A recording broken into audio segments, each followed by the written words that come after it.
Money is not paper, money is not numbers, money is energy. Living, breathing, intelligent, it moves like a river that remembers its course.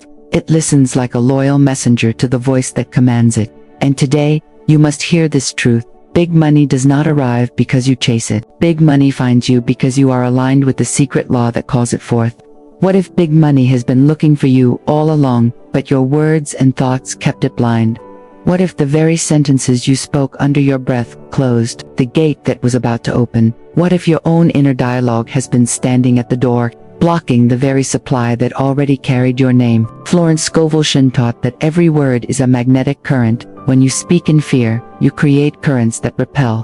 When you speak in faith, you create currents that draw. Words are not small, they are the compass of your soul. They point your destiny north or south, toward lack or toward wealth. Every phrase is a seed, and every seed blooms in your life with exact precision. Do not mistake this as poetry alone. It is law, divine law. Just as the sun rises and sets, the words you declare create a vibration that cannot return void. The universe does not listen casually. It records, it multiplies, it mirrors, and your bank account, your opportunities, your divine appointments are shaped by the tone you hold in secret and the truth you declare aloud. Before we walk further on this path, pause and align with me. Subscribe to this channel if your soul is ready for daily reminders of truth, power, and divine motivation. Let every teaching be a seed that takes root in your heart, guiding you toward the wealth that is already yours. Money is not chasing anyone. It is drawn like metal to magnet, like light to an open window. It flows to its rightful place. It does not belong to the frantic. It does not belong to the desperate. It belongs to the aligned. And when your soul becomes a beacon, when your words shine with the current of faith, money cannot resist you. Think of the river. It does not force its way up the mountain. It flows with grace to the valley. Money is the same. It flows where the channel is open. It flows to the one who no longer builds dams of fear with careless words. It flows to the one who stands in stillness, declaring, I am the channel of divine wealth. Supply knows my name. Big money finds me now. And yet, how many times have you spoken the opposite? How many times have you declared, I never have enough, things never work out, money is hard? Every one of those words closed your lighthouse, dimmed your beacon, and money, though it searched, could not recognize you. You were invisible to your own good, not because it was gone, but because your vibration refused to let it land. The awakening begins here. You must understand that big money is not a stranger wandering in darkness. It is your divine inheritance. It carries your spiritual signature. It waits for your call, but you do not call with worry. You do not call with doubt. You call with faith, with words alive with conviction. That is the secret law that changes everything. Imagine your soul as a beacon on the shore. Ships carrying gold, opportunity, and blessing move across the sea of life. When your light shines with clarity, those ships find you first. They dock at your harbor with ease. But when your beacon flickers with fear, when your light grows dim with doubt, the ships pass by. They cannot see you, not because you were not worthy, but because your light was not steady. This is why Florence insisted on the power of the tongue. She knew the tongue is the rudder of destiny, the small member that turns the great ship. And you, with every declaration, steer yourself into poverty or abundance, delay or divine appointment, fear or faith. The law does not fail. It cannot. What you speak, you draw. What you bless, you expand. What you curse, you block. So let us shift the current now. Begin by asking yourself, what words have I been sending into the world? What phrases have I planted in the soil of my future? Have I been watering weeds or fruit? Have I been commanding doors shut or commanding them open? Hear me now. The secret is not in striving. It is not in clawing or racing after wealth. The secret is in alignment, in becoming a field so magnetic, so alive with divine truth, that big money recognizes you instantly. It does not hesitate. It does not delay. It finds you first, from this moment. Speak differently. Do not say, I hope it works out. Say, it already is working in my favor. Do not say, I can't afford it. Say, the divine supply is already prepared for me, and it flows in perfect time. Do not curse your circumstances. Bless them into alignment. For the law of substitution declares, a negative thought can always be replaced by a positive one. And once replaced, the current changes instantly. Close your eyes for a moment. See yourself as a golden beacon, shining into the night. See wealth as light itself, rushing toward you, finding you without struggle. Feel the energy shift in your body. Feel the resistance melt. Whisper aloud, big money finds me first because I am aligned with divine law. This is the awakening. This is the call. You are not lost. You are not chasing. You are being found. And as we step deeper into this journey, you will see how the law itself has been waiting to serve you. Let hope rise. Let your words rise, for the river has already begun to flow toward you. Money does not move by accident. It is not guided by luck or chance. It is drawn by a sacred order, a law written into the very fabric of your existence. This is the law of divine magnetism, a law that combines the attraction of thought, the substitution of faith over fear, and the commanding power of the spoken word. It is the reason some live in overflow while others live in lack. Think of it this way. Those who chase money run endlessly, but the faster they run, the farther it slips away, because money is not designed to be hunted. It is designed to recognize alignment. It seeks out the soul that shines with certainty, the mind that speaks with authority, and the heart that rests in trust. Florence Scovel Shinn wrote that your words are currents. Every sentence you speak sets forces into motion. Say, I can't afford it, and you build a wall around yourself. Say, all that is mine by divine right now comes to me, and you tear that wall down brick by brick. Let us pause for a moment and ask, have you been speaking words that blind money to your presence, or words that guide it straight into your hands? Picture the soul as a lighthouse, a sacred tower glowing across the waters of life. Money is like a fleet of ships on the sea, searching for safe harbor. The light of faith, the radiance of divine certainty, pulls those ships in. But when the light is dimmed by fear, doubt, or self-condemnation, the ships pass by unseen. I once knew a man who worked day and night, chasing wealth with clenched fists and restless breath. He believed effort was the only key, but no matter how hard he tried, every deal collapsed and every door stayed locked. Years later, he surrendered his fear, changed his language, and began to speak as if supply were already his. He said, I am guided to what belongs to me. My wealth appears by divine right, at the perfect time. Within months, opportunities came that had never appeared before. Not because he worked harder, but because he shined brighter. That is the secret. You must stop seeing yourself as a seeker. You must begin to see yourself as a receiver. The one who chases admits they do not yet have. The one who receives knows it is already theirs. This shift is the axis on which the law of divine magnetism turns. Close your eyes for a moment. Imagine a great field stretching wide beneath the sun. Every seed of intention you plant in that field draws the elements it needs to bloom. You do not beg the rain to come. You trust it will come because the law demands it. So it is with money. When you speak with certainty, when you align with divine order, the resources you need are pulled into bloom. Affirm this truth with me now. I am a magnet for divine supply. What is mine by divine right now finds me. Let those words be more than sound. Let them be the song of your inner temple. Repeat them not with desperate force, but with calm authority, like one who knows the law has already moved in their favor.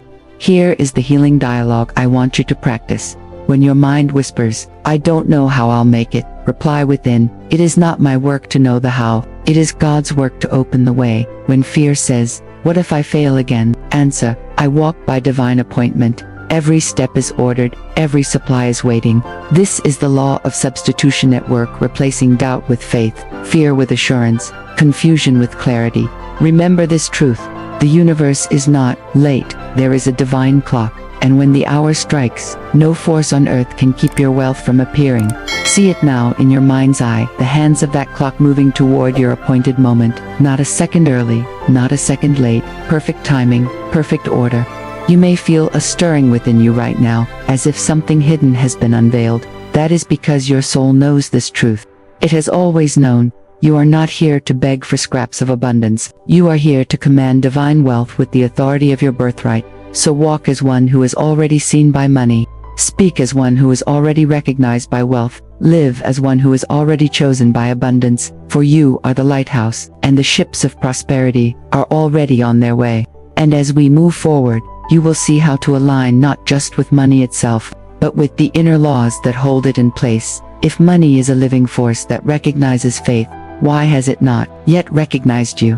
Why does it seem to circle around others while passing you by? The answer is not hidden in the economy. your education, or your effort. It lives in a quieter place, the words you have spoken, the fears you have carried, the doubts you have fed. In silence, for most people, the greatest obstacle is not lack itself but the fear of lack.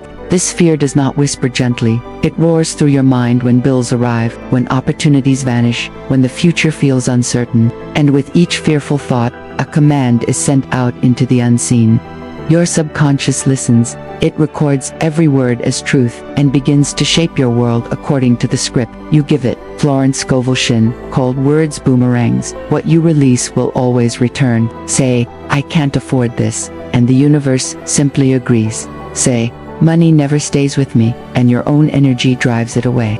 Not because you are unworthy, but because your words have turned the key the wrong way in the lock. Picture this with me. A great door stands before you. Behind it lies everything you desire, freedom from debt, a home filled with peace, the chance to give without fear. But the door will not open. No matter how hard you push, you grow frustrated. You push harder, but the door stays closed. Why? Because the key in your hand is turned against the lock instead of with it. Your own words and fears have twisted it the wrong way. The effort is real, but the alignment is missing. This is why many spend years chasing money yet never find it. They work harder, longer, faster. But with every effort their subconscious repeats the same instructions. I don't have enough. I can't hold on to wealth. It always slips away. And so the law obeys, not because it is cruel, but because it cannot betray the command you have given it. I want you to pause for a moment and reflect. What phrases have you repeated in your life without realizing their power? Perhaps you've said, money is hard to come by. Perhaps you've sighed, I'll never get ahead. Or maybe, in moments of despair, you declared, I'm cursed when it comes to money. Every one of those phrases planted seeds, and the soil of the subconscious does not question whether the seed is healthy or poisonous. It simply grows what is given. But here is the turning point.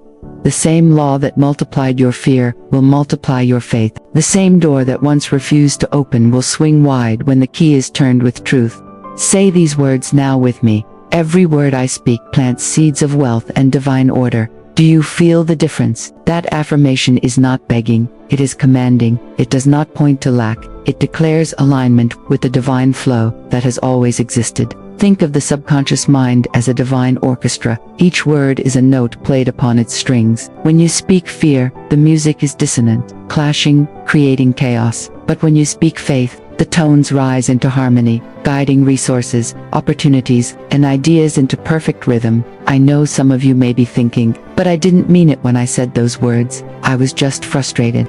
Understand this. The subconscious does not measure sarcasm, emotion, or intention. It takes words literally. It does not argue. It does not edit. It does not interpret. It obeys. This is why careless speech builds walls you never intended to build, and why conscious speech can tear them down faster than you imagine. Now, let us reframe. Instead of I can't afford it, say, if it is mine by divine right, the way will be shown. Instead of money never stays, say, I am a faithful steward, and wealth remains with me. Instead of I'll never get ahead, say, I walk in divine order, and every step brings increase. Speak them gently but firmly, as if chiseling away old stone to reveal the golden temple beneath. This is not about denying reality, it is about creating a higher one. So I ask you, where have your words turned the key against yourself? Where have you unknowingly locked the very door you longed to open?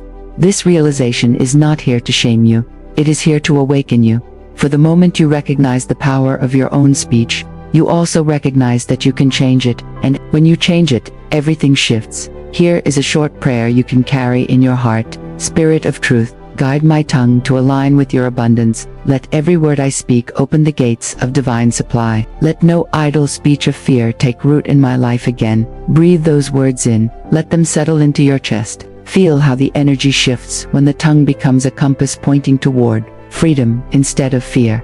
This is the place of realization, the moment where you begin to see that you were never truly cut off from wealth. You were only turned in the wrong direction, but with one shift of the key, one shift of the word, the door is ready to open. And as you step into this awareness, the journey deepens, because once the struggle is named, once the hidden chains are seen, you are prepared to walk into the light of alignment. And in the next step, you will learn how to move beyond resistance, so that the river of wealth can finally flow without obstruction. Imagine a wanderer walking through endless deserts and forests, searching for a hidden treasure chest. He carries maps, he studies stars, he digs in the sand, and still his hands come up empty. Every day he wakes with hope, and every night he falls with despair. He believes the treasure is running away from him, that wealth is hiding in corners he has yet to find. But in the unseen realm, another story is unfolding. The chest is not still, it is moving, guided by divine law, rolling like a golden river across the landscape. It is searching for him as surely as he searches for it, and every word he speaks, every thought he carries, becomes either a beacon drawing it closer or a fog sending it astray. The wanderer does not yet know this. His fists are clenched, his jaw is tight, his heart is heavy with striving, and in this state, the chest remains hidden, because wealth, like a sacred bird, cannot land on closed hands. It waits for openness, it waits for surrender. It waits for the silent gate of destiny to be unlocked. Now picture the turning moment. The wanderer, weary from striving, falls to his knees under the night sky. He whispers, "I surrender. If it is mine, let it find me," and something shifts. The clenched fists open, the heart softens, the words of resistance fall away, and in that moment, the chest appears, drawn by the magnet of surrender, not because he chased it harder, but because he aligned with the divine current that had been guiding it toward him all along. This is the sacred story of wealth. It is not the tale of hunters and trophies. It is the tale of temples and altars. You are not the pursuer, you are the dwelling place. Money, as divine supply, is designed to find its rightful altar. It belongs to the hands that are open, to the heart that is surrendered, to the soul that shines as a lighthouse in the night. Picture money as flowing light, moving like streams of gold through the unseen. It does not flow randomly. It seeks channels. It seeks alignment. It seeks the path of least resistance. When fear clogs the channel, the river diverts. When doubt builds a dam, the waters pause. But when faith opens the passage, the river rushes in with force and grace, filling every empty place.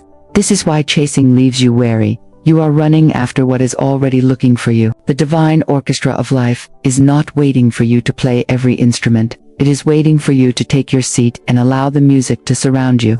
Your role is not to force the melody but to align with the harmony already being played. Florence Scovel Shinn taught that what is yours by divine right cannot be taken away, and what is not yours will slip through your hands no matter how tightly you grasp. This truth humbles the ego but frees the soul. It means that the supply you seek is not hiding, it is already on its way. It means you were never forgotten. It means the divine clock has already struck your hour, though you may not yet hear the chime. Take this story and place yourself inside it. Ask yourself, where in my life have I been chasing what was already chasing me? Where have you exhausted yourself in pursuit, not realizing that pursuit was fogging the beacon? Where have clenched fists kept the sacred bird from landing? Where have words of struggle built walls against the very treasure that longed to arrive? Pause here and breathe. See yourself no longer as the hunter. See yourself as the temple. See your life as an altar prepared for divine supply. Let your hands loosen, let your words shift, let your heart declare, "I am ready to be found." Here is an affirmation to anchor this truth. I am not the seeker of wealth. I am the dwelling place of divine supply. Money recognizes me, honors me, and finds me now. Say it again, not with strain, but with quiet certainty. Let it roll through. You like the whisper of release. Feel the clenched energy dissolve. Feel the divine bird circling, waiting to descend. Wealth does not come by accident. It comes by alignment. It comes by opening your inner gate. It comes by realizing that what you chase is already moving toward you, waiting for the moment you choose faith over fear. So remember the wanderer and his chest of treasure. Remember that the map was never the answer. The answer was the surrender, the open hands, the spoken word of alignment, and know that your own story carries the same truth. Because money, like light, like song, like destiny, will always find its way home, and home is the soul that shines without resistance, the heart that trusts, the tongue that speaks in harmony with divine law. Now we turn to the next step, where you will learn how to open wider to this flow, and how to let none become your daily practice so the river never stops moving in your favor.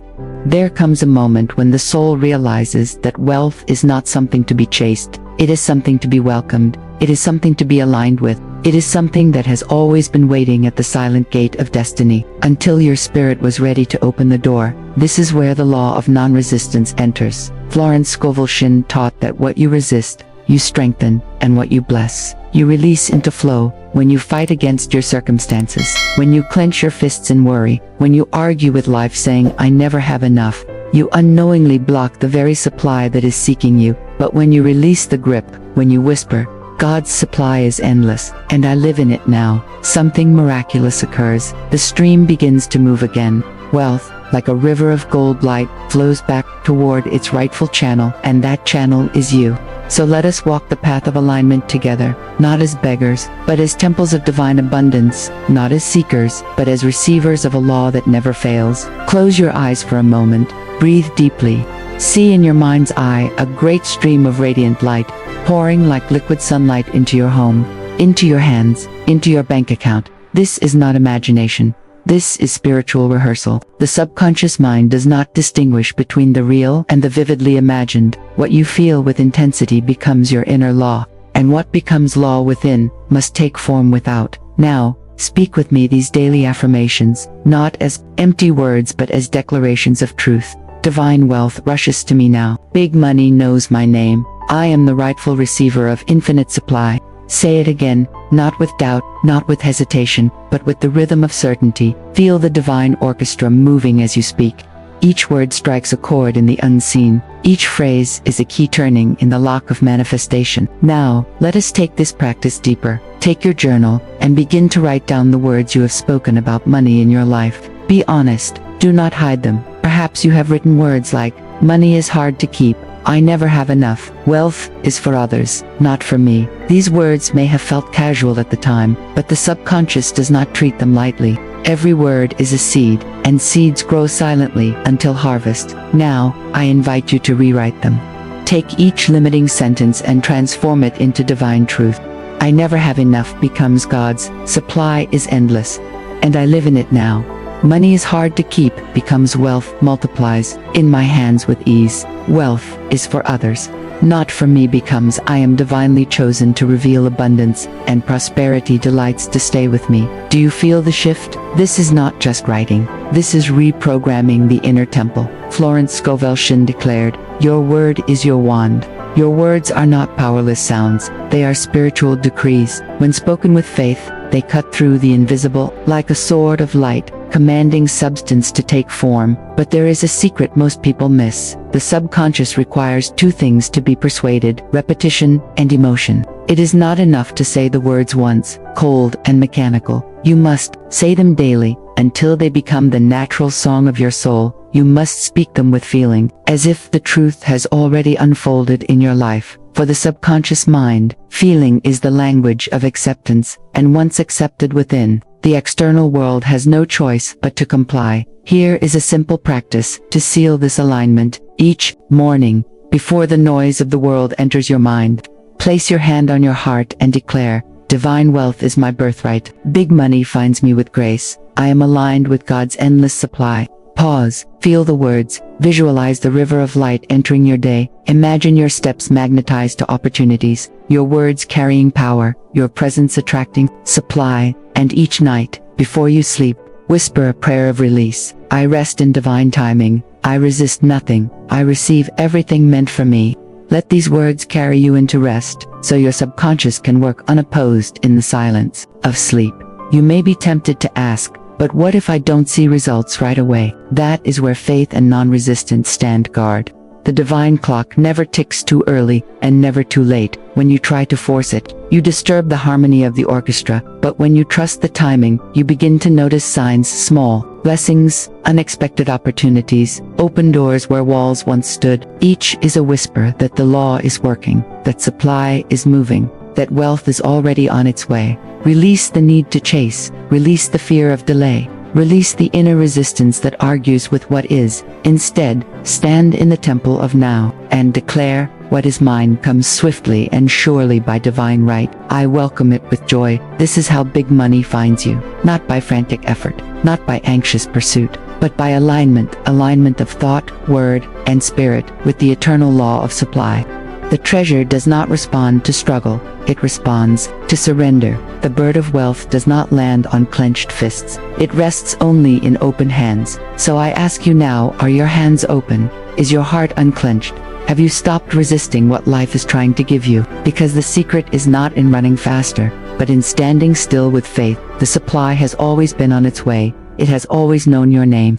It has always been looking for you. And as you step into this alignment, you will feel it not as a distant hope, but as a living presence. The divine current begins to move. The inner dialogue begins to change. Your soul begins to resonate with the frequency of abundance. And suddenly, big money does not seem like a stranger to chase, but a long-awaited guest that has finally come home. Now, let us prepare to move into the next step of this journey, because once you have aligned, once you have spoken the words, once you have opened the temple of your spirit, the only thing left is to receive the breakthrough, and that is where we are headed next. Stand still for a moment and feel the shift that is happening inside you. The wandering has ended, the chasing is over. You are no longer reaching outward in desperation. You are standing inward in authority. This is the moment when the soul awakens and declares, I am not separate from supply. I am the magnet that draws it. I am the altar where it belongs. So now, let us speak the sacred words together, not softly, not timidly, but with the authority of one who knows. I am a magnet for big money. Say it aloud, feel it vibrating through your chest. Let it echo through your entire being. Again, I am a magnet for big money. Now declare, divine supply seeks me first. The supply does not hesitate, it does not delay, it does not wonder where to go, it knows your name, and it rushes to your side. Now, affirm, I am aligned with the secret law of wealth. This is not wishful thinking, this is divine law in action. When you align with it, money has no choice but to follow. It is commanded by the word, it is directed by your faith, it is moved by your surrender. Close your eyes now and see it. See yourself standing in a golden temple. The walls shimmer with radiant light. The air hums with divine music. Like the chords of a heavenly orchestra, streams of golden sunlight pour through the open gates. And as they touch you, they become rivers of wealth flowing into your life. Every step you take in this temple is magnetic. Every breath you breathe pulls supply closer. Every word you speak sends out a signal to the unseen, and the unseen responds. Stay in this vision for a moment. Feel the sunlight on your skin. Feel the flow rushing into your hands. Feel the joy of knowing you no longer chase. You are the one who is found first. Now I invite you into a sacred practice. For the next 7 days, speak these words every morning and every night. I am a magnet for big money. Divine supply seeks me first. I am aligned with the secret law of wealth. Do not rush. Do not repeat them as empty sounds. Speak them with power. Speak them with feeling. Speak them until your subconscious accepts them as natural truth. And watch. Watch what shifts in your world. Watch the doors that open, the blessings that arrive, the unexpected provisions that flow. This is not chance. This is law. And you have stepped into alignment with it. Let gratitude rise in you now. Thank God for the supply that already exists. Thank the divine law that never fails. Thank your own spirit for awakening to truth. Gratitude seals the manifestation.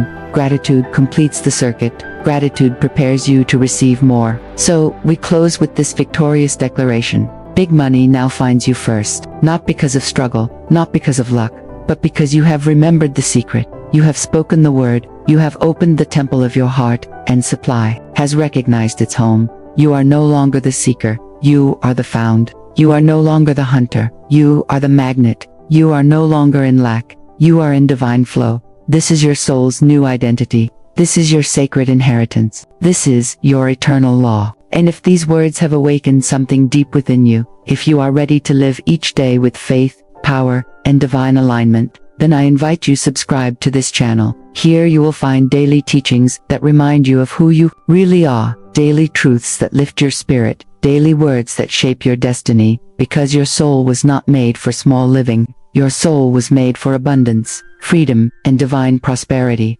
Carry this declaration with you, speak it, live it, breathe it, and remember always, big money now finds you first, because you have remembered the secret.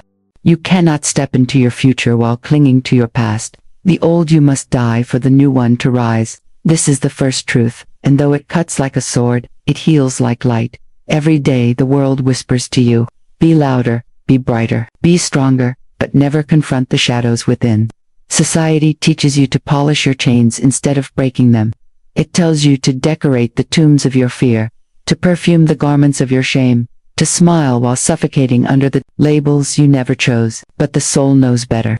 The soul cannot be deceived by ornaments of illusion. You are here because the whisper of eternity has reached you. A voice deeper than thought is saying, enough. The grave is not your home. And yet how many still sleep inside their tombs, wrapped in garments of delay, answering to names that were never theirs. Failure, broken, too late, not enough. Tell me, what name have you been answering to that God never gave you? What label have you carried like a chain when heaven has already declared you free? You may have worn it so long that it feels like skin, but it is not yours. Those grave clothes were stitched by fear, not by faith. Florence Scovel Shinn said that life and death are in the power of the tongue. Every word you speak is a seed, every phrase a decree. If you declare your weakness, you carve it deeper. If you confess your lack, you multiply it. But if you dare to speak resurrection, even the dead places in your life must rise. This is not poetry. This is law. Invisible, exact, and unfailing. Think of it. The tongue is a chisel shaping destiny. The lips are gates of creation. What passes through them builds your tomorrow. Yet how many keep repeating yesterday's curse? I always fail. Nothing works for me. I will never be enough. Those are not harmless sentences. They are tombstones. And every time they are spoken, the grave grows deeper. But there is another way, a way of release, a way of substitution. The law says that the old must die before the new can live. The seed must crack open in darkness before it breaks through into light. The identity you have carried cannot cross with you into the promised land. You cannot keep the grave clothes and wear the garments of glory. One must fall away. This is why you are here now, listening not with ears but with soul. You are ready to face the tomb of the old self. Ready to look at what must die so the future can shine. And though fear will whisper that you cannot let go, remember this: fear belongs to the grave, faith belongs to the risen. Let me ask you again, who told you that you were not enough? Who named you too late? Who taught you to bow to shame? It was not the divine. The Creator calls you, chosen, supplied, radiant. You have been answering to the wrong name. Today, you hear the truth. And truth does not negotiate. It liberates. Imagine yourself standing at the entrance of a tomb. Inside lies the old self, clothed in rags of doubt, bound in cords of regret. For years you have visited this place, bringing flowers, rehearsing old stories, bowing to what was bought. The time has come to roll away the stone, to bury not just the body of who you were, but the names, the words, the identities that no longer belong. The tomb is not your dwelling. It is your past. Hear me. The old you must die for the future to shine. That is why this message has found you today. You are not here by accident. Divine timing has no accidents. It is a clock without error, a sequence without flaw. The fact that you are hearing this now means the season of your resurrection has begun. So pause. Feel the weight of the old falling from you even now. Whisper within yourself, I release the names that do not belong to me. I bury the labels that chained me. I rise to the life that is mine. This is only the beginning of your journey. Ahead we will uncover the laws that govern your rising, the practices that command your destiny, the words that carry life into the bones of your future. But for now, hold this truth firmly. You are standing at the threshold of transformation. The old you is not your identity. The future you is waiting to be born. And if this message resonates with you, subscribe now to this channel for daily spiritual motivation and divine guidance. Because every day is another chance to rise, another moment to shed the old and step into the light of your true self. You must understand a sacred law. Nothing rises until something dies. The seed cannot sprout unless it breaks. The caterpillar cannot fly unless it surrenders its form. The night cannot give birth to dawn until it releases its darkness. This is not punishment. This is the order of life. The universe itself obeys this rhythm: death and resurrection, endings and beginnings, release and renewal. Florence Scovel Shinn called it the law of substitution and release. She taught that life will not leave you empty, but it cannot fill a vessel that is already clinging to yesterday. The new cannot enter until the old is let go. Many try to carry both the dead weight of fear with the light of faith, the language of failure with the declaration of victory, but this creates only inner war. The truth is simple. You cannot rise while holding the grave clothes of your old self. Think of a seed buried in the soil. It is whole in appearance, but it must crack, it must break apart, for the life inside to emerge. That breaking is not destruction, it is transformation. The death of form is always the birth of power. Yet so many resist this law. They pray for growth while clutching the shell. They ask for abundance while repeating the name of lack. They plead for love while identifying as unworthy. The seed never argues with the soil. It surrenders, and because it surrenders, it rises. What tomb have you been living in? What name have you been answering to that was never spoken by the divine? Failure, rejected, poor, not enough. These names do not belong to you, yet many rehearse them daily. They speak them aloud, they whisper them in thought, and by the law of the subconscious mind, those words sink into the soil of the spirit and reproduce after their kind. Words are seeds, and seeds do not question whether they are wanted, they simply grow. Florence said, your word is your wand. The tongue can resurrect or it can bury. When you declare, I am powerless, you step into the grave of that identity. When you affirm, I am strength, you call forth resurrection. The power of the tongue is not metaphor, it is law. Scripture echoes the same. Life and death are in the power of the tongue. What you repeat, you become. What you release, you transcend. Imagine someone named David. From childhood he was told he would never amount to anything. He wore the name of failure like a second skin. Even as an adult, every attempt at success was sabotaged by the inner echo of that word. He prayed for prosperity but kept repeating, I can't, I'm not worthy. It always fails, and the law obeyed him. For years, his life mirrored his tongue. His tomb was not built of stone, but of self-talk.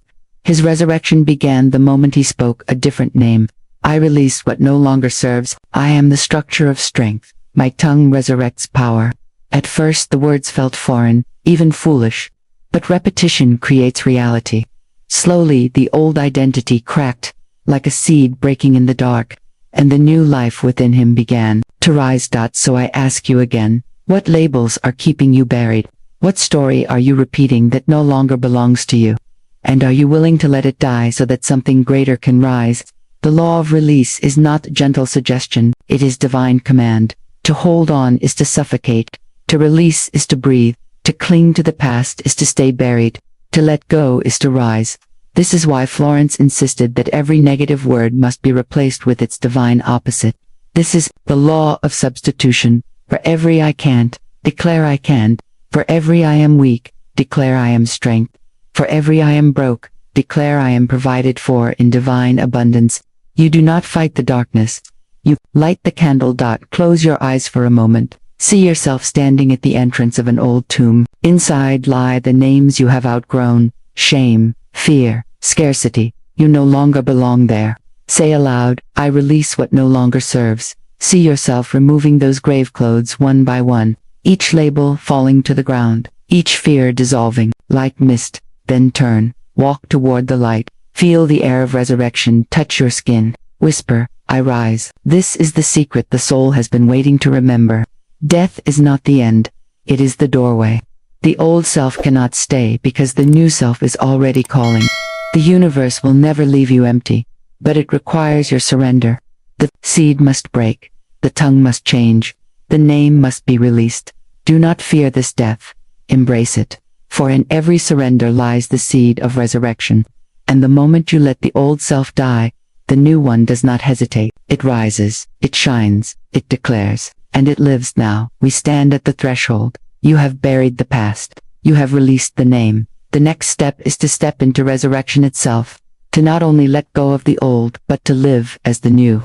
That is where we go next. Every battle begins with recognition. You cannot defeat what you refuse to name, and the greatest enemy you will ever face is not outside you, but within you. The voices you have answered to, the labels you have carried, the identities that were never. He lived the prophecy he had unknowingly written. His world was not shaped by fate, but by the false name he wore, weak. This is how words become tombs. Life and death are in the power of the tongue. Every phrase you utter is a seed, and the soil of the subconscious does not reject seed, it multiplies it. The tongue can summon resurrection or seal the grave, and yet most people decorate their tombs with polished words of despair. They say, I am broke, I am late, I am not enough, and the universe, in perfect obedience, mirrors their declarations. These are the grave clothes of the soul. Shame, delay, fear, they cling like garments to those who refuse to release them. Shame whispers, you are your mistakes. Delay says, it is too late. Fear declares, you are not worthy. But none of these voices belong to God. They are not divine names. They are counterfeit labels, and yet people bow before them as if they were sacred law. What names have you been answering to that God never gave you? What false identity has been passed down to you by family, by culture, by failure? You may have been told, you are just like your father, always struggling. You may have been taught, dreams are for other people, not for people like us. You may have whispered to yourself, I will never rise, but hear me. These are lies. They are chains. They are the enemies of your soul. Florence Scovel Shinn declared that every negative word must be substituted with its divine opposite. This is the law of substitution. If you carry shame, you must replace it with strength. If you carry lack, you must affirm divine supply. If you have been bound by delay, you must declare divine timing. You cannot fight shadows. You can only replace them with light. Take a moment for this sacred exercise. Write down every name and label you have accepted that is not yours. Write the words of shame you have worn. Write the lies of fear you have carried. Write the labels of failure you have rehearsed. Then look at them with clear eyes. Speak aloud. These names are not mine. I bury them now. Imagine yourself laying each name into the ground, covering it with earth, and walking away clothed in new garments of truth. Your new self-talk must become your resurrection song. Say aloud with me, I do not carry shame. I carry strength. I reject the name of lack. I am divine supply. I am not too late. I am right on time. I am not forgotten. I am chosen. Let the tongue resurrect what shame tried to bury. Let your words be your wand, for when you rename yourself, you reclaim yourself. Do you see how this law works? The man who called himself weak reaped weakness in every field of his life, and you who have called yourself broke, late, unworthy, or forgotten, have reaped the harvest of those names. But the moment you stop answering to them, the spell is broken. The moment you bury those names, the new identity rises. You are not the sum of your past mistakes. You are not the echo of your family's failures. You are not the projection of society's judgments. You are a soul carrying divine strength. You are a child of infinite supply. You are aligned with the rhythm of perfect timing. So, name the enemy, call it out, strip it of power, and then speak the new name over yourself. Say it until the subconscious bows. Say it until the universe echoes it back. Say it until you believe it with every cell in your body. The law is exact. Life and death are in the power of the tongue. And once you bury the false names, resurrection is no longer a possibility. It is inevitable. We now step into the mystery of that resurrection. For once the enemy has been unmasked, the new identity must rise. That is the next chapter of your journey. Every resurrection begins with a burial. You cannot rise without first releasing what has chained you to the ground. Just as Jesus left the grave clothes behind, you must leave behind the garments of bondage. The new self cannot wear the attire of shame, delay, or fear.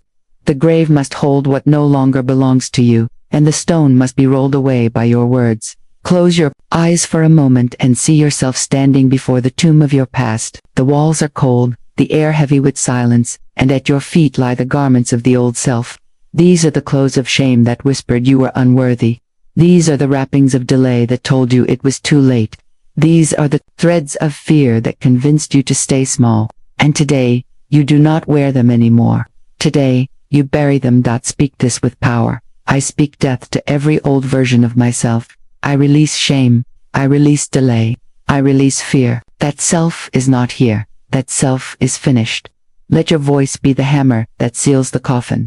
Let your words be the fire that consumes what has clung to you for years. There was once a woman who carried generational chains of lack. Her grandmother always said, we never have enough. Her mother repeated the same words, money always leaves us. And she, without questioning, spoke the same over her life. Until one day she looked in the mirror and said with a trembling voice, it ends with me. She buried her mother's words. She buried her grandmother's curses. She rolled the stone of poverty from her doorway with her declaration. From that day forward, her children no longer inherited the chains. She declared the funeral of lack, and resurrection began in her house. You too must roll away the stone. The stone is every excuse, every belief, every fear that blocks the entrance to your new life. It is heavy, but it responds to words. With each declaration of release, the stone begins to move. With every affirmation of truth, the barrier shifts. Your tongue carries resurrection power, and when you speak, the stone cannot remain. Rise now into this sacred practice. Walk around your space as if you are pacing at a funeral. But this is no ordinary funeral. It is the death of what has tormented you. Speak aloud as you walk. I release the name of failure. I release the inheritance of fear. I release the belief that it is too late. Feel the ground beneath you. Receive what you release. Imagine the earth swallowing every word of bondage, burying it so deep it cannot rise again. This is not symbolic alone, it is spiritual law. When you declare death to the old, you make space for the new. When you bury the false identity, the true identity emerges. Florence Scovel Shinn taught that nature abhors a vacuum. What you release is immediately replaced by divine supply. The moment you roll away the stone, light rushes into the tomb. The air shifts, the silence breaks, resurrection begins. Speak now with strength. That self is finished. That self cannot follow me. I walk free from its shadow. Let your voice pierce the atmosphere like a trumpet announcing victory. See the grave clothes falling from your body. See your hands free, your feet no longer bound. The old you is not limping out of the grave. It is gone. Only the new remains. Do you feel the shift? It is the whisper of release, the silent gate of destiny opening before you. It is the divine orchestra playing a new song as the curtain falls on the old story. You are not here to rehearse the past. You are here to rise. And the rising always begins with a burial. Take this prayer with you. Spirit of the living God, receive what I lay down. Bury every false name. Seal every old identity in the ground. And let the new creation in me stand in light. Speak it with reverence. Speak it with faith. And know heaven records your words. The funeral is finished. The tomb is sealed. And now we step into the mystery of resurrection. For once the old self has been buried, the future begins to shine. Every resurrection requires a word. Not a whisper, not a suggestion, but a decree. When Jesus stood before the tomb of Lazarus, he did not negotiate with death. He did not plead with the grave. He issued a command, Lazarus, come forth. And the dead responded, because resurrection answers to authority. Your true self is waiting for that same command. Not a wish, not a timid hope, a decree. The future, you, does not awaken to negotiation. It rises when you speak as one who knows. Your tongue carries the authority of heaven. Your words can summon what has been silent. And today, you must call yourself forth. Hear this truth. The old self has been buried. Its grave clothes are no longer yours to wear. The stone has been rolled away by your declaration. Now, the question is not whether you will rise, it is whether you will speak the word that calls you forth. This is the law of the tongue. Life and death reside in it. Every word you release is a seed of destiny. Florence Scovel Shinn wrote that your word is your wand, and with it you build your world. The tongue does not create by accident, it creates by decree. And until you command the new self to stand, it will remain waiting in silence. Imagine for a moment a man imprisoned by his own hesitation. For years he dreamed of starting his business, but he told himself, I am not ready, I am not capable, I will fail. And his world obeyed those words. Clients did not come. Opportunities dissolved. Every door closed, not because the path was impossible, but because his tongue had chained him to doubt. Then, one day, weary of defeat, he declared, I deliver. He said it with conviction. He repeated it until his bones believed it, and suddenly, contracts resurrected, calls came, work flowed. It was not coincidence. It was law. He had called forth his true self, and the universe bowed to the decree. So now, see yourself in your mind's eye standing at the doorway of the tomb. Behind you lies the grave clothes of fear, shame, and doubt. Ahead of you is the light of your new season. And with every decree, you step forward. Speak, I walk in light. I stand in strength. I carry resurrection. The tomb is behind you. The future is before you. The true you is here. Do not be gentle with this practice. Resurrection requires authority. Speak as one who commands armies. Speak as one who carries divine authority. Say, I rise now. I deliver now. I am whole now. I am supply now. Feel the vibration of those words shift your atmosphere. Florence Scovel Shinn taught, that your word can reverse any condition when spoken with faith. The law of substitution demands that every false name be replaced by truth. Where there was broke, you must declare abundant. Where there was late, you must decree right on time. Where there was weak, you must affirm strong. You do not merely hope for these realities, you call them forth as one commanding life from the grave. Pause and let yourself visualize. Close your eyes and see the stone rolled away. See yourself stepping out barefoot into the morning light. The air touches your face, fresh with promise. You stretch your arms wide, no longer bound, and you declare, the old me is buried. The true me rises now. Let this visualization sink into your subconscious. Make it real until your body tingles with belief. Do you feel the triumph building in you? That is not emotion alone.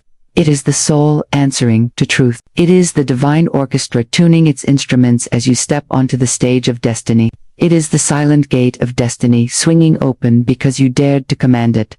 The future self does not awaken to negotiation. It does not move for doubt. It rises for command. So speak again. I am not forgotten. I am chosen. I am not small. I am vast. I am not afraid. I am free. Let these words become the rhythm of your breath. Speak them morning and night until they are carved into your soul. Let us close this section with a prayer, not of begging, but of decree. Spirit of God, I thank you that resurrection power flows through me. I call forth my true identity. I summon my divine supply. I declare the end of delay. I declare the rise of destiny. And I stand now as the one you created me to be. The burial is finished. The funeral is over. The stone is gone, and the decree has been spoken. The old you is buried. The true you rises now. We move next into the fullness of resurrection life, where walking in this power becomes your daily rhythm.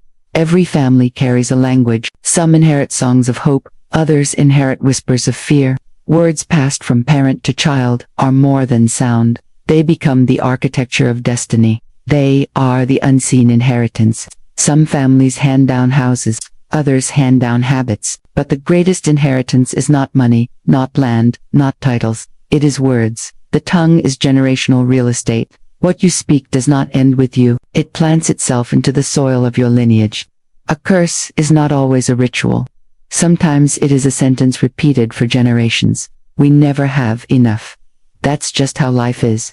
People like us don't get ahead. These phrases sound casual, but they chain families to cycles of lack, sickness, and fear. But hear me now. Just as words enslave, words also liberate. You can end the bloodline of fear with your decree. You can plant a new inheritance with your tongue. The law of substitution demands it.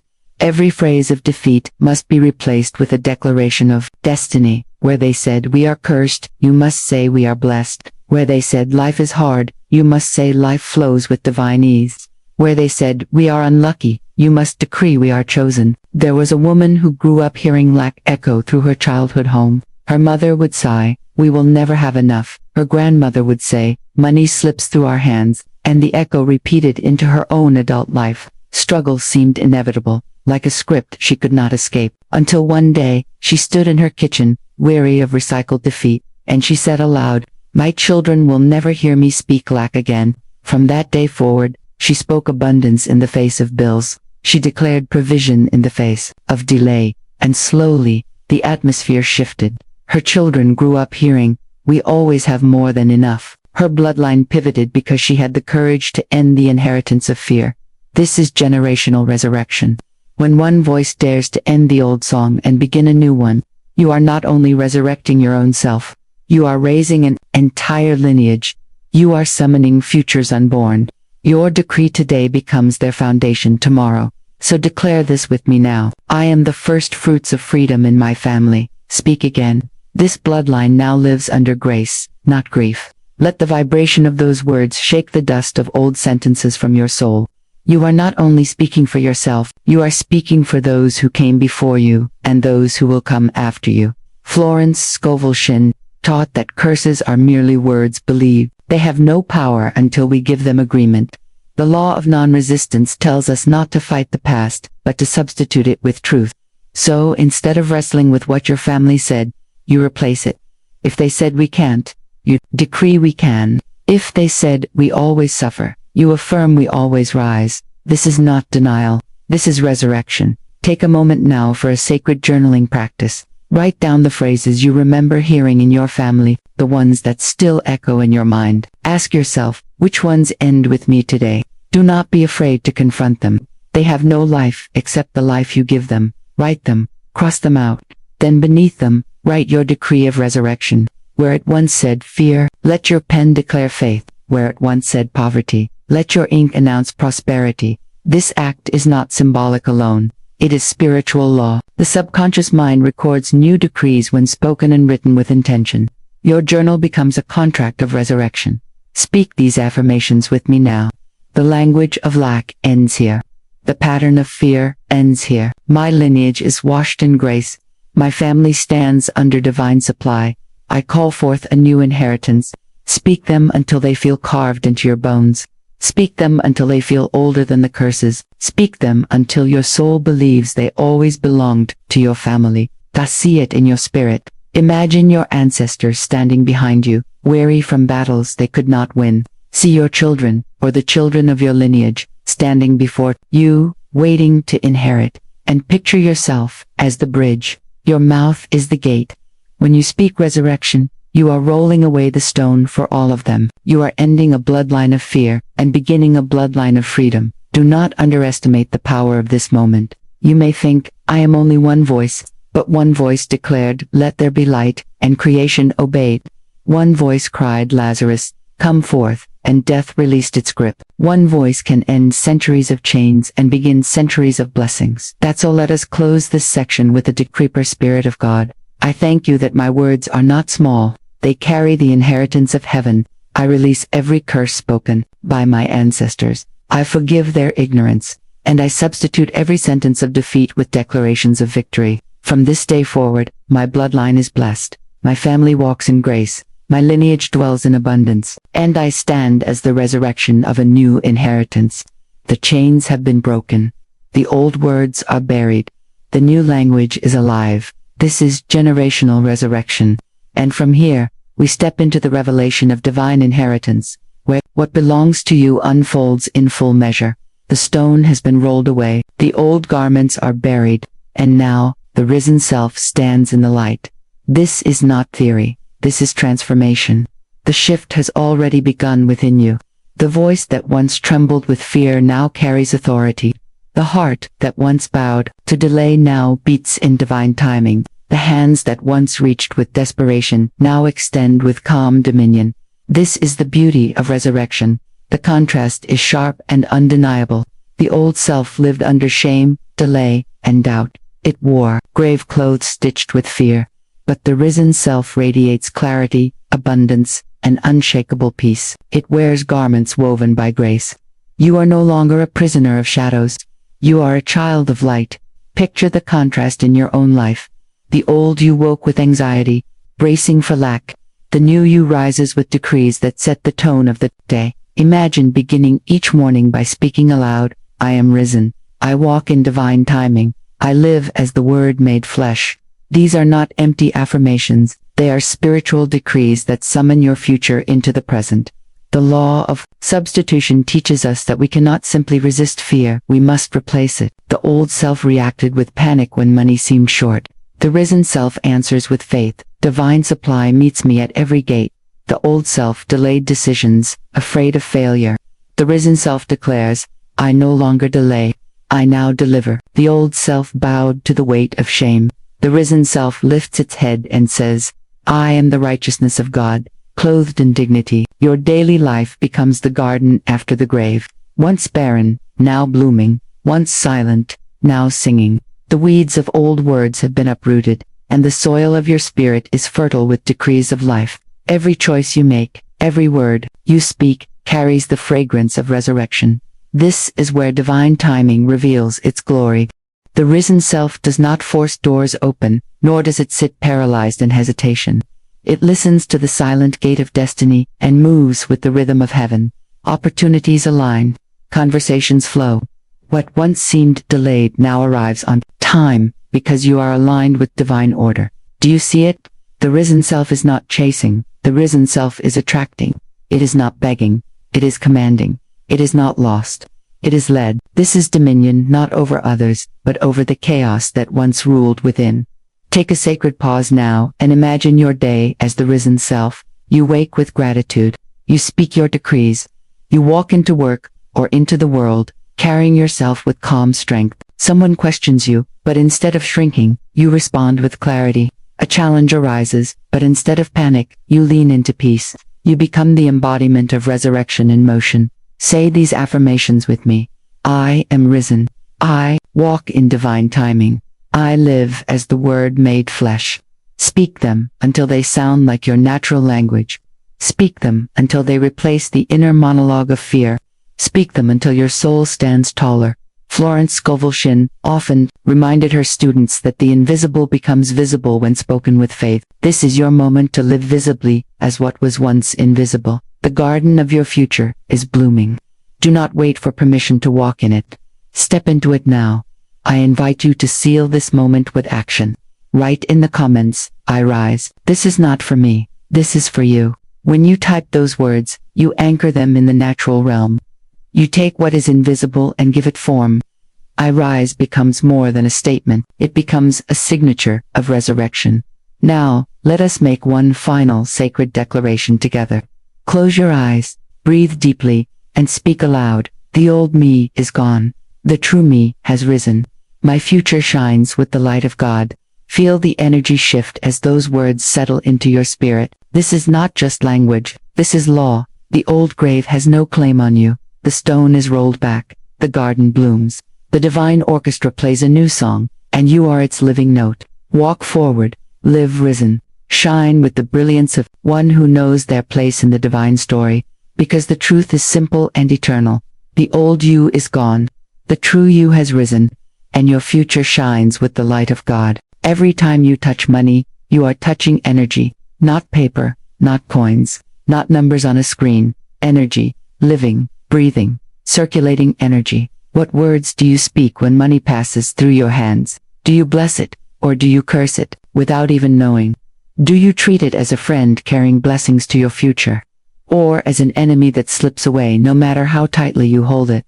Most people never ask themselves these questions. They imagine money as lifeless material, and so they speak lifeless words over it. But what you declare, what you whisper, what you think in the silence of your heart when money touches your hands, is what determines whether it multiplies or whether it vanishes. Florence Scovel Shinn taught that your word is your wand. She said that every sentence you speak casts a spell into your world, shaping circumstances like clay in the potter's hand. If your word is filled with fear, it molds lack. If your word is charged with blessing, it molds abundance. When money passes through your hands, your words decide its destiny. Picture it with me.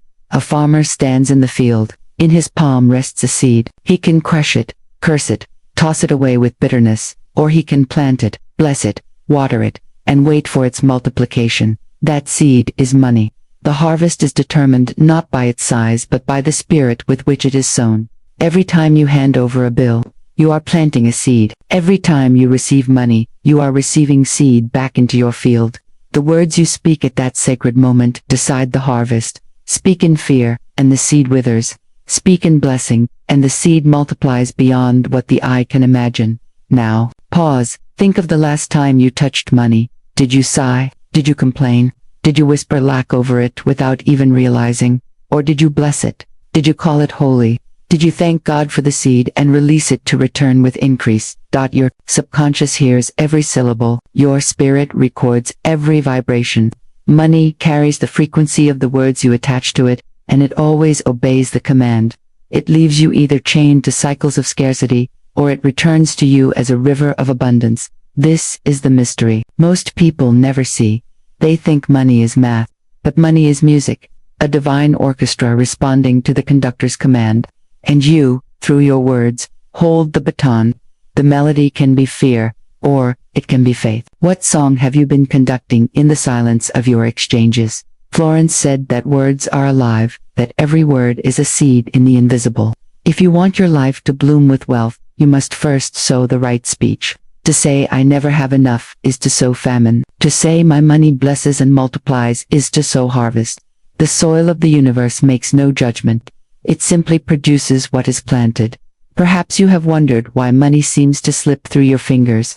Why, no matter how hard you work, the harvest feels small. Look back, listen to the sentences you spoke while you handled it. Did you plant weeds or wheat? Did you sow curses or blessings? This is not superstition. This is divine law. Energy obeys voice. Spirit follows sound. When you touch money, you imprint it with the frequency of your consciousness. That imprint determines how it behaves once it leaves your hand. Imagine holding a single bill in your palm right now. See it not as a piece of paper but as a sacred messenger. Its destiny is shaped by the words you speak into it. You can tell it, you never last. You always leave me. And it will obey. Or you can declare, I bless you. You return to me, multiplied under grace. And it will obey that as well. This is where transformation begins, not in external strategies, not in frantic effort, but in the still moment when money touches your hand. In that moment, you are the priest at the altar, pronouncing either blessing or curse. You are the farmer with seed, deciding whether to cast it into good ground or let it die in bitterness. This is why your words matter more than you have ever realized. They are not echoes that fade into silence. They are architects that build your financial destiny brick by brick. Every syllable carries creative power. The tongue is the gate through which your fortune enters or is turned away. So let me ask you again, when you touched money today, what did you say? What hidden decree passed from your lips or your mind? Was it aligned with fear or with faith? Did you see money as a burden or as a blessing? This is the first awakening, to recognize that the smallest act, handing over a coin, folding a bill, swiping a card, is not casual, but cosmic. It is a sacred exchange, a moment where your words become law. And here is the truth. Once you awaken to this, you can never go back. You can never again treat money as meaningless. You will see every exchange as a ritual. You will hear every word as a decree. And from this day forward, you will have the choice to multiply or diminish by the words you speak. This is why you are here. Not by accident, but by divine appointment. Your spirit is ready to receive a higher law. You are being called to shift from casual handling to conscious creation, from cursing to blessing, from scarcity to abundance. If you want to receive daily teachings that awaken your faith and multiply your wealth, subscribe now and join this divine journey. Every video is designed to lift you into alignment with the invisible laws that govern prosperity. Together, we will turn every seed into a harvest. Stay with me. Because before this video ends, you will hold a sentence of power, a declaration, so charged with divine authority that when spoken over money, it can transform your financial destiny. But first, you must see with new eyes. Money is not paper, it is not coin, it is not credit, it is energy, it is a seed, it is a messenger, and what you say to it decides everything. So, let this be the moment your journey begins. Let this be the awakening where your words shift from casual to conscious, from fearful to faithful, from powerless to powerful, because the truth is simple. Every time you touch money, you are touching energy, and energy listens. Energy obeys, energy multiplies according to the decree of your tongue, and you, beloved, hold the power of decree. Every word you speak over money is a command written into the invisible law. Every sentence that leaves your lips is either multiplying your wealth or scattering it into the winds of fear. This is the law of multiplication. It is not man-made, it is not governed by banks, and it does not depend on the economy. It is spiritual, eternal, precise. When money enters your hands, it listens. It does not argue. It does not resist. It simply obeys the vibration that you release through your words. This is why Florence Scovel Shinn taught, your word is your wand. Because your tongue is the instrument that sends wealth forth to return with increase, or drives it away to dwell in lack. Think for a moment. How many times have you said without thought, I never have enough? How many times have you whispered, money slips through my fingers? These sentences may sound small, but they are seeds cast into the soil of your subconscious. And the subconscious, like fertile ground, does not ask if the seed is good or poisonous. It simply grows whatever is planted.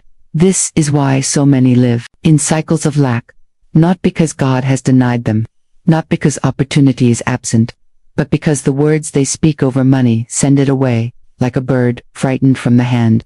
Now see the contrast. Florence taught that blessing money shifts the entire atmosphere. When you hold even the smallest coin and declare, This money is blessed and returns to me multiplied. You command the subconscious to build wealth instead of poverty. The spoken blessing turns paper into a living seed that must bear fruit. Picture money as a mirror. It does not invent its own reflection. It only shows you what you declare. If you say, there is never enough, the mirror reflects scarcity. If you say, this money expands and multiplies, the mirror reflects abundance. The mirror does not lie. It only returns. Let me share an image with you. A woman I once knew decided to practice this law with every single bill she touched. Whether it was paying for groceries or receiving change, she whispered within herself, I bless this money. It multiplies as it moves. At first, nothing seemed to change, but within weeks, unexpected inflows began to appear. Small refunds, forgotten checks, new opportunities. It was not magic, it was law. The words she spoke commanded the mirror of money to return increase, and it obeyed. Now pause for a moment. Think back to the last time money passed through your hands. What words did you release in that moment? Did you complain about how little it was? Did you silently curse the bill that was leaving you? Or did you speak with the tongue of blessing, commanding it to multiply as it returned? This is where the law of multiplication begins, at the very edge of your lips. Every transaction becomes a prayer. Every dollar becomes a messenger. Every word becomes a seed. As you awaken to this, notice how the energy in your body shifts. The thought of money is no longer heavy, no longer filled with dread. It becomes sacred. It becomes an ally. It becomes a servant of divine law, waiting for your word to release its assignment. When you understand this, money ceases to be an enemy or a stranger. It becomes a friend that listens. A friend that carries your blessing into the world and returns carrying gifts you could not have planned. So ask yourself, right now, with full honesty, what are you speaking over the wealth that touches your hands? What commands are you sending into the invisible law? The answer to those questions is the answer to why your money multiplies or why it does not. And remember this truth, the universe is exact. Your words are not casual. They are instructions carved into the living fabric of law. Speak lack, and you reap lack. Speak blessing, and you reap abundance. The choice is always yours. The law of multiplication never sleeps. It is listening now. And in the next section, I will reveal how to shift your inner dialogue so that every word you speak becomes a doorway to wealth, instead of a wall against it. So many wonder why money seems to flee from them, yet they do not hear the curses that leave their own mouths. This isn't enough. Money always slips away. I can't afford it. These phrases may sound harmless, but they are incantations spoken against your own abundance. Every time they are repeated, the gates of wealth close a little tighter. Most people do not realize they are repelling money with the very vibration of their thoughts. Fear clings to every transaction. Resentment poisons every payment. Anger toward money itself becomes a silent command that sends it running. You cannot draw near what you secretly despise. You cannot attract what you constantly resist. Florence Scovel Shinn called this the law of non-resistance. What you resent will never remain with you. What you resist cannot flow toward you. To resist money is like holding your breath and expecting life to pour in. The channel must be open, and it can only open through peace. Picture this clearly. Imagine planting a seed in soil laced with poison. No matter how much light or water it receives, the seed cannot thrive. It will wither before it ever bears fruit. This is exactly what happens when you hold money in fear, anger, or resentment. The soil of your spirit becomes poisoned, and wealth cannot take root. I once knew a man who lived this cycle every month. Each time he paid a bill, he cursed under his breath. He complained about how unfair life was, how money never stayed, how bills stole his joy. And what happened? His money vanished faster than it came. Unexpected expenses arose, opportunities slipped away, and the cycle of lack repeated, not because he was cursed by fate, but because his own words became the curse. Now, let me guide you inward. Close your eyes if you can. Think back to the last time you paid a bill or handed over money. What emotion did you send with it? Was it gratitude, trusting it would return multiplied? Or was it resentment, fear, or silent anger that whispered, "This is too much, this isn't fair, this won't come back"? Be honest with yourself. The energy you send out is the energy that returns. Money is not only paper and ink, it is a living instrument that responds to your inner command. If your command is fear, it returns with emptiness. If your command is resentment, it returns with struggle. But if your command is blessing, it returns with multiplication. The struggle is not outside of you. It is not the bills. It is not the lack of opportunity.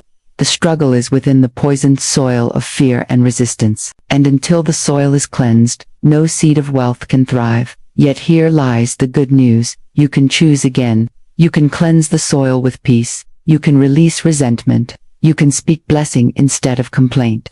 The very moment you stop resisting, the current of supply begins to flow, and in the next section, we will step deeper into this current, learning how to open the heart so money no longer feels like a threat, but becomes a trusted companion on your divine journey. There comes a moment when the ordinary becomes sacred, when the simple act of touching money shifts from habit to holy ritual. This is the turning point. This is where lack gives way to circulation, and fear dissolves into faith. Every exchange of money is not just a transaction. It is a prayer. It is a declaration. It is your soul speaking to the universe saying, "This is the current I choose to flow in." Think of money as a river of God's supply flowing through your hands. This river is endless. It does not dry up. It does not run out. It does not withhold its current. But here is the question. When the river touches you, do you bless it, or do you block it? Do you let it flow freely, trusting it will return multiplied? Or do you clutch it with fear, damming the stream until it stagnates? Florence Scovel Shinn called this the law of substitution. Every time fear rises, you have the power to replace it with faith. Every time complaint tries to escape your lips, you can substitute it with blessing. You cannot serve two masters. You cannot speak both lack and abundance in the same breath. One will always cancel the other, so let this become your practice. Every time money passes through your hands, declare with full faith, "Every dollar I touch is blessed. Every bill I send is a seed. This money returns to me multiplied, carrying joy and abundance." These words are not poetry. They are commands to the subconscious, which obeys without question. They are seeds planted in spiritual law, which must bear fruit in their appointed season. Now, let us step into a sacred visualization. Close your eyes if you can. See yourself holding money not as paper, not as numbers, but as golden light. Feel it radiating in your palms, warm and alive. This light is not leaving you. It is flowing through you into greater rivers. As it moves, it carries your blessing, your peace, your joy. And as all rivers return to the sea, this golden current returns to you in greater waves of supply. This is not imagination. It is truth in motion. To deepen this ritual, take a moment with your journal. Write down the emotions you want your money to carry into the world. Do you want it to carry peace into someone else's life? Do you want it to carry joy, lifting a burden you may never see? Do you want it to carry abundance, opening doors for both you and others? When you send money with these emotions, you are not losing it, is simply circling back with multiplied energy. This is the shift. Money is no longer an enemy. It is no longer a source of fear or complaint. It becomes a divine partner, carrying your words, your emotions, your blessing into the invisible law, and what you send always returns. Every touch, every bill, every coin becomes sacred. Every transaction becomes a ritual of trust. Every word you speak over money becomes a command written into the fabric of destiny. So I ask you, when the river of supply flows through your hands, what will you declare? What will you send forth to return to you multiplied? Carry this question in your heart, because in the next section, we will step deeper into the affirmations and inner dialogue that anchor this practice until it becomes second nature, turning your every word into wealth. There comes a moment when teaching must turn into action, when wisdom must be sealed with a spoken word. And now we arrive at the center of this journey, the declaration that turns money into a multiplying force. Listen closely. Here is the very sentence of power. Florence Scovel Shinn would have you speak. I bless this money, and it returns to me multiplied, under grace, in perfect ways. These words are not casual. They are not poetry. They are a command spoken into the divine orchestra that governs all circulation. Let us open them, phrase by phrase, and see the law behind the language. I bless. The bless is to release divine favor. When you bless, you open the silent gate of destiny and invite light to flow where fear once lived. To bless is to say, this is good, this is holy, this is part of God's infinite supply. Every blessing spoken over money breaks the curse. of lack and aligns it with heaven's abundance. This money returns to me. Here is the command of circulation. You are not sending money into a void. You are sending it into a living current that circles back to you, like a river that flows to the sea and rises again as rain. Money obeys the eternal law of return. What you send with blessing must find its way back to your hands, multiplied. This is the law of expansion. It is not enough for money to return the same. Every seed planted in divine soil returns in harvest form. Every blessing grows into greater blessing. When you say multiplied, you instruct the law to enlarge, increase, and expand your supply beyond its starting point. Under grace, in perfect ways. This phrase seals the declaration. It calls forth divine timing, harmony, and protection. It prevents striving, struggle, or forced outcomes. It ensures that your wealth arrives without harm, without chaos, without loss to another. It is wealth, arriving as it should, gently, beautifully, and exactly when needed. Now pause and feel the weight of these words, not as theory, but as living power. When you touch a bill, a coin, or even a digital transaction, these words turn that moment into a ritual of multiplication. This is the power of the tongue in action.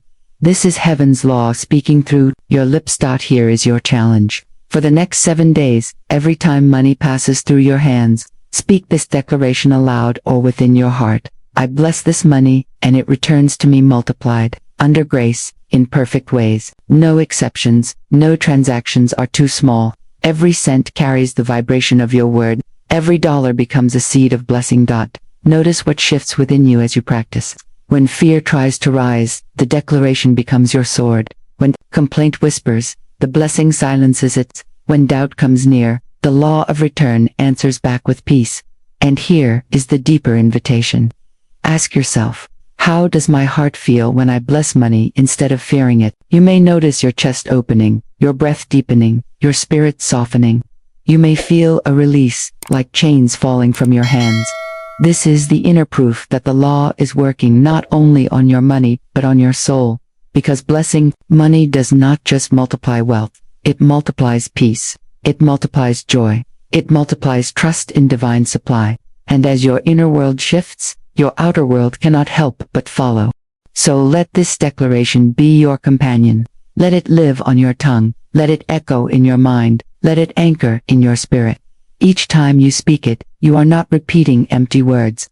You are activating law. You are commanding circulation. You are planting seeds in the invisible field of supply. And soon you will see the harvest, not by force, not by fear, but under grace, in perfect ways. In the next section, we will explore how to anchor this practice into your daily rhythm. So, blessing money is no longer something you remember to do. It becomes who you are. The moment you begin blessing money, something unseen begins to move. You may not notice it at first. The numbers in your bank account might not double overnight. But beneath the surface, in the quiet corridors of your subconscious, a new law is being written. Each declaration is more than sound. It is a seed planted in the fertile soil of the mind. It is a spark igniting pathways that were once dark with fear. It is the invisible shift that changes everything before the evidence appears. Florence Scovel Shinn said, "Your word is your wand, and with every blessing spoken, you are wielding that wand. You are not only addressing the money in your hand, you are chiseling away at the old engravings etched into your inner temple. Those engravings of scarcity, of unworthiness, of fear, that whispered, there is never enough. Each time you speak the declaration, the chisel strikes again. A new pattern is carved, one that reads, I live in infinite supply, I am safe, I am provided for." This is how repetition the subconscious. Your mind is a faithful servant. It follows what it hears most often.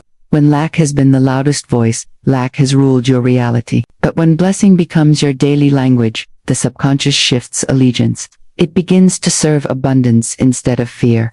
It begins to open doors instead of closing them. Feel the transformation.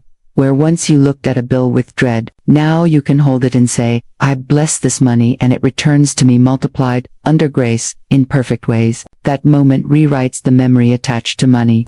Fear no longer controls the dialogue. Trust begins to speak louder. The law of substitution is at work here. You cannot hold two thoughts at once. When you bless, you displace fear. When you declare multiplication, you erase the vibration of lack. Every word becomes a key, unlocking the subconscious vault and replacing old scripts with new divine codes. To strengthen this shift, begin a simple practice of affirmation journaling. Each morning or evening, take a small bill or coin in your hand. Hold it gently, as if it were a sacred symbol. Write the declaration in your journal. I bless this money, and it returns to me, multiplied, under grace, in perfect ways. As you write, speak it softly. As you speak, feel it carving deeper into your being. The motion of the hand, the vibration of the word, the image in your mind, all three combine to reprogram your inner world. Now add the gift of visualization. Close your eyes. See the money in your hand glowing with golden light, radiant and alive. See it flow outward like streams of light, touching others, bringing good, and then returning to you in multiplied form. See your wallet, your accounts, your home filled with this glowing presence. Not heavy, not burdensome, but joyful, radiant, alive with divine circulation. This practice anchors the subconscious not in numbers, but in energy, and energy always precedes form. When you practice this daily, a new voice begins to rise within you, the voice of trust, the voice of sufficiency, the voice that says, I am in rhythm with divine supply. This voice does not shout, it whispers, steady and reassuring, like a soul's compass pointing you back to truth. Notice how the shift feels. Your chest is lighter, your breathing is deeper, your mind is calmer. This is the sign that the subconscious has begun to accept the new program. And once the inner accepts, the outer must follow, for what you truly believe within must show itself without. Let us seal this teaching with a short inner prayer. Divine Spirit, I bless every resource in my hand. I bless every channel that provides for me. My word is my wand, and with it, I create abundance. I am safe in infinite supply. I am held under grace, in perfect ways. This prayer is not a plea, it is a statement of alignment. It tunes your subconscious like a sacred instrument, making it resonate with wealth instead of fear. Remember this, you are not fighting old beliefs, you are replacing them. You are not forcing prosperity, you are allowing it. You are not chasing money, you are welcoming it. And as this inner rewiring deepens, you will begin to see evidence, new opportunities, unexpected gifts, peace in your transactions, all signs that the inner law has become outer reality. Carry this with you. Every blessing spoken chisels deeper. Every declaration sharpens the new engraving. Every visualization strengthens the pattern, until at last, the old temple of fear crumbles completely, and you stand in the sanctuary of abundance. And from this sanctuary, we move forward into the next revelation, how to live in daily rhythm with divine wealth, so that blessing money is not a practice you must remember, but a natural expression of who you have become. The true measure of your faith is not found in moments of overflow. It is tested in the quiet tension of daily life. When a bill arrives and your chest tightens, when debt stares back at you with silent weight, when you reach into your wallet and wonder if it will be enough. These are the sacred crossroads where your words must hold. It is here that blessing becomes more than an idea, it becomes a weapon of faith. For Florence Scovel Shinn taught, what you bless increases, and what you curse diminishes. If you meet your bills with resentment, you plant seeds of lack. If you meet them with blessing, you plant seeds of return. Let me tell you a truth. Every time money leaves your hand, it does not vanish. It goes out like a messenger, carrying the vibration you sent with it. Send it with fear, and it carries fear. Send it with trust, and it carries multiplication. Imagine a farmer holding seeds. He does not weep when he sows them into the ground. He does not curse the soil as he lets them go. He sows with joy, for he knows the harvest will be greater than what he released. So it is with money. Every bill paid, every debt honored, is seed sown into the field of divine circulation. The harvest is sure. The test is not whether you have the resources today. The test is whether you trust the law of return. To look at your bill and say, this money is a messenger of abundance. It returns with increase. To hold your payment and declare, I pay in joy, I receive in joy. These words shift the invisible ledger of your life. They command the flow to circle back in multiplied form. Even in moments of lack, the law still works. If you release one coin with blessing, you set circulation into motion. If you send out one small payment with joy, you align with greater return. Do not despise the small release. Do not curse what feels like not enough. For the seed you bless today becomes the tree that shades you tomorrow. Here is the discipline of the soul. Do not speak what you see. Speak what you desire to see. When the account looks empty, say, I live in divine supply. When the bill feels heavy, say, this is proof that life trusts me with responsibility, and I am resourced to meet it. When debt whispers shame, answer, I am in rhythm with divine repayment. Every balance is cleared in perfect ways. Do you see the power? Faith is not tested when the table is full. Faith is tested when the table looks bare, yet you bless the meal as though it were abundant. That blessing multiplies the unseen until it becomes visible. Close your eyes for a moment. Picture the last bill you paid. Feel the emotion you sent with it. Now, reimagine the scene. See yourself holding that bill with reverence, blessing the money as a seed, watching it transform into golden light that returns to you multiplied. This is not imagination alone. It is spiritual law in action, that the test of faith is not punishment, it is preparation. Each time you choose blessing over fear, you train your spirit for abundance. Each time you speak increase instead of lack, you draw closer to divine circulation, and in this practice, you begin to see the invisible hand of God at work, balancing every ledger, multiplying every seed, and guiding you into the rhythm of endless supply. And so we step forward, carrying the discipline of blessing not only in bills and debts, but into every exchange of life, where even the smallest transaction becomes a stage for divine abundance to prove itself. You have walked a journey, from the hidden curses spoken without thought, to the blessing that multiplies, from fear and resentment, to faith and circulation, from seeing money as a burden, to touching it as a sacred gift. You are no longer the one who unconsciously pushes wealth away. You are no longer the one who fears the bill or curses the coin. You are now the one who blesses, the one who circulates, the one who commands multiplication through the power of divine word. Hear this truth. You are a divine channel through which money multiplies. Your hands are no longer ordinary. They are vessels of flow. Every dollar that enters them is consecrated by your blessing. Every coin that leaves them is anointed with return. Step now into this new identity. You are not chasing money. You are not begging for supply. You are a living witness of divine law. You speak, and it responds. You bless, and it multiplies. You release, and it returns. Say it now, with the authority of one who knows. I am in the divine flow. Every dollar I touch is blessed, and it returns to me multiplied. I live under grace, and every channel opens for me in perfect ways. This is not hope, it is law. This is not wish, it is your inheritance.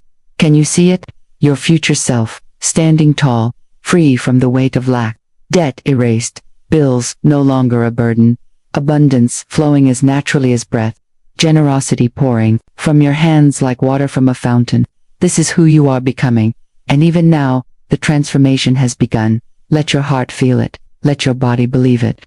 Let your words carry it forward, for what you bless today will manifest tomorrow. And now, before we close, take this moment into silence. Close your eyes. Feel the river of supply flowing through you. Not a trickle, not a drip, but a rushing stream of divine provision, endless and alive. This is your true inheritance. This is your soul's wealth. If this message has stirred something in you, carry it forward. Share it with others who need to hear the truth. Subscribe and stay connected. For this is not the end of the journey, it is the beginning of a new way of life. You are a channel of overflow. You are the rhythm of divine circulation. You are blessed, and every blessing you release will return multiplied.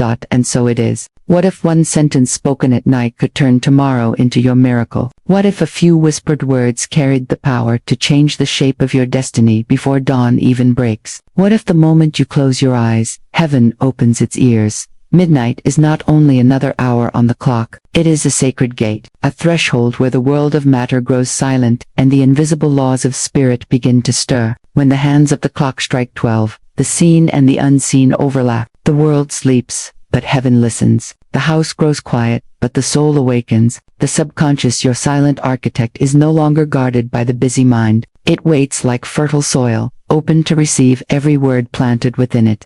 Florence Scovel Shinn taught that your word is your wand, and at night, when the conscious mind surrenders its watch, the wand is most powerful. The decree you speak before sleep does not vanish into darkness. It travels into the hidden workshop of the subconscious, where images are formed and futures are designed. The unseen law takes your words as instruction. It does not argue. It does not question. It simply obeys. Yet most souls lie down at night not with faith but with fear. They repeat silent hymns of worry. They rehearse conversations of regret. They replay debts, doubts, and disappointments. Unknowingly, they plant weeds in the most fertile soil of their life. They water their tomorrows with anxiety. They program their subconscious with patterns of lack. And then they wake up wondering why the same struggles chase them day after day. But there is another way, a way where the last words you speak before the curtain of sleep falls are not curses but codes, not complaints but commands, not fears but faith-filled decrees. These sacred words become seeds. They are sown in the invisible field of your subconscious, and like hidden roots beneath the earth,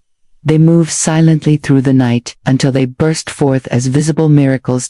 Picture midnight as a vast doorway. On one side is the day that has ended, filled with its mistakes, its triumphs, its ordinary details. On the other side is the day that has not yet come, pure and untouched, waiting to be shaped. Standing at that threshold, you hold the key. The words you speak are the codes that unlock what waits on the other side. Speak fear, and the door opens to more of the same. Speak faith, and the door swings wide to new abundance, healing, love, and divine opportunity.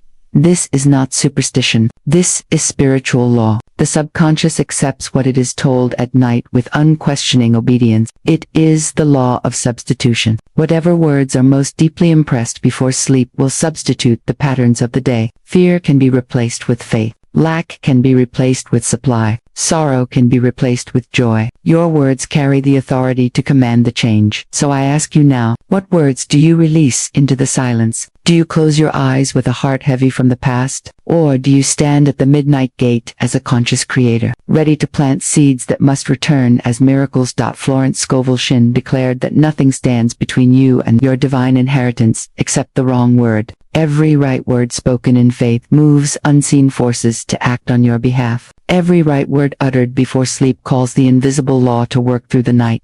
Tonight can be different. Tonight you can choose to stop rehearsing fears and start releasing faith. You can choose to trade the language of defeat for the language of divine command. You can choose to speak the words that heaven cannot ignore. And as you walk through this journey with me, you will not only discover the sacred code words that open the midnight gate, you will learn the law that makes them work. You will see how miracles do not arrive by chance, but by decree. You will awaken to the truth that your future listens to your tongue. If your spirit longs for this kind of daily guidance, if you desire practical tools that awaken your divine power, if you know your soul is ready for more, subscribe now and walk this sacred journey with me. Each day, a new key, a new teaching, a new doorway opens. For tonight, hold this truth close. The midnight gate is not silent. It waits for your word. The question is, what will you speak into it soon? I will reveal the code words themselves, but before we speak them, we must understand the law that gives them power. Because without knowing the law, even the right words lose their strength. And when the law is known, even a whisper becomes a miracle in motion. When you lie down at night, something remarkable takes place. The conscious mind, that busy chatterbox that argues, questions, and interrupts, finally falls silent. It releases its grip, and the deeper self, the subconscious, steps forward like an open field. This is the sacred moment when the law of subconscious imprinting begins its work. Florence Scovel Shinn taught that the subconscious accepts every impression as fact. It does not debate, it does not analyze, it simply obeys the command it is given. And at night, when the surface mind surrenders, the soil of the subconscious becomes more receptive than at any other time. Every word you speak before sleep falls like a seed into that soil. And just as the earth cannot resist the seed that is planted, the subconscious cannot resist the decree it has received.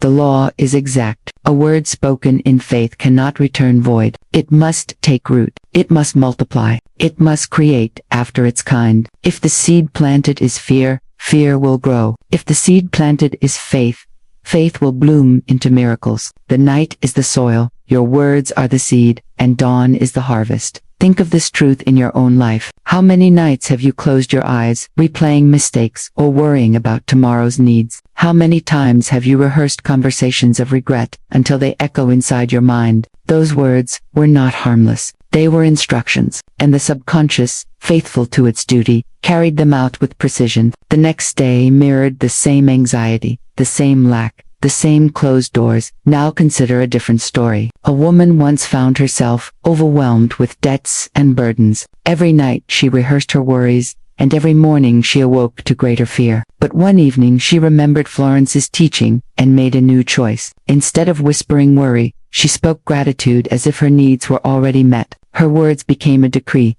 By divine right, my supply is sure. I sleep in peace because God never fails. She repeated it night after night until the words sank like roots. And within weeks, unexpected opportunities opened. Debts were dissolved, and peace replaced panic. What changed? Not the world around her first, but the world within her. The seed she planted in the silence of night became the harvest she reaped in the light of day. This is the invisible law at work. The subconscious magnifies whatever it receives. Fear spoken at night multiplies into greater fear. Faith spoken at night multiplies into visible miracles. It is never neutral. It always returns what was given. Affirmations are not empty words. They are divine codes. They are vibrational decrees that activate the law. Each one carries a frequency, and when spoken with faith, that frequency imprints itself upon the subconscious. The code does not ask permission from the conscious mind. It moves directly into the unseen, rearranging patterns and opening doors. That is why Florence insisted that words are not casual. They are creative instruments. They write the script that life must perform. So I ask you to pause here and reflect. If words carried this much authority in the noise of the day, what could they unleash in the silence of night? If the subconscious accepts them without argument, why not give it a decree so divine it cannot help but return with blessing? Why surrender to fear when the same lips can command faith? In the next step of this journey, we will uncover why so many pray, affirm, and declare, yet still see no fruit. We will look at the hidden struggle that blocks miracles even when the right words are spoken. Because knowing the law is not enough, you must also understand what interferes with its perfect work. You pray at night, you whisper sacred words, you ask for light, for healing, for a door to open. Yet when the morning comes, you rise from your bed and find the same burdens waiting for you, the same unpaid bill, the same empty hand, the same silence from heaven. And you wonder, did my prayer go unheard? Did my words vanish into the dark? This is the hidden struggle, the silent loop that wears down the soul. The truth is this: many speak words of faith in the night, but in the morning, they cancel them with words of fear. It is like planting roses under the stars, then pouring poison on them when the sun rises. You nurture and you destroy, all within the same breath. Florence Scovel Shinn revealed the law most overlooked. The law of non-resistance. Nothing divine can flow into a resisting heart. A river cannot move through a clenched fist. Miracles cannot find a soul tangled in fear, doubt, and desperate control. When you cling to your worry, you choke the very blessing you asked for. Think of your nights. You lie in bed, your body still, but your mind restless. Thoughts wander into corridors of fear. What if nothing changes? What if I lose everything? What if I fail again? These are not idle thoughts. They are commands to your subconscious. They become silent scripts that shape your reality.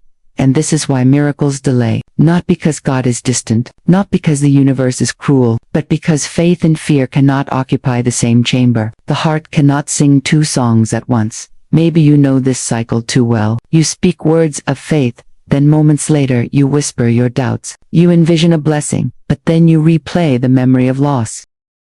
You try to surrender, yet you secretly bargain with your worry. This tug-of-war keeps miracles at bay. But here is your hope.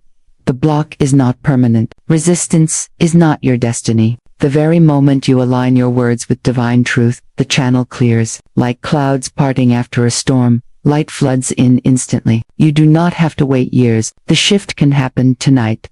Imagine speaking words that do not war with themselves, words that do not plant roses and poison them at the same time, words that carry only one vibration, the vibration of trust. When your words are one with divine law, miracles no longer delay. They appear because they have no resistance left to push against. So hear me now. Your delay has not been a denial. It has been a mirror, showing you the hidden knots within. And the moment you untie them, everything you asked for flows without struggle. If words carry this much weight, if resistance is the true thief of miracles, then perhaps the answer has never been in asking louder but in aligning deeper.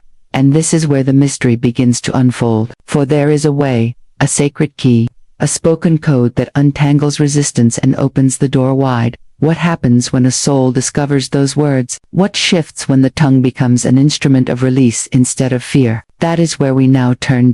Imagine this. A traveler walks beneath a midnight sky. The road is long, the air is heavy, and ahead rises a great gate. Its iron bars glisten in the moonlight, impenetrable, unyielding. The traveler has walked far, carrying dreams, prayers, and the ache of unanswered questions. Yet the path ends here. The gate will not move. They push, they pound, they shake it with all their strength, but the gate does not open. Exhausted, they collapse against the earth, whispering into the silence, "Why will it not let me through?" Then comes a whisper carried by the wind. This gate is not moved by force, it is opened by the word. The traveler rises, confused but listening, for in this land, effort is not the currency of passage. Sound is, not any sound, not empty words, but a precise vibration, a decree, a code, one uttered in faith. That this is the secret of spirit. The universe does not yield to struggle. It yields to alignment. It does not respond to frantic effort. It responds to the right decree spoken with authority. Florence Scovel Shinn revealed this mystery again and again. Words are not mere letters strung together. They are keys forged in the invisible. When spoken with faith, they unlock doors no hand can force. When spoken with fear, they bolt the gate even tighter. Think of Jericho. The walls did not fall because of weapons. They fell with a shout, a sound aligned with divine command. Or recall the ancient tale of open sesame, where treasure remained hidden until the right words were spoken. These were not fairy stories. They were parables of law, spiritual mechanics wrapped in symbol. And you, dear soul, are that traveler. You stand before your own silent gates, gates of provision, gates of healing, gates of freedom. You have pushed, strived, and wrestled with life, and still, many gates remain shut, not because they are locked against you, but because you have not yet spoken the code that opens them. The code is not loudness, it is not endless repetition, it is not begging the heavens. The code is alignment, faith without resistance, decree without doubt. When you speak from that place, your word strikes like a tuning fork across the fabric of the unseen. The gate recognizes the vibration and swings wide. Picture it now. You stand before the gate of your destiny. In your mouth rests the key, not a key of iron, but a syllable of spirit. The moment you release it, the lock dissolves as if it were never there. The barrier bows, and the path stretches open. You do not stumble through. You walk with dignity, for you carry the authority of one who has remembered the code. This is why your words matter, not because they are poetry, not because they sound beautiful, but because they carry frequency. They either harmonize with divine law or clash against it. Every decree either builds a gate or removes it.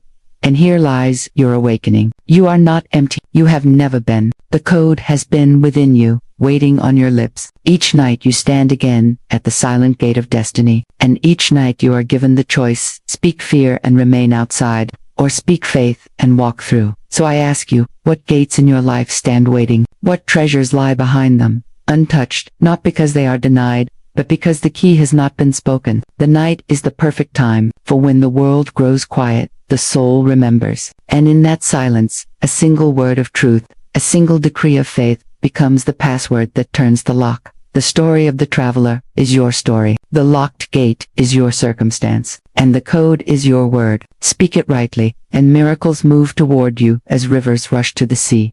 Now the question is no longer, will the gate open? The real question is, will I dare to speak the code? And this is where the journey deepens. For what use is a parable if we do not learn how to live it? What good is knowing about the code if we do not know how to release it each night? So come with me now. Let us move from the story to the practice. Let us uncover how to use these words as living keys, how to place them in your mouth before sleep, and how to let spirit unlock the gates you once thought impossible to pass. Every sacred code must be lived, not only understood. Knowing the gate exists is not enough, you must walk to it. Knowing the key is in your hand is not enough, you must place it in the lock. This is where practice begins. The night holds a secret rhythm, a divine orchestra playing just beneath the silence. If you learn to join that rhythm, you become more than a dreamer. You become a conductor, guiding the unseen into form. Tonight, I want to guide you into a simple yet powerful practice that can turn your nights into seedbeds of miracles. That begins before you sleep, when the world has quieted, when your mind is ready to descend into rest. Pause. Do not let the last thing you carry into your pillow be worry, anger, or regret. Those are thorns that pierce the soil of the subconscious. Instead, take a deep, deliberate breath. Inhale as if you are drinking in peace. Exhale as if you are releasing the weight of the day. Feel the whisper of release moving through you. Now, speak, not as a beggar, but as a creator. Not with desperation, but with decree. Florence Scovel Shinn taught us that every word must be spoken as if it were already done. For spirit hears no difference between faith and reality. The law does not respond to pleading, it responds to certainty. So, let your words flow like this. By divine right, under grace, my miracle is here. I rest tonight in abundance, and I rise in answered prayer. All that belongs to me by divine law comes, easily, and without struggle.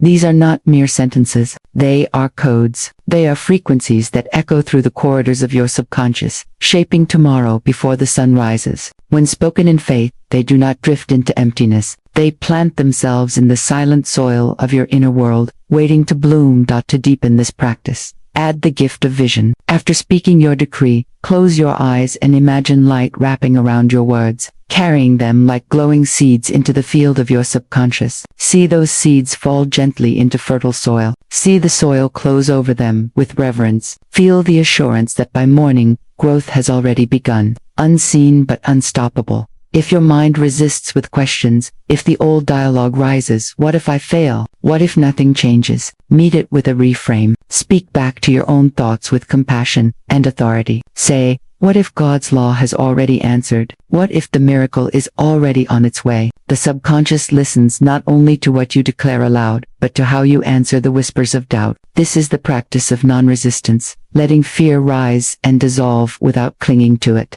You may also choose to write. Take a small journal and each night, before sleep, complete this sentence. Tonight, I release fear and affirm. Let the rest flow honestly. This simple act creates a bridge between conscious and subconscious, directing the flow of your energy toward truth. Writing transforms the invisible into the tangible.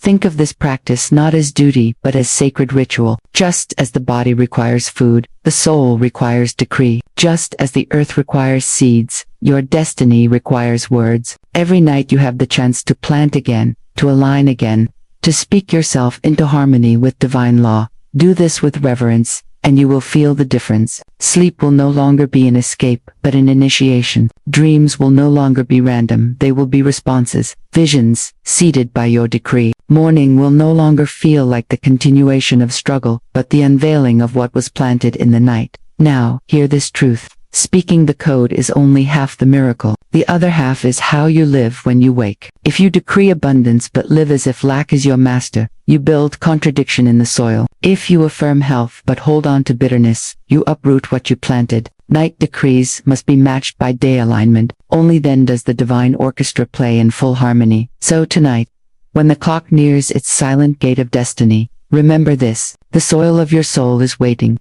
The seed of your decree is ready. The harvest begins with your voice. Will you speak the code, plant it in faith, and trust the dawn to unveil what spirit has already begun, because the night has listened, and the morning will reveal. What you spoke in the silence of night must now breathe through your daylight hours. The decree does not end with sleep. It continues as vibration, shaping every choice, every thought, every step you take. If the night is the soil, the day is the sunlight. Together they bring forth the harvest. Florence Scovel Shinn taught that you must act as if the prayer is already answered, not someday, not when evidence arrives, now, because the law is not waiting for proof, it is waiting for your agreement. When you carry yourself as if the miracle is already moving, you harmonize with the unseen current that is bringing it to you. So how do you live this code by day? Begin with your words, the same way you planted divine phrases into the night. Let them echo through your waking. When fear rises and whispers lack, substitute instantly, God is my supply, I cannot lack. When anxiety points to delay, answer softly, Divine timing is never late. My good is unfolding now. This is the law of substitution in action. You do not resist fear with more fear. You replace it with a decree that carries power. Walk in gratitude. Gratitude is not just reaction, it is proof of faith. When you give thanks for what has not yet been seen, you declare that the unseen is more real than the visible. Let gratitude become your posture, your rhythm. Thank the divine for what is already on its way. Thank life for aligning with your decree. Thank your own soul for daring to believe. Each thank you is like water nurturing the seed you planted. Think of it this way. If you plant a seed in the ground at night, you do not wake in the morning and dig it up to check if it grew. That would destroy the process. You trust the soil. You trust the sun. You trust the hidden law of growth. The same is true for your spoken code. Trust that once it has been declared, it is working even when your eyes cannot yet see. Carry reminders through the day. You may choose to repeat quietly what you declared before sleep, by divine right, under grace. My miracle is here. Or create a shortened phrase that feels like a key in your pocket, one you can touch with your tongue whenever you need alignment. The more consistently you embody the vibration, the faster resistance dissolves. Living the code is not performance. It is surrender. You are not pretending your miracle has happened. You are walking in the knowing that the law has already begun its work. You are refusing to let outer appearances dictate your inner reality. And in this refusal lies power. Even your smallest actions can align with this truth. Pay your bills with gratitude, not dread, knowing that divine supply is limitless. Speak with kindness, for the energy you release multiplies. Make choices from abundance, not from fear of lack. These actions are not empty gestures, they are signals to the universe that you are aligned with the decree you planted. When doubt tries to return, remember the image of the divine orchestra. Your life is a symphony, being composed note by note. You may not hear the full melody yet, but each note matters. Each affirmation, each act of faith, each moment of gratitude adds to the score. Trust that the music will swell in perfect time. So walk today with a quiet authority, not anxious, not desperate, but assured. The miracle has already been spoken. The law has already received it. Your role is to live in harmony with what you declared. This is living the code. And as you walk in this new rhythm, you will begin to notice the world responding differently. Opportunities arrive without strain. People appear at the right moment. Solutions come in ways you could never plan. This is not chance. It is alignment. It is the decree of the night echoing through the day. The seed has been planted. The light has been welcomed. The harvest is certain. And soon, you will see with your eyes what your spirit has already known. Now, let us move into the final transformation, the moment where you no longer just speak code words, but step into a life where miracles chase you. The journey has brought you here, from the trembling nights when fear wrapped itself around your thoughts, to the quiet decrees spoken in the silence. You have walked the sacred path from shadow to light. You have moved from the weight of uncertainty into the rhythm of faith, from blocked doors that once mocked your hope, to gates that swing open at the sound of your word, from waiting passively, to realizing that the miracle itself has been waiting for you. And now, a new truth must take root within you. You are no longer a beggar at life's door. You are not pleading for scraps of blessing, nor standing in the cold asking permission to enter abundance. You are a divine heir. The kingdom of miracles is your inheritance. The law is not against you, it is for you. And now, by alignment, the very forces of life begin to chase you down with goodness. Hear this clearly. The miracle no longer hides. The miracle pursues you. It searches for you, the way light breaks through a dark horizon. It hunts you with love, the way waves run after the shore. It follows you with certainty, the way dawn follows midnight. You do not strain to catch it, it is commanded to find you. Florence Scovel Shinn taught that when you speak the word, the universe arranges itself to fulfill it. Your decree is not empty sound, it is a divine code that moves unseen powers. And once spoken, it does not dissolve into silence. It echoes through the corridors of destiny until manifestation appears. So today, declare with me, by divine right, under grace, in perfect ways, miracles chase me daily. Speak it softly at first. Let it roll across your tongue like sacred honey. Then let it grow in strength until your body vibrates with its certainty. Say it not as a hope, but as law. Say it not as a wish, but as a fact. With each repetition, let your cells remember. With each breath, let your heart expand. With each word, Let heaven and earth bear witness. As you affirm, feel what is shifting now. Notice the peace that moves into your body like a gentle tide. Notice the light that steadies your mind, clearing away the fog of doubt. Notice the expectancy rising in your heart, not restless but steady, like the sure flame of a lamp that cannot be blown out. You are no longer looking for miracles with anxious eyes. You are walking with the knowing that they are already looking for you. This is the soul's great reversal. You are no longer the hunter, you are the chosen. You are no longer grasping, you are receiving. You are no longer knocking, you are the door through which blessings flow. The divine orchestra has already struck its opening note, and your life is the stage where the music will crescendo. See it now. The midnight gate has opened. The decree you whispered in darkness has unlocked something eternal. And as dawn rises, it does not come empty. It rises carrying your answered prayer. It rises carrying provision. It rises carrying alignment, opportunity, healing, and abundance. Morning itself becomes the messenger of fulfillment. Let your imagination touch it. Walk through your day as if the air is charged with answered prayer. Hear the sound of doors unlocking with your very footsteps. See people drawn to bless you without knowing why. Feel circumstances shifting in your favor before you even arrive. This is not imagination. It is spiritual law becoming visible. And from this moment forward, you are to carry yourself differently. You are to live as one who is pursued, not by fear, not by lack, but by miracles. They are already behind you, already tracking your path, already overtaking you in divine timing. No effort can outrun them, no mistake can cancel them. They are written into your story, and the ink is divine. This is your sacred declaration. Your soul's compass has turned. You walk no longer as the seeker, you walk as the found. You walk no longer in the wilderness, you walk in the garden of answered prayers. Every word you speak, every thought you hold, every step you take is now drenched in expectancy. And as we close this journey, I invite you into one last agreement. By divine right, under grace, in perfect ways, miracles chase me daily. Hold it close, carry it forward, let it be the anthem that sings you into tomorrow. If this message awakens something within you, subscribe now. Each day we walk deeper into truth together. Each day we plant stronger decrees. Each day we step closer to the life where miracles are not distant, but ever present, chasing you, overtaking you, and crowning you with divine abundance. The midnight gate has opened, the dawn has risen, and your miracle is already on its way.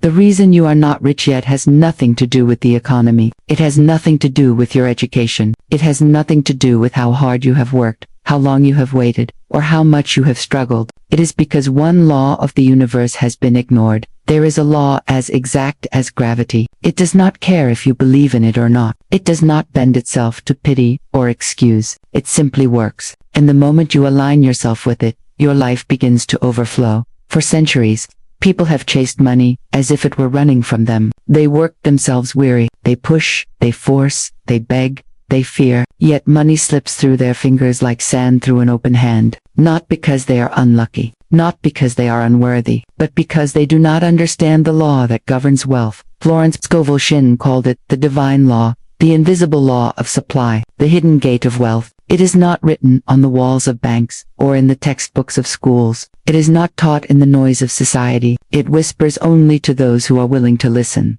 Wealth is not outside of you. It is not buried in a paycheck or locked in someone else's vault. It is a gate within you, waiting to be opened. And the key is not effort. The key is alignment. The key is the words you speak, the faith you hold, the vision you dare to command. Think of a seed. You do not see the plant within it. You could call it empty, lifeless, too small to matter. But when it is placed in the soil and surrendered to divine timing, it bursts forth with unstoppable power. So it is with wealth. It has been hidden in you all along, like a seed beneath the soil of your consciousness. Think of gravity. You may never see it, never touch it, never hear it. But if you drop a stone, it falls. The law does not negotiate. The law does not hesitate. The law works every time. So it is with the divine law of wealth. The moment you learn it and live it, money begins to obey you as faithfully as gravity pulls the stone to earth. And yet, how often have you cursed yourself with careless words? How often have you declared, I can't afford this? How often have you sighed, money always slips away from me?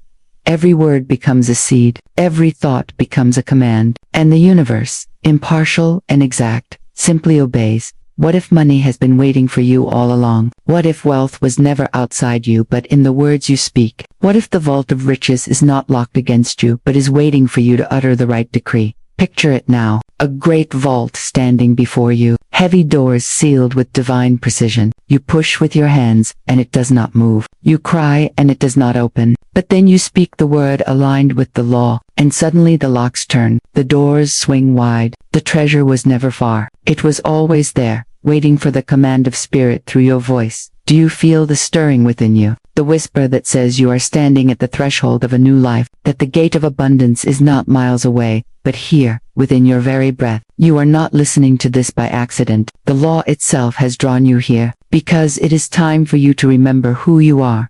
You are not a beggar in the marketplace of life. You are a divine heir of infinite supply. You were not created to scrape by or live in the shadow of fear. You were created to walk as a vessel of overflowing wealth, to prove through your life that spirit is generous, exact, and unstoppable. But to walk in that truth, you must make a choice to stop cursing your money, a choice to stop bowing before fear, a choice to align your words, your faith, and your vision with the divine law.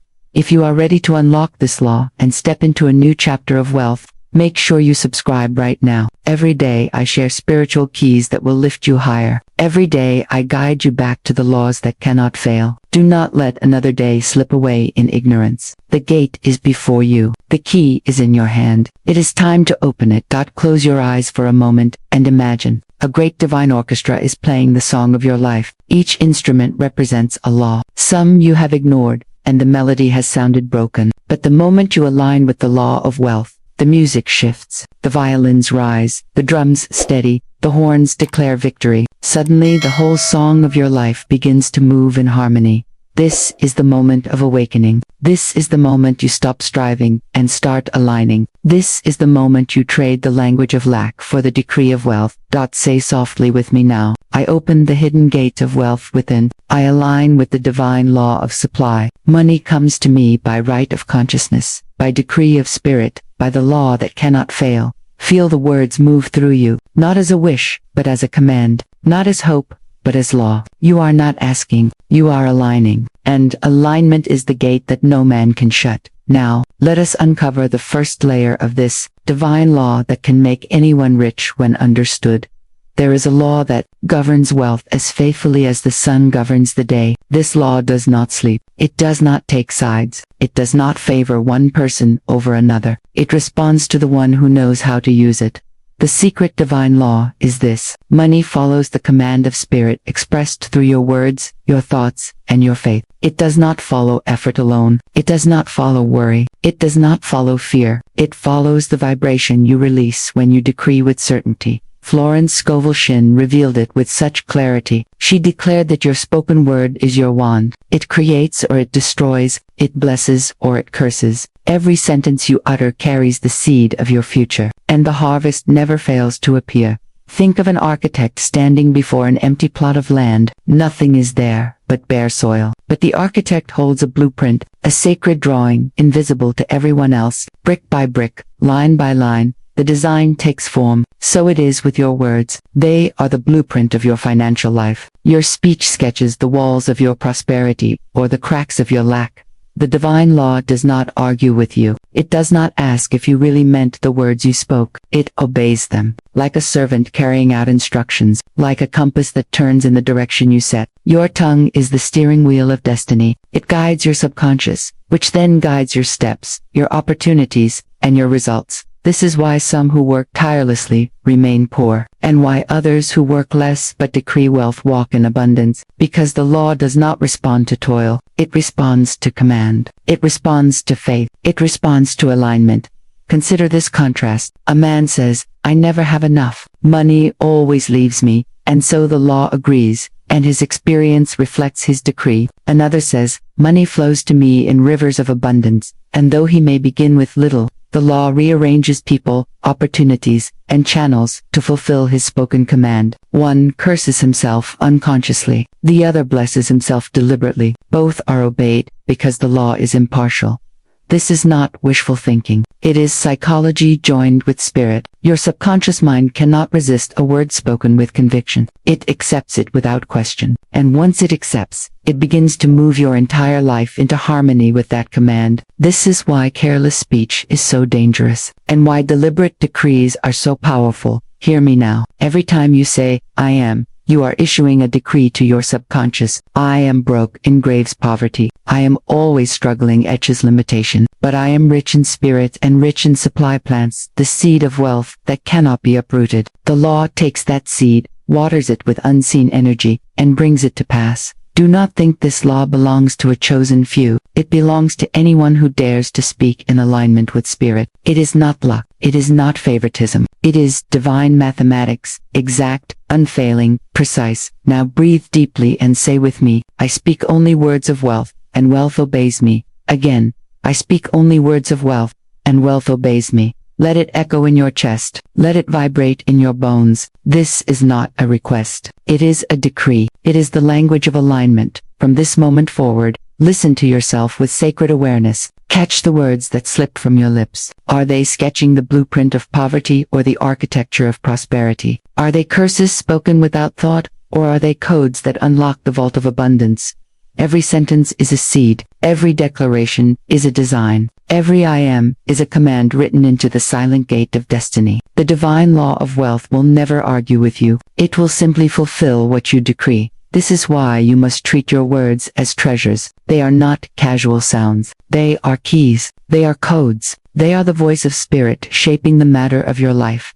Now imagine yourself standing before a vast field. Each word you release falls into the soil like a seed. The negative words rot and grow weeds that choke your joy. The positive words bloom into trees heavy with fruit. You do not eat the fruit on the same day you plant the seed. But wait, be faithful, and soon the harvest comes. This is divine timing. The seed does not rush. The soil does not complain. It trusts the invisible process. So too must you. Speak wealth today, speak wealth tomorrow, and in the right season, the unseen law brings the increase. The divine code of wealth is not hidden to punish you. It has been waiting for you to awaken, to notice the creative fire in your own mouth, to use your voice as a wand of power, and to stop wasting its force on fear, doubt, and complaint. You are the architect. I speak only words of wealth, and wealth obeys me. Carry this as your compass. Carry this as your code. Speak it when you rise. Speak it when you rest. Speak it when fear tries to tempt you into silence. And let your words call forth the riches that are already yours in spirit. But before this law can lift you, we must first expose the shadow that blocks it. There is a shadow that stalks every dream of abundance. It slips into your mind at night. It whispers when you look at your bank account. It creeps into your words before you even notice. This shadow is fear. Fear is the hidden enemy that curses money before it even has a chance to reach your hands. It is a silent thief, robbing you of wealth not by taking it away, but by convincing you it was never yours to begin with. Fear does not need proof to operate. It feeds on imagination twisted in the wrong direction, and once it enters your words, it becomes a decree that the divine law must obey. Florence Scovel Shinn taught the law of substitution. This law declares that whatever thought you dwell on grows stronger. Fear multiplies lack. In the same way, faith multiplies abundance. One is poison, the other is medicine, and whichever you choose becomes the architect of your experience. Listen closely. Every anxious phrase is a seed planted in the soil of your subconscious. I never have enough. Money slips away from me. Life is just getting harder. These words sound like harmless sighs of frustration, but they are blueprints of lack. They instruct your inner law to produce more of the same. You do not even need to shout them. A whisper of fear carries the same destructive power as a shout of faith. Imagine this scene. A person stands in line at the grocery store. They open their wallet with dread. They count their bills with shame. And though they speak no word aloud, their thoughts cry, "This will not last. It is never enough." In that very moment, they curse their own supply. The divine law does not hear the money clinking in their hand. It hears the decree hidden in their heart. And what it hears, it fulfills. Fear is a thief that robs you before money even arrives. It convinces you the river of supply is drying up, so you build dams of worry. It tells you wealth is for others, so you shrink into survival. It paints pictures of disaster in your imagination, and the subconscious, faithful servant that it is, rushes to carve that picture into your reality.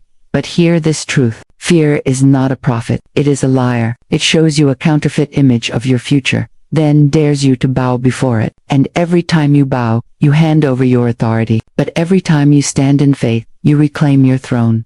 The law of substitution gives you the way out. You cannot fight fear by force. You must replace it. You must speak a higher word until the lower word dissolves. When your mind says, I am always broke, you interrupt it with, I am aligned with divine supply. When your tongue is tempted to declare, I never catch a break, you substitute it with, every step I take is ordered toward prosperity. This is not denial. It is redirection. It is soul training. It is teaching your inner law to serve faith instead of fear. Try it now. Close your eyes for a moment. Picture the fear that usually rises when you think of money. See it as a cloud hovering over your head. Now, with the authority of spirit, speak this decree. Fear is a lie. Faith is wealth. Say it again, with power. Fear is a lie. Faith is wealth. Watch that cloud dissolve into light as your words cut through the shadow. This is not imagination. This is creation. You are commanding the law to substitute fear with faith.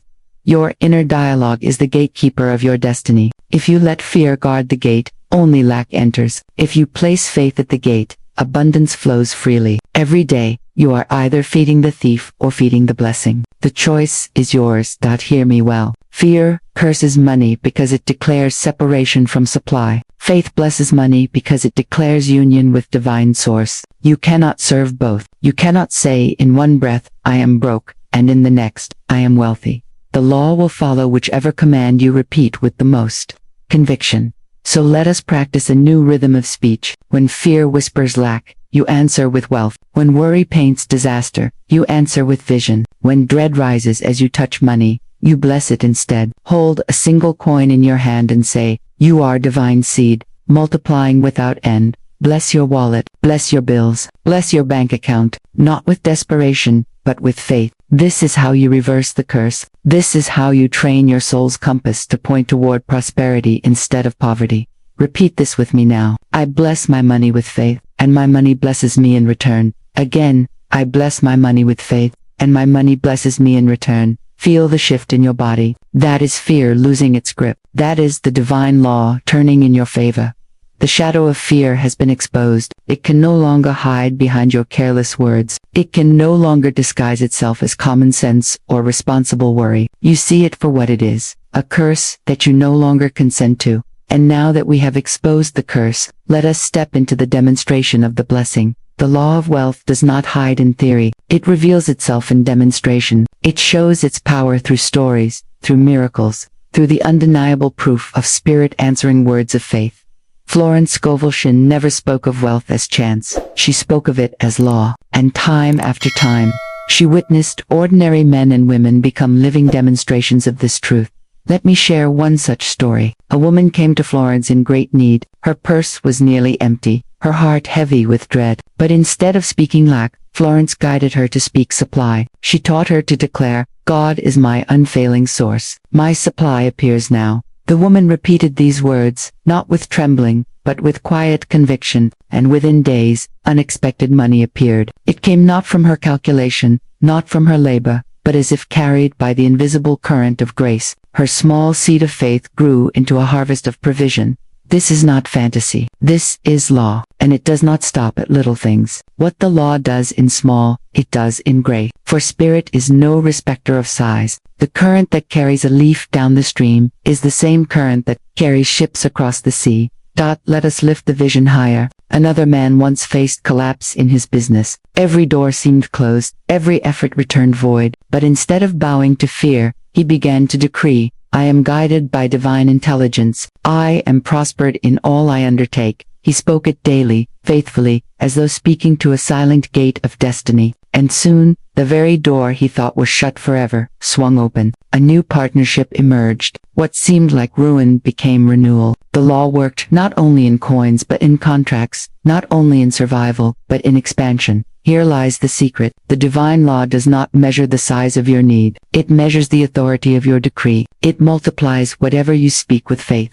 Whether for a loaf of bread or a mansion, whether for a few dollars or a fortune, it is impartial, like gravity. It does not ask, is this small or large? It only asks, what command has been given? Pause now and reflect. How often have you spoken only for survival when you were meant to speak for abundance? How often have you asked only for enough when the law was ready to release overflow? The gate of wealth does not open wider for the bold than for the timid. It opens equally to every decree. The difference is not the law. The difference is your word. Let us practice this truth in imagination. Close your eyes if you can. Picture yourself standing before a vast golden door. This door represents your supply, waiting for your command. Now, speak aloud in your mind, I am a magnet of wealth.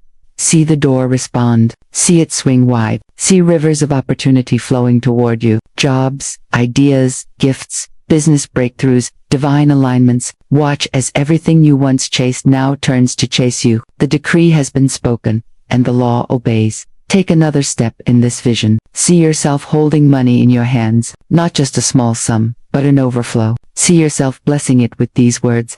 Large sums of money come to me quickly and easily, under grace.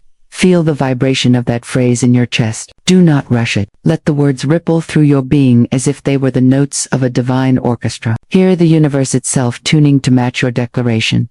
Every story, every miracle, every vision carries the same truth. The law works impartially, for the poor and the rich, for the weak and the strong, for the one with $1 and for the one with millions. It does not pick favorites. It only fulfills commands, and your command is carried not just in your words, but in your faith behind them. Remember the woman who received unexpected money. Remember the man whose business rose from ruin. Their words differed, but their faith aligned, and the law responded with demonstration. This is why Florence called it the game of life. It is not a game of chance, but a game of words. Every word is a move, every decree a shift on the invisible board of destiny, and the one who learns to speak with faith becomes master of the game. Do not limit yourself to stories of others. Your life is meant to become its own testimony. Your words are meant to open your own vault, and the same law that brought bread to the hungry and fortune to the forgotten waits. Now for your decree. So let us anchor this in practice. Say aloud, with authority, I am a magnet of wealth. Large sums of money come to me quickly and easily, under grace. Again, I am a magnet of wealth. Large sums of money come to me quickly and easily under grace. Feel the vibration of that phrase in your chest. Do not rush it. Let the words ripple through your being as if they were the notes of a divine orchestra. Hear the universe itself tuning to match your declaration.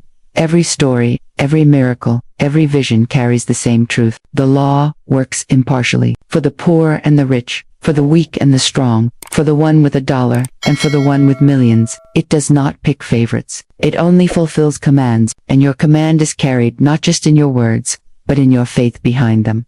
Remember the woman who received unexpected money. Remember the man whose business rose from ruin. Their words differed, but their faith aligned, and the law responded with demonstration. This is why Florence called it the game of life. It is not a game of chance, but a game of words. Every word is a move, every decree a shift on the invisible board of destiny, and the one who learns to speak with faith becomes master of the game. Do not limit yourself to stories of others. Your life is meant to become its own testimony. Your words are meant to open your own vault, and the same law that brought bread to the hungry and fortune to the forgotten waits. Now for your decree. So let us anchor this in practice. Say aloud, with authority, I am a magnet of wealth. Large sums of money come to me quickly and easily under grace. Again, I am a magnet of wealth. Large sums of money come to me quickly and easily under grace.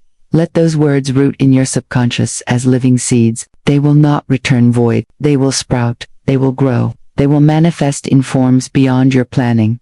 The divine law has no preference for small or great. It answers both alike. It is you who decides the scale of your command. It is you who paints the size of the picture. And it is the law that faithfully brings that picture to life. The demonstrations are real. They are happening now. And they can happen for you. But stories alone are not enough. For this law to transform your life, you must know how to apply it daily. The divine law does not bend to chance. It bends to command, and the command is not given once and forgotten. It is given daily, faithfully, until the subconscious and spirit walk in perfect agreement. This is the practice. This is the way to make wealth, not an occasional miracle, but a continual rhythm of life. Florence Scovel Shinn taught the law of none. To chase is to confess lack. To force is to declare distrust. But to speak with faith, to align without tension, is to let the river of supply flow unhindered. Non-resistance is the quiet knowing that what you decree must appear. It is the still confidence of one who has already received in spirit and now waits for form to follow. You are not meant to strain for wealth. You are meant to command it, to bless it, to walk in harmony with it. This is why we practice daily wealth rituals. They are not superstitions. They are sacred disciplines. They tune the soul's compass toward prosperity. They silence fear. They engrave truth into the subconscious. And when the inner temple is aligned, the outer world must follow.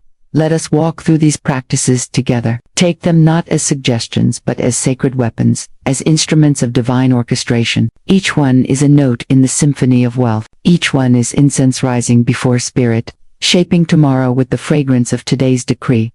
Morning ritual, the wealth decree. When you rise in the morning, you stand at the threshold of creation. Your mind is still tender, like soil, ready to receive seed. In this sacred moment, speak your decree aloud 3 times with authority. Let your voice carry the vibration of certainty, not hope.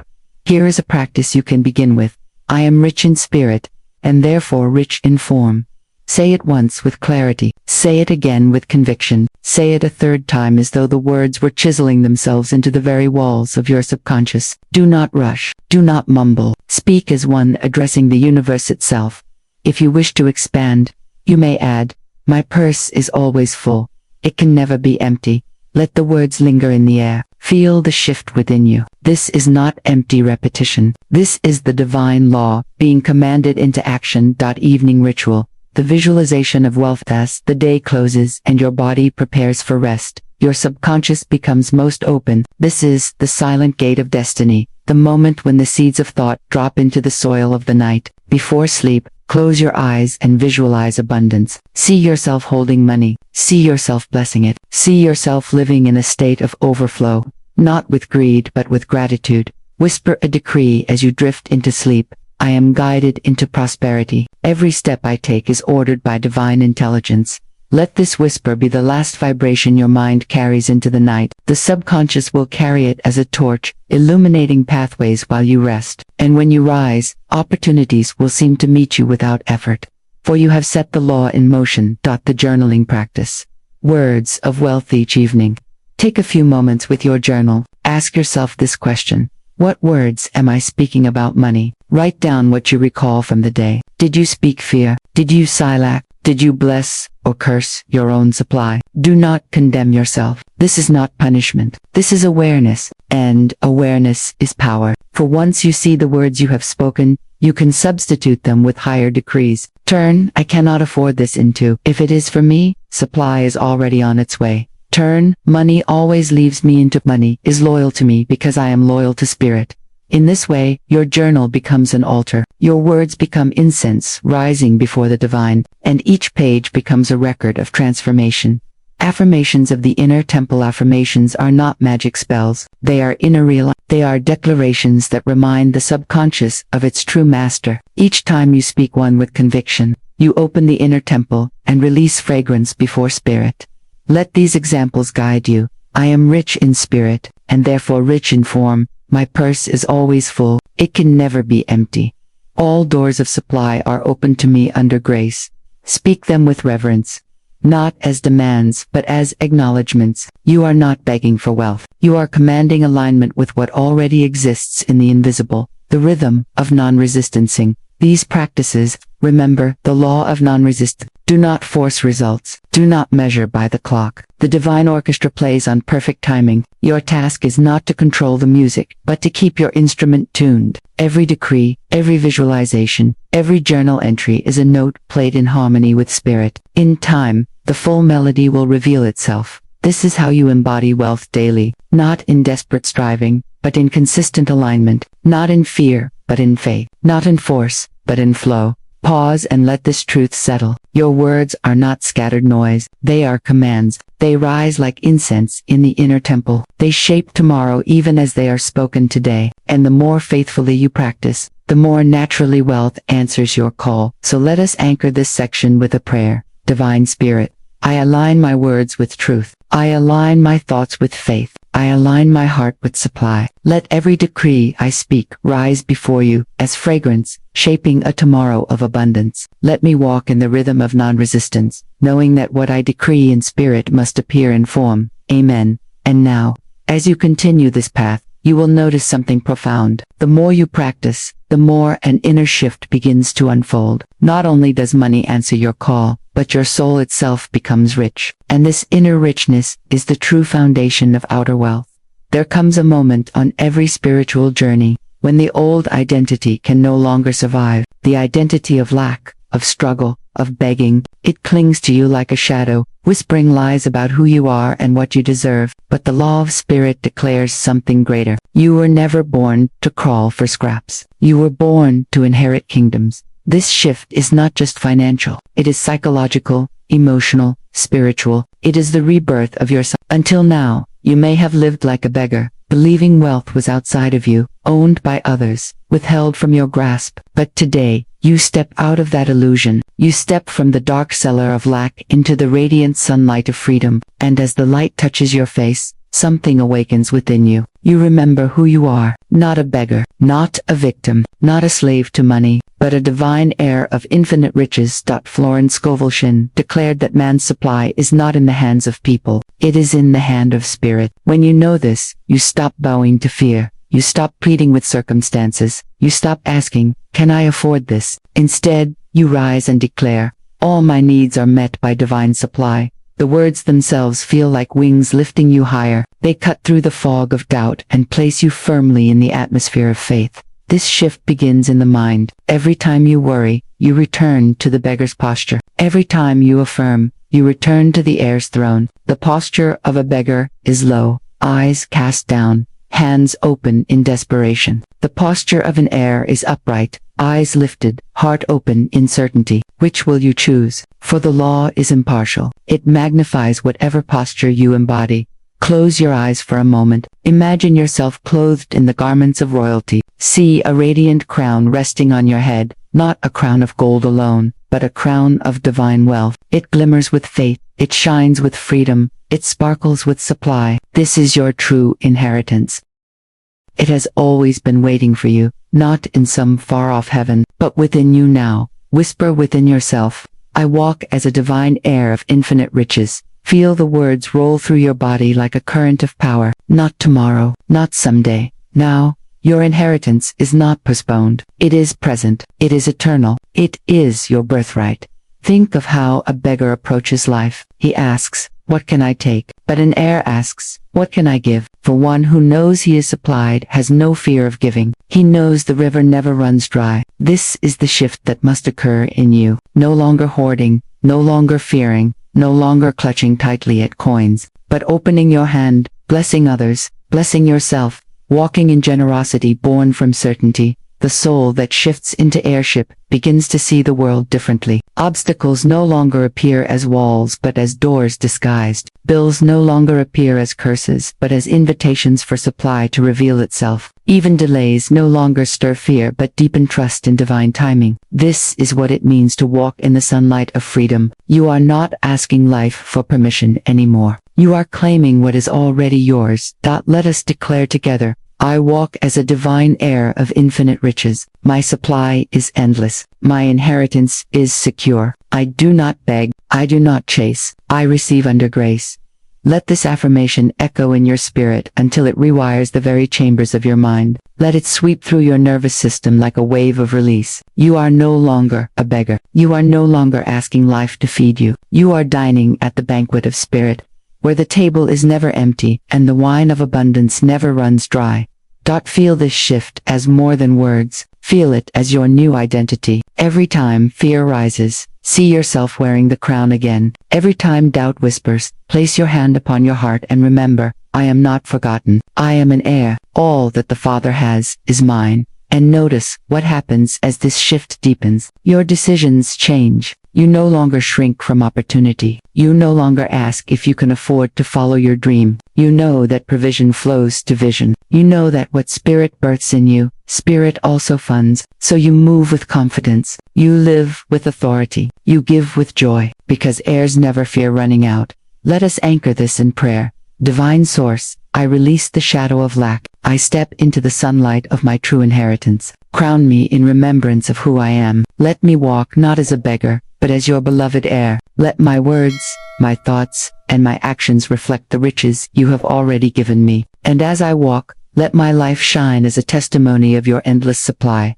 Amen. And now we stand on holy ground, for the shift has taken place. You are no longer crawling in darkness. You are walking in light. You are no longer asking with trembling hands. You are receiving with open arms. This is the transformation wealth requires. This is the birthright you claimed. And now we arrive at the sacred declaration that seals this journey. We have walked a long road together, from ignorance into awareness, from fear into faith, from the shadows of unconscious cursing into the radiant power of conscious blessing. You have witnessed how the law works, in demonstrations both small and great. You have practiced the rituals that align your soul with divine wealth. You have shifted your identity from beggar to heir. And now, we arrive at the sacred moment where the journey becomes sealed, not as theory, not as hope, but as living truth. This is the hour of declaration, the moment where you rise and claim not only the riches of spirit but the riches of form, for it is not enough to be rich in thought yet poor in demonstration. The divine law intends wholeness, wealth in spirit, wealth in substance,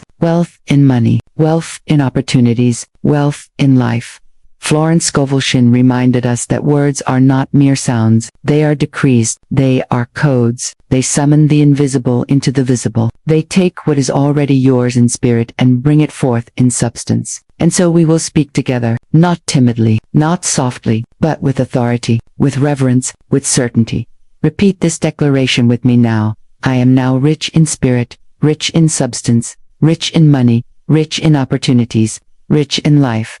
Do not just say it. Feel it vibrate through your chest like the drum of destiny. See it ripple outward, touching every corner of your world. Your words are not empty. They are fire. They are keys unlocking the silent gate of destiny. They are the breath of creation reshaping your tomorrow. Let us declare it again, louder, deeper, stronger. I am now rich in spirit, rich in substance, rich in money, rich in opportunities, rich in life. And as you spoke, something shifted in you. The chains of doubt cracked. The whispers of fear fell silent. You stepped into the divine orchestra where every note of your life now plays in harmony with abundance. This is no longer practice. This is embodiment. This is the sacred seal. But spirit knows the path of man. Even as you walk in faith, there will be moments when doubt tries to return. The beggar may try to knock again at the door of your mind. The old voice may whisper, "What if it doesn't work?" And when it does, you need not wrestle. You need not resist. You need only to speak the code. One phrase that carries the power to restore your alignment instantly. I call forth divine supply now. Simple, direct, unshakable. This is your sword against fear. This is your anchor when the winds of worry blow. Speak it whenever the shadow appears, and watch as the light floods in. Pause with me here and practice. Whisper it once. I call forth divine supply now. Say it again, firmer. I call forth divine supply now. And once more, with the voice of one who knows. I call forth divine supply now. Let it settle in your spirit as the eternal answer to every problem. The law does not delay. The law does not fail. It responds the moment you decree. Hear me clearly. You are no longer under the curse of fear. You are no longer bound by unconscious cursing. You are no longer enslaved to lack. You are under the law of abundance. You are governed by the rhythm of grace. You are held by the eternal covenant of supply, and it is working for you, even now. Walk boldly into your next chapter. Do not tiptoe. Do not beg. Do not wait for permission. Step forward with the certainty of an heir wearing the crown of divine wealth. Everywhere you go, the law walks with you. Every word you speak, the law responds to you. Every action you take, the law multiplies back to you. You are living proof of abundance. You are the demonstration of spirit made visible. You are the heir of infinite riches. And so I bless you now. May your mind remain steady in faith. May your words be sharp with truth and sweet with grace. May your heart overflow with the certainty of supply. May your life sing as a testimony of the law's perfection. This blessing is not temporary. It is eternal. It is sealed in spirit, and therefore, it is sealed in form. And, before we close, let me leave you with this truth. The journey does not end here. This declaration is the beginning of a new rhythm for your life. Every day you walk in it, Every day you speak it, every day you embody it, the law works deeper, stronger, faster in your favor. This is your awakening. This is your turning point. This is your sacred seal.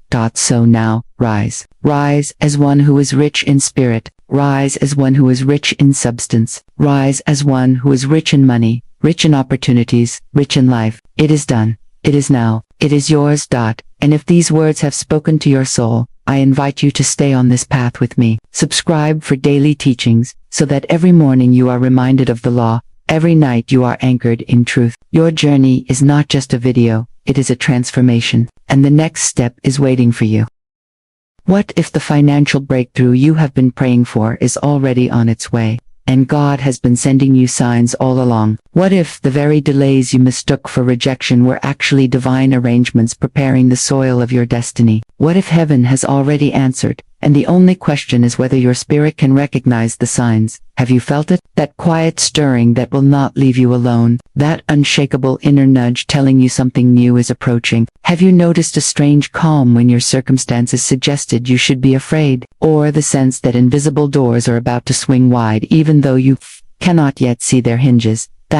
This is not your imagination. This is God's whisper. A whisper softer than sound but louder than doubt. A whisper carried into your soul like a divine current moving beneath the surface of your life. When heaven intends to shift your season, it does not always shout. It often arrives as a quiet assurance, as if eternity itself is exhaling into your heart. Florence Scovel Shinn taught that nothing in life is random. Wealth, success, and even the smallest details of provision are prepared in the invisible before they manifest in the visible. The spiritual always precedes the material. The unseen design always comes before the seen construction. It is like an architect who draws every line of the blueprint before a single brick is laid. In the same way, God has been sketching the architecture of your wealth in realms you cannot yet see. And this is why you are here today. You did not stumble onto this message. You were guided. There are no coincidences in divine timing. The law of attraction, the law of vibration, the law of non-resistance, these are not empty philosophies. They are invisible laws that govern wealth as surely as gravity governs the earth. And when you begin to feel the stirring of these laws in your life, it is proof that heaven is already moving in your favor.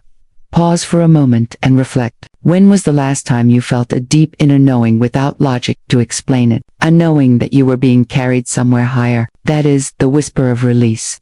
The soul's compass aligning you with wealth that already belongs to you. You have been asking for signs, and the truth is, the signs have already been unfolding in quiet places. The small the unplanned encounters, the way your old desires no longer feel satisfying, as if something greater is calling you forward. This is the divine orchestra tuning its instruments before the grand performance of your breakthrough. Each note matters. Each pause matters. The conductor is arranging every detail for perfect timing.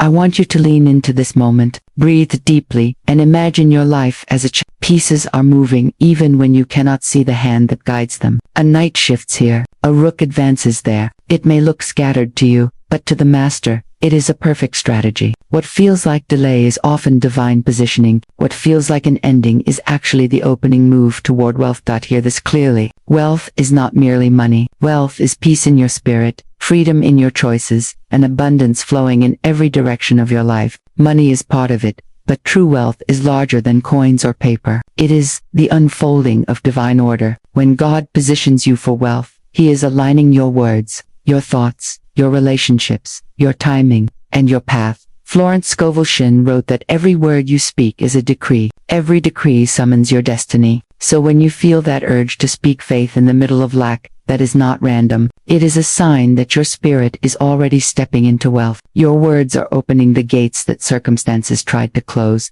And let me speak directly to your heart. You have not missed your season. You have not been forgotten. The very fact that you are hearing these words is a sign in itself. God is awakening something in you that refuses to stay buried. Your wealth is not a distant hope. It is a present unfolding. If you desire to keep walking in these divine truths daily, I invite you now to subscribe to this channel. Each day we share messages designed to align your soul with God's abundance, to train your mind in the power of words, and to strengthen your faith until wealth is not just something you desire but something you live. Now, stay with me. because what I am about to share is not vague inspiration. It is specific. It is practical. It is a map written in spiritual law. Today, we will uncover 7 undeniable signs that God is preparing to make you wealthy. 7 signs that can turn confusion into clarity, fear into faith, and lack into overflow. And I believe at least one of these signs is already happening in your life right now. So listen closely. Open your heart. Pay attention, because by the end of this journey, you will no longer wonder if God is sending you signs. You will know them, and when you know, you can never go back to doubt. Let us begin with the first sign. The first sign, the law of release.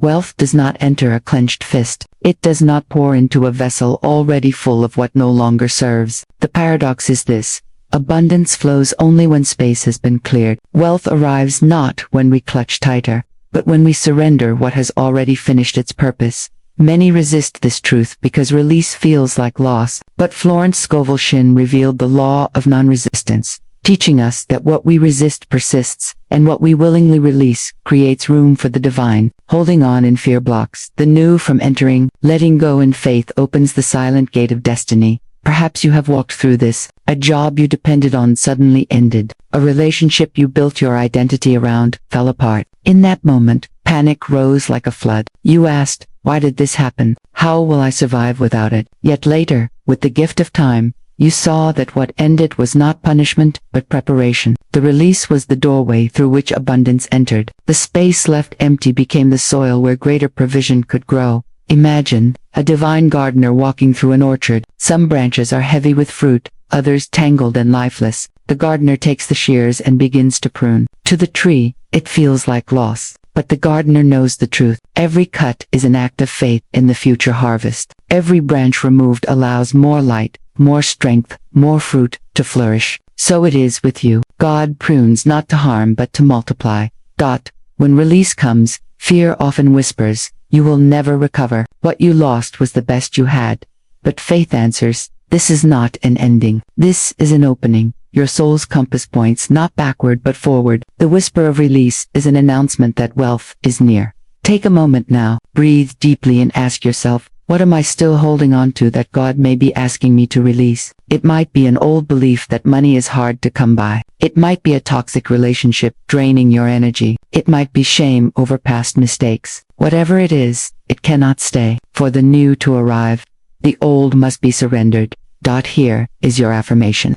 I release what no longer serves me, and trust God to fill the space with divine abundance. Speak it aloud with conviction. Feel the weight lift as you declare it. Each word is a seed, and the soil of your subconscious is fertile. What you plant in faith will return in harvest. If you want to go deeper, take up your journal tonight. Write the question at the top of the page. What am I still holding on to that God may be asking me to release? Let your hand move without judgment. Let the hidden weights reveal themselves. Then imagine laying them down at the feet of the divine. See yourself lighter, freer, more open to receive. This practice is not about loss. It is about clearing the channel so wealth can flow without obstruction. Remember, the river cannot fill if the rocks of resistance block its path. Remove the rocks, and the water rushes in. Release, and the blessings pour forth.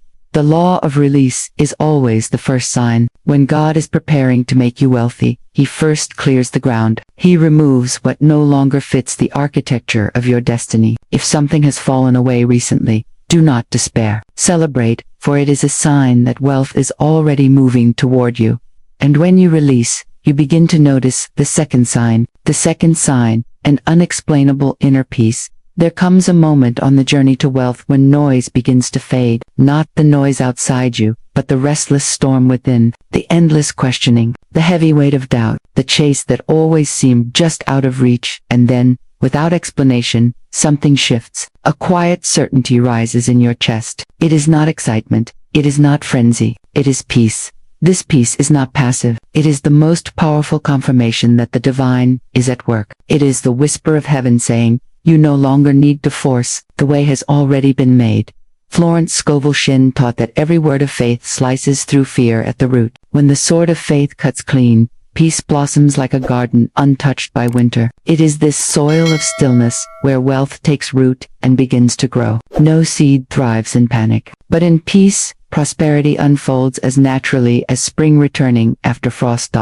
Think of your life as a ship. When storms raged, you held the wheel tightly, straining against the waves. Every gust of wind felt like resistance. Every crash of water felt like delay. But then, just as exhaustion threatened to break you, the storm went still. The waters calmed, the air softened, and in that silence, the harbor of abundance appeared on the horizon. This is what unexplainable peace feels like. It is the sign that the voyage is no longer against you but guiding you. You may not yet hold the wealth in your hands, but when peace arrives, you already know it belongs to you. It is signed in heaven's ledger. It is stamped with God's timing. Peace tells you the provision is on its way, not by force, but by right alignment. This inner calm is not resignation. It is divine assurance. It is the moment the soul stops grasping and starts receiving. It is the release of how and the embrace of when. And when your spirit settles into this rhythm, opportunities find you with ease. Ideas flow with clarity. Money is magnetized, not chased, because your vibration now sings in harmony with abundance itself. Pause for a moment and let me guide you into this state. Close your eyes and imagine sitting by still waters. The air is cool, the sun is soft. Every worry you carried falls from your shoulders like stones into the stream. You breathe deeper than you have in months. And in that breath, you feel it. God has already written your prosperity. Your role is not to chase it. Your role is to align with it, to rest in its certainty, to walk calmly into its unfolding. Now take a breath with me. Inhale slowly and affirm, God is my supply. Exhale gently and declare, I rest in His abundance. Again, inhale, God is my supply. Exhale, I rest in His abundance. Every cycle of breath carves peace deeper into your being. Every repetition loosens the chains of fear. Every whisper of faith waters the soil where wealth is already planted.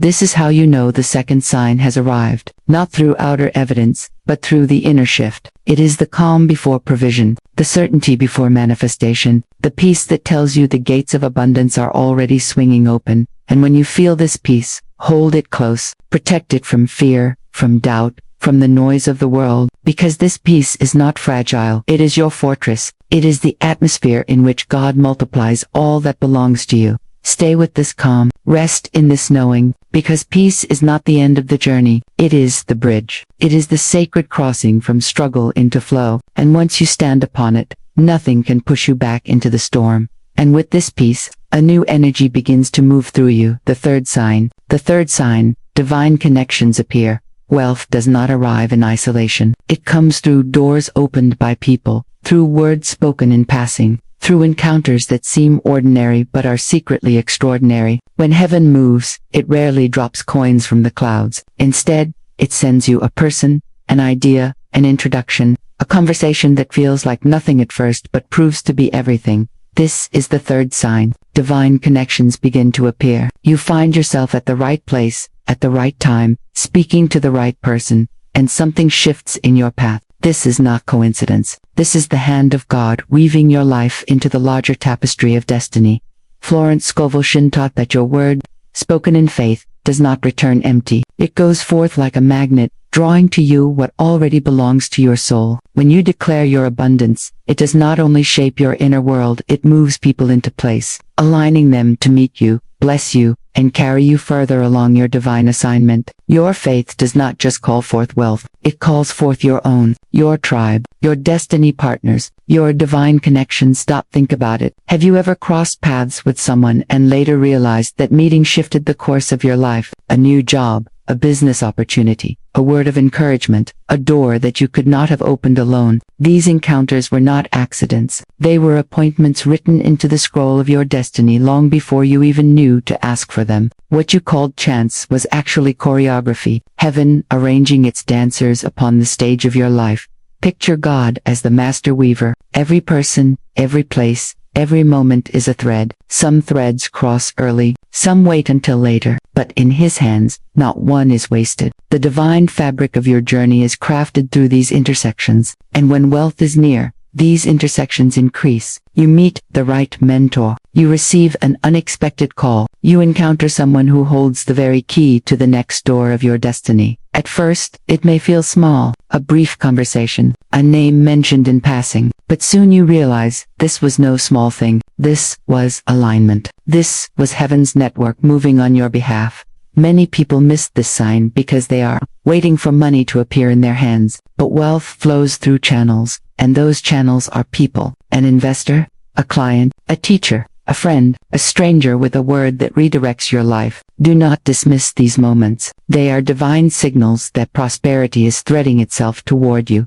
Let me give you a picture. Imagine a man praying for financial breakthrough. Day after day, he declares God's provision, but nothing seems to change. One afternoon, he strikes up a casual conversation with someone at a cafe. That person happens to mention a business opportunity, one that perfectly matches his skills. He follows up, doors open, and within months his income multiplies. From the outside, it looked like luck, but on the inside, it was divine orchestration. His words of faith called forth his own. That chance meeting was actually heaven delivering his answer. This is why your declarations matter. Your word is not just sound, it is a beacon. It lights up the unseen, drawing people into your orbit who carry pieces of your provision. Florence would often say, what you speak, you attract. So when you speak faith, you call in divine connections. When you speak doubt, you repel them. Your connections are attracted to the frequency of your words. Here is a simple but powerful tool. Each day, declare with certainty, I am divinely connected to the right people at the right time for the right opportunities. Say it with your whole heart. Let it become the rhythm of your inner world. Do not rush it. Do not doubt it. Each word you speak creates ripples in the unseen, guiding the right souls into your path. Now close your eyes for a moment. Visualize yourself walking through the silent gate of destiny. Around you is a divine orchestra, each instrument a person, a place, a moment in time. One by one, they begin to play in harmony. A stranger smiles at you. A mentor appears. A forgotten contact calls you. Piece by piece, the music builds until you realize this is not random noise. This is the sound of wealth arriving through divine connection. You are not alone. Heaven's network is already at work.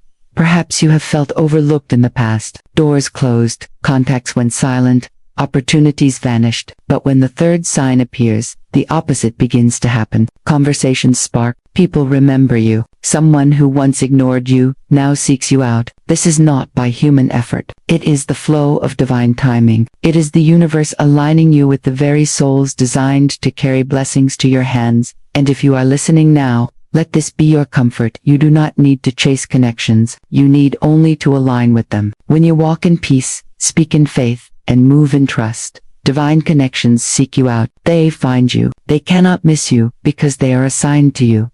Remember this. Wealth is never a solo journey. Every breakthrough is braided with people, and when God is ready to release increase, He places you in the path of those who carry the next step. The law of non-resistance teaches us that what belongs to you flows without struggle. So do not force, do not grasp, do not manipulate. Stand open, faithful, receptive. The right people are already on their way. The appearance of divine connections is one of the clearest signs that wealth is about to manifest in your life. Honor these meetings. Cherish these moments. Speak words of blessing over the people who cross your path, because they are not interruptions. They are instruments in the divine orchestra of your prosperity. And as these connections arrive, you will notice the fourth sign that wealth is on its way. The fourth sign shifts in your inner words. There is a moment on the journey to wealth when something subtle yet powerful begins to change. It is not in your bank account, not in your surroundings, but in your words. You notice the language of fear slipping away. The old phrases of defeat dissolve. Instead of saying, I can't, you hear yourself declaring, I am already provided for. This shift is not small, it is a holy turning point. Florence Scovel Shinn called the tongue the rudder of life. Just as a rudder directs the course of a ship across the sea, your words steer the direction of your destiny. Every statement is a decree. Every decree plants a seed, and every seed produces a harvest. When your speech shifts from worry to faith, it reveals that your soul has entered alignment with prosperity. Wealth is not first a number, it is first a language. Think of your words as seeds dropped into the soil of your subconscious. Some seeds carry fear, and when planted, they grow into lack. Others carry faith, and when planted, they produce abundance. The soil does not argue, it simply grows what is given. If you speak defeat, it grows defeat. If you speak provision, it grows provision. When you begin to guard your tongue, and sow words of wealth, You are tilling the inner garden where prosperity blooms. Maybe you remember a time when worry slipped out of your mouth without thought. I never have enough. Money always slips away. Nothing works out for me. Each phrase acted as a chain, binding you to the very reality you feared. But when wealth is near, those words lose their grip. Your inner dialogue shifts. You catch yourself before speaking lack, and instead you declare faith. You begin to say, money flows to me in perfect ways. I live under divine provision. My supply is already secure. This is not positive thinking, it is spiritual law. Florence taught that what you decree becomes established. Your words are not just sounds carried by breath. They are creative forces, setting in motion unseen energies that shape your experience. When you say, I am abundant, it is not wishful thinking. It is a divine command, a signal to the universe, a vibration that calls forth your own prosperity. Here is a sacred tool to anchor this truth. Stand before a mirror, look yourself in the eyes, and declare, money is God in action, flowing freely through my life. At first, it may feel strange. Your old beliefs may whisper back, this is not true, but stay steady. Every time you repeat it, you overwrite the script of lack with the script of abundance. You are reprogramming the soil of your subconscious to grow prosperity instead of poverty. As you do this, notice how your body responds. Your chest may expand, your shoulders may release tension. You may even feel energy rising, as though your spirit is stepping into its rightful authority. That is not imagination, it is your entire being aligning with the decree you speak. Your tongue becomes the conductor of your inner orchestra, commanding every part of you to play in harmony with wealth. Some will ask, but how can words change reality? The truth is, they always have. Think of every moment in your life that was changed by a sentence. A yes, a no, an I believe in you, an I quit. Words have shifted jobs, relationships, futures. If human words can do this in the natural, how much more can divine words, spoken with faith, do in the spiritual? When you change your words, you change your world. Do not underestimate the power of the declarations you release daily. They build your inner climate, and your outer life always mirrors your inner state. If your inner words are full of worry, your life will echo that. If your inner words are full of certainty, your life will follow suit. This is why the fourth sign is so important. It reveals that the current of your destiny has turned. You are no longer steering toward lack, you are steering toward overflow.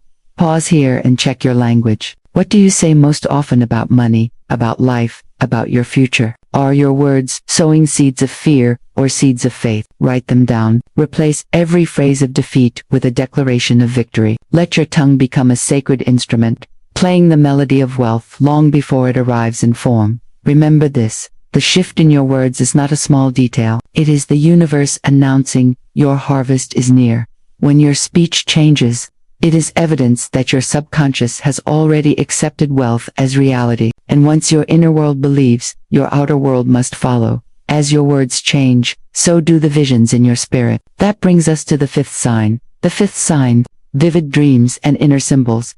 Have you ever woken from a dream so vivid it refused to let you go? A dream that lingered in your chest long after your eyes opened, as though it carried a message hidden inside its symbols. This is no accident. When the conscious mind rests, the subconscious rises as a messenger of God, and it is often in the silence of sleep that the seeds of divine wealth are first shown to you. Wealth does not always arrive with coins in your hand or contracts on your desk. Before it manifests in the material, it appears in symbols, in whispers, in images that play across the inner screen of your soul. The dream world is the divine rehearsal stage where abundance reveals itself before stepping into daylight. Some dream of doors swinging wide, revealing halls lined with golden light. Others see rivers rising until they overflow, carrying treasures downstream, and some find themselves holding keys that open gates they never knew existed. Each of these is not a random flicker of the brain, but a coded message from spirit, declaring, prepare, prosperity is near. Florence Scovel Shinn taught that imagination is the workshop of God. What you vividly see inwardly must take shape outwardly, for the unseen governs the seen. So when your dreams are filled with signs of expansion, it is your soul's way of rehearsing your new reality. The dream is the seed. The waking life is the harvest. But here lies the challenge. Too often, people dismiss their dreams as meaningless. They wake, rush into their day, and leave divine instructions behind, like forgotten letters unopened. They wonder why prosperity delays, not realizing that guidance was given but not honored.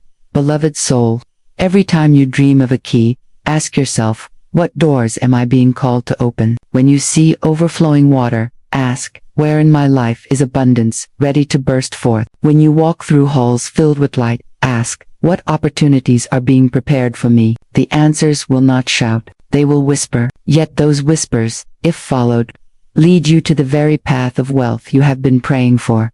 This is why you must keep a dream journal by your bed, not as a child's game, but as a sacred contract with spirit. Each morning, before your rational mind erases the memory, write down what you saw. Record every symbol, no matter how small. Over time, patterns will appear. You will see the same symbols surface again and again, like a divine echo guiding you toward a destiny too big to ignore.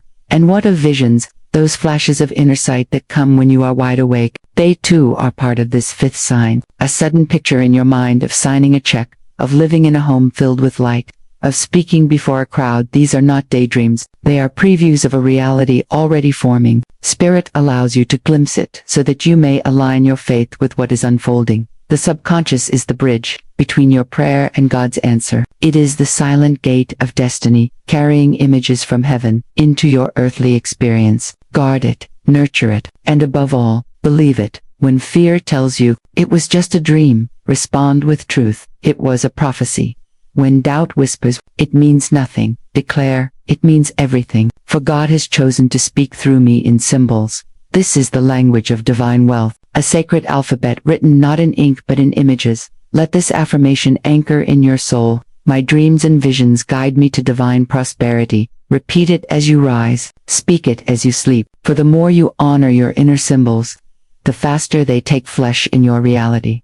And so, the fifth sign reveals itself not through logic, but through mystery. You are guided in the night, instructed in silence, awakened by images only you can decode. And as you begin to see with new eyes, you will notice wealth approaching you, not as a stranger but as an old friend who has been walking beside you all along. Dreams are the divine rehearsal, visions are the silent compass, and symbols are the keys that open the gates of your next chapter. Do not ignore them, for they are not illusions, they are invitations. And as visions guide you, you'll feel the sixth sign stirring in your very soul. The sixth sign, sudden acts of radical generosity. There comes a moment on the path to wealth when something stirs in your heart before it ever shows in your bank account. A sudden urge to give, a desire to bless another, not from surplus, but from spirit. This is not random, it is the sixth sign, and it is one of the clearest indicators that divine prosperity is about to overflow in your life.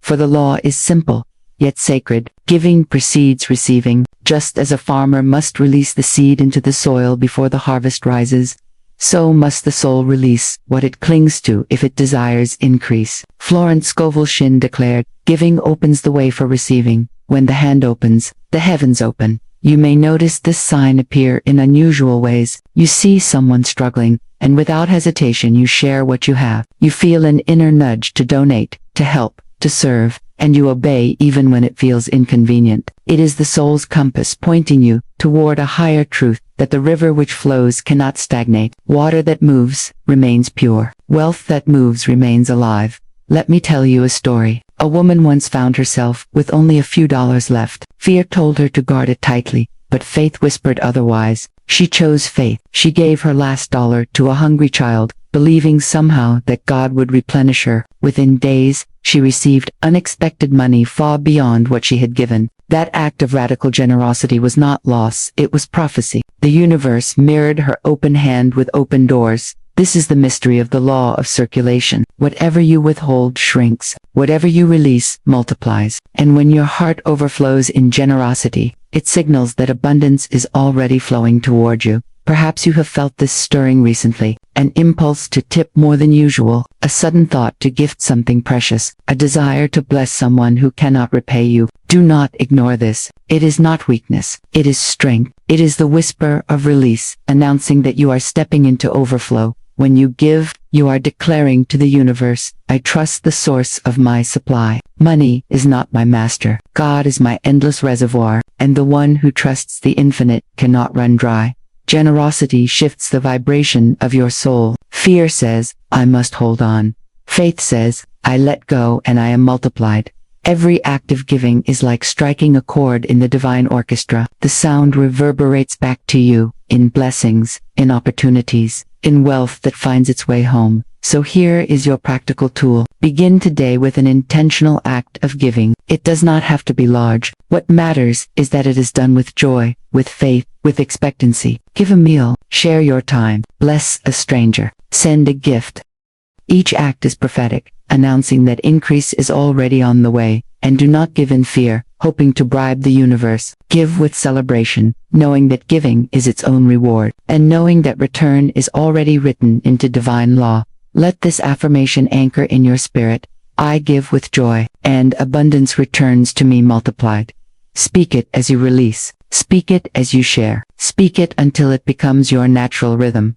Generosity is not subtraction. It is multiplication disguised as surrender. Every time you open your hand, you create space for God to fill it again. The hoarder blocks the flow. The giver accelerates it. Imagine a river. When it flows, it nourishes every field it touches, and yet it never runs dry. Its secret is in the movement. So it is with wealth. Money must move to remain alive. The stagnant pond breeds decay. The flowing stream carries life. The sixth sign, sudden acts of radical generosity, is the undeniable signal that your wealth is not waiting, it is moving, and it is moving toward you. When you feel the nudge, obey it. When you sense the whisper, follow it. For each act of giving is both a seed and a sign that the harvest is already on the horizon. And when you give, the final and most undeniable sign appears. The seventh sign, divine timing unlocks. There is a moment in every soul's journey when all the signs converge into one, the release of old burdens, the peace that anchors you, the right connections appearing, the shift in your words, the visions and dreams guiding you, the generosity that unlocks the flow, all of it prepares you for this final sign. The seventh sign, divine timing unlocking. God's timing is never late. It is never rushed. It is precise, like the rhythm of a divine orchestra, where every note is perfectly placed. Florence Scovel Shinn reminded us, there is a divine selection, and what belongs to you cannot be kept from you. Your wealth, your opportunity, your breakthrough is not lost. It is reserved. It has been waiting for you, just as you have been waiting for it. Think of the silence of a great clock. For hours it rests, unmoving, still, and then, in one instant, the bell rings and its sound floods the air. That is how divine timing works. Nothing seems to happen for so long,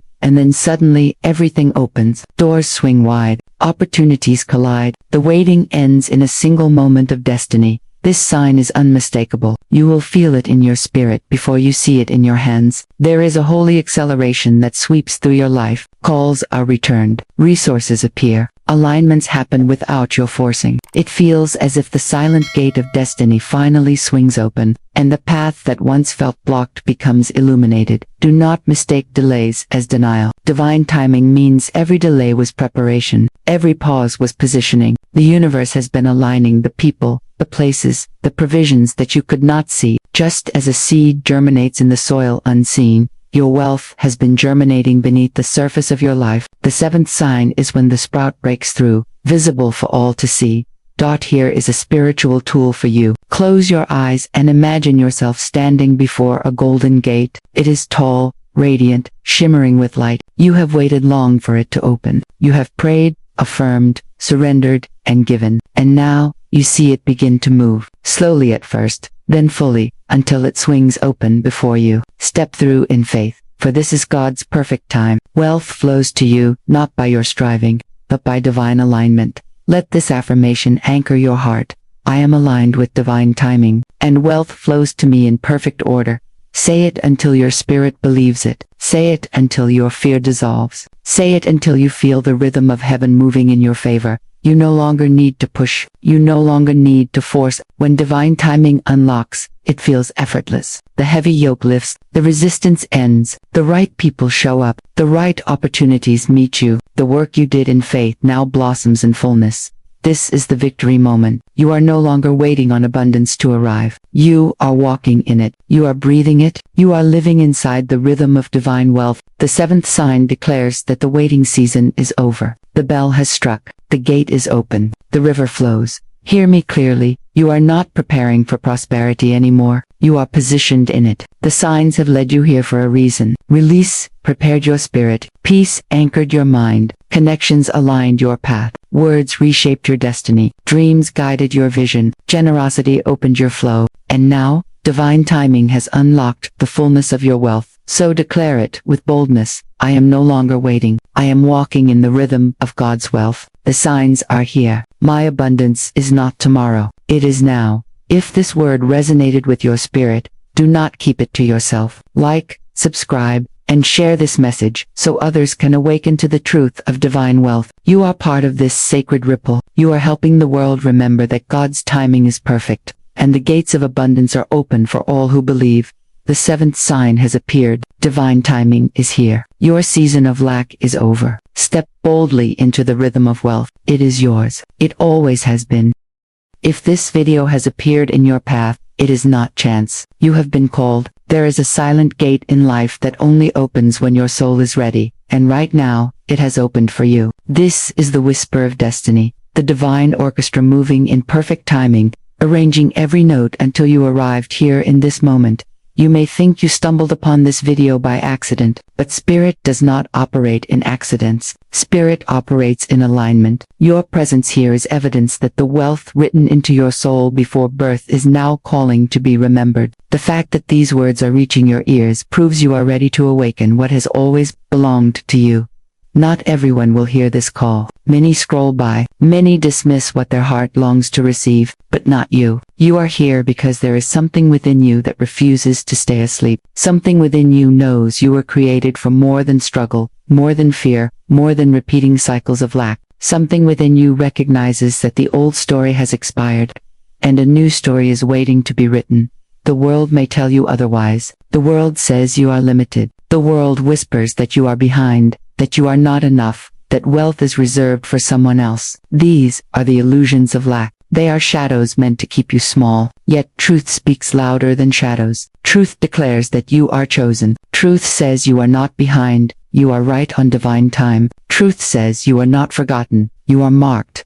Florence Scovel Shinn, the great metaphysical teacher, taught that the power of the tongue determines destiny. She revealed that words spoken with faith are keys that unlock invisible doors. When you decree abundance, heaven and earth must respond. When you align your inner dialogue with divine law, your outer life cannot resist transforming. Her timeless truth is simple but unstoppable. Your word is your wand, and today, you will learn how to wield it. So let me ask you directly, do you believe you were guided here for a reason? Do you feel the pull of destiny, the stirring inside that says this is your moment? Because if you can feel it, that is Spirit confirming what your heart already knows. You are not here by accident. Take a breath, and let that truth settle. Let your chest rise with knowing. Let your doubts loosen their grip. And now, speak these words with me, not as empty repetition, but as a decree echoing into the chambers of your future. Say, I am chosen for wealth. My path is divinely ordered.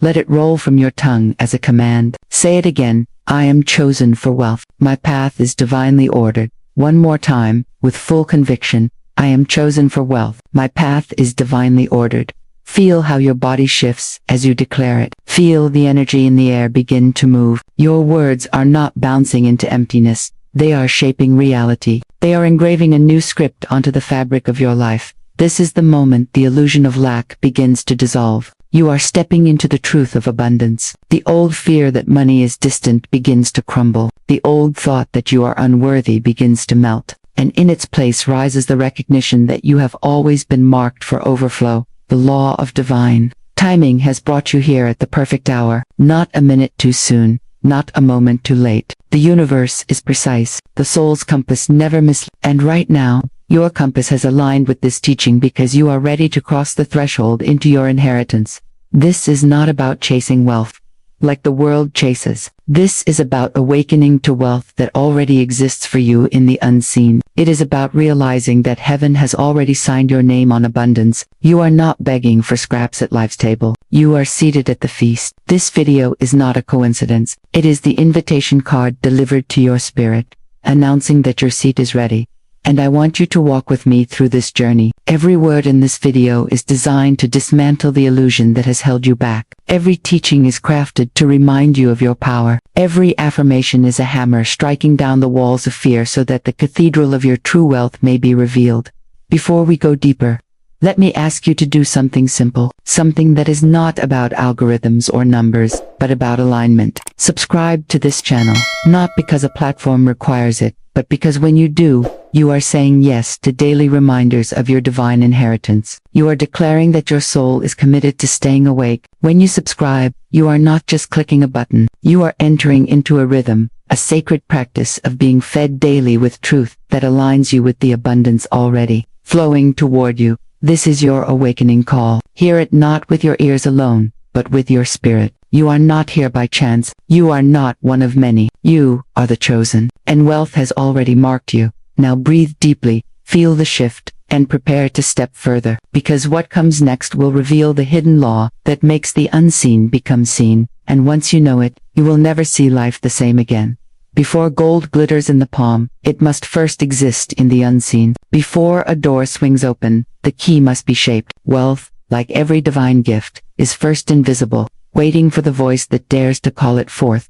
Florence Scovel Shinn taught that your words are your wand. Every fortune, every healing, every breakthrough begins not in the marketplace, not in the bank, but in the hidden chamber of spirit. The law of the spoken word is the silent gate through which wealth enters your life. Until you declare it, you cannot hold it. Until you name it, you cannot claim it. Picture this truth. Imagine the divine architect sitting before a vast blueprint of your life. On the parchment are treasures, opportunities, and provisions already designed with your name woven into the pattern. But that blueprint remains in silence until your words trace it into the visible world. Your decree is the pencil that makes the unseen plan take shape. Every time you speak lack, you erase lines from your divine design. Every time you speak abundance, you redraw them with bolder, stronger strokes.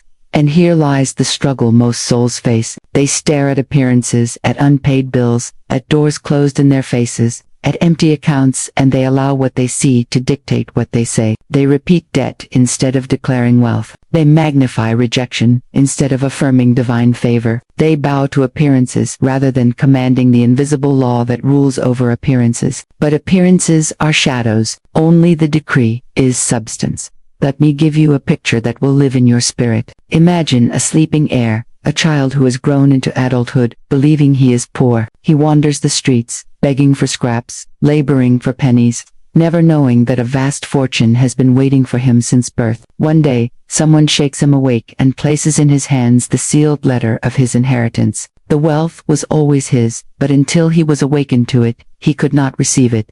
You are that heir. This video is the letter being placed in your hands. Spirit whispers to you now, you have an inheritance of abundance. It is waiting for your decree. It is waiting for your awakening.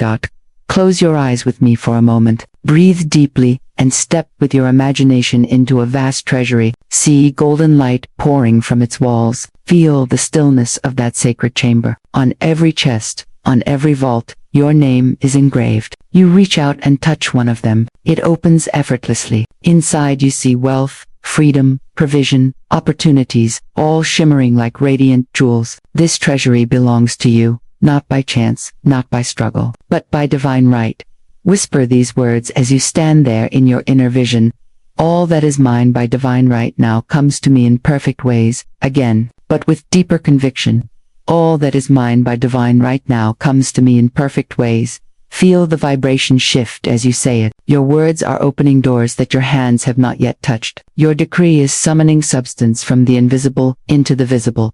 This is the hidden law of wealth, unseen before seen. The world tells you to wait until you have proof, then believe. Spirit tells you to speak, to believe, and then proof will arrive. The invisible is the parent of the visible. Thought is the seed, word is the root, manifestation is the fruit. Until you speak wealth, you cannot see wealth. Until you affirm your inheritance, you remain like the sleeping heir, wandering while abundance waits in silence. But when you declare with faith, when you claim with conviction, the blueprint comes alive, the treasury opens, and what was hidden steps into light. Carry this with you as you move forward. Every time you open your mouth, ask yourself, am I speaking as the heir, or as the beggar? Am I repeating appearances, or am I shaping substance? Because wealth will always be unseen before seen, and your decree will always be the bridge that carries it into your hands. There is a spell many live under, a whisper that repeats through the mind like a curse. It says, I don't have enough, others are ahead of me, I am too late.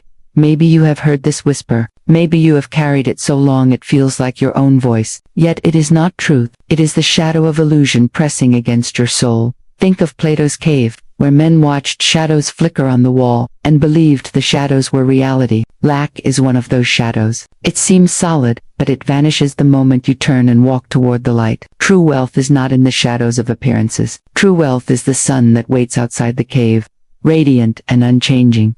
And so I must ask you, whose voice have you been believing?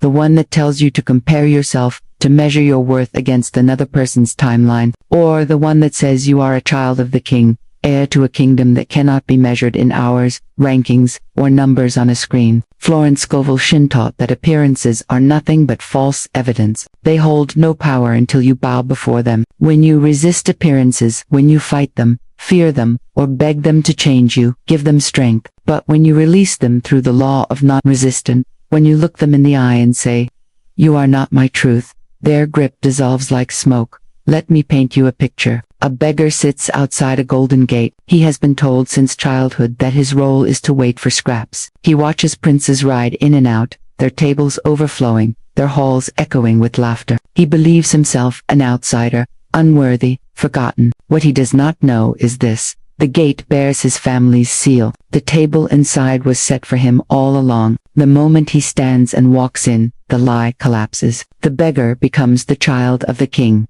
You have been that beggar, staring at closed doors, believing you were too late, too small, too poor, too far behind. But Spirit is calling you to stand and step inside. The gate opens to your decree, not to your begging.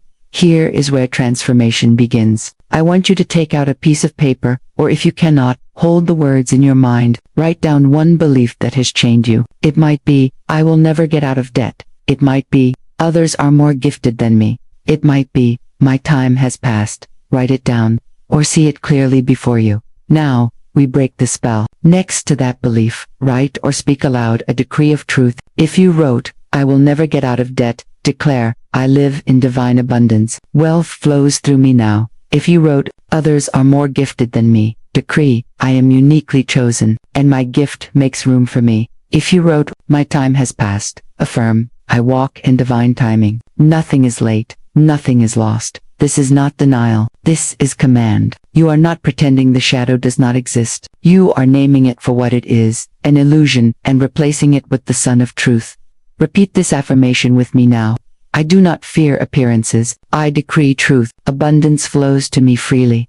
Say it once, softly. Say it again, with greater conviction. Now, declare it as if the walls of your life must bend to obey it. I do not fear appearances. I decree truth. Abundance flows to me freely. Feel the shift inside you. The cave grows brighter. The shadows grow weaker. The beggar rises to his feet. The child of the king walks through the gate. The law of non-resistance is not passive surrender. It is sacred release. It is the choice to no longer fight shadows, no longer argue with appearances, no longer let fear decide your future. When you release, you rise. When you release, you allow divine order to flow where your struggle once built dams. And so we come to this truth.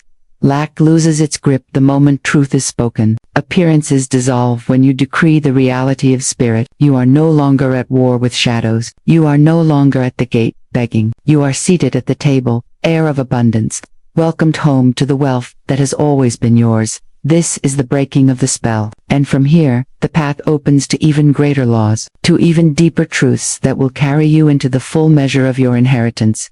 There comes a moment in every soul's journey when the abstract becomes practical, when the mystery of abundance becomes a formula that can be lived and spoken. That moment is now. Florence Scovel Shinn revealed a decree that has echoed through generations, unlocking doors that seemed sealed, parting seas of lack, and calling forth rivers of provision. It is simple, but do not confuse simplicity with weakness. Power hides in the smallest seed, and this seed can transform your entire financial destiny. Repeat these words with me. Large sums of money come to me now, under grace, in perfect ways. Again, let it move through you. Large sums of money come to me now, under grace, in perfect ways. Do you feel the rhythm? This is no casual statement. This is a command to the invisible. This is the law of the tongue in action. Here is why this works. The subconscious mind is like fertile soil. It does not argue. It does not reject. It simply receives. Whatever words you plant, it grows. If you say, I am always behind, I never have enough, the soil grows weeds of lack. But when you speak words of wealth with conviction, the soil receives them as truth and produces opportunities, ideas, and alignments to match. Think of a farmer. He does not stand in his field weeping because the ground is empty. He knows the harvest is not yet seen, but it is certain because the seed has been sown. So it is with your words. Speak them, and the unseen goes to work until the seen bows to your decree.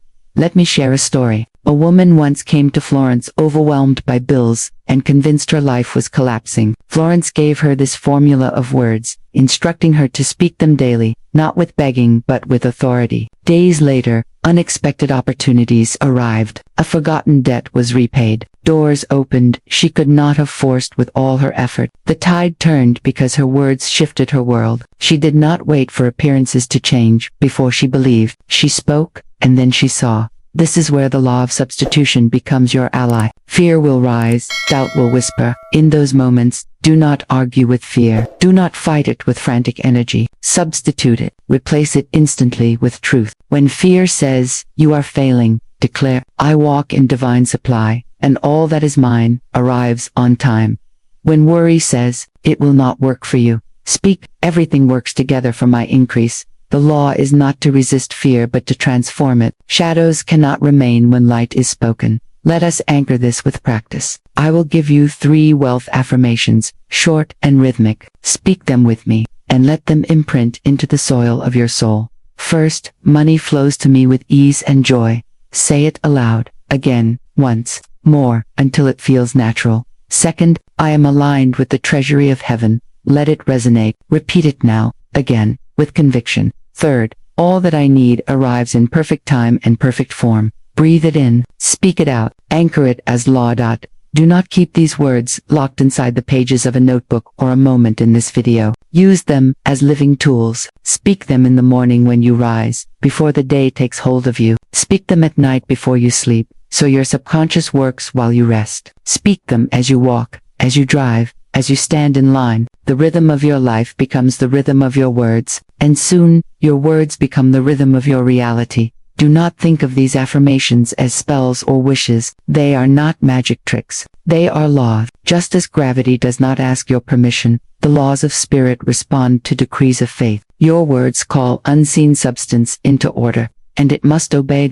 Remember this, your world will always bend to the words you plant within it. Lack is a shadow, but decree brings light. Speak, and doors open. Speak, and supply appears. Speak, and wealth bows to your command.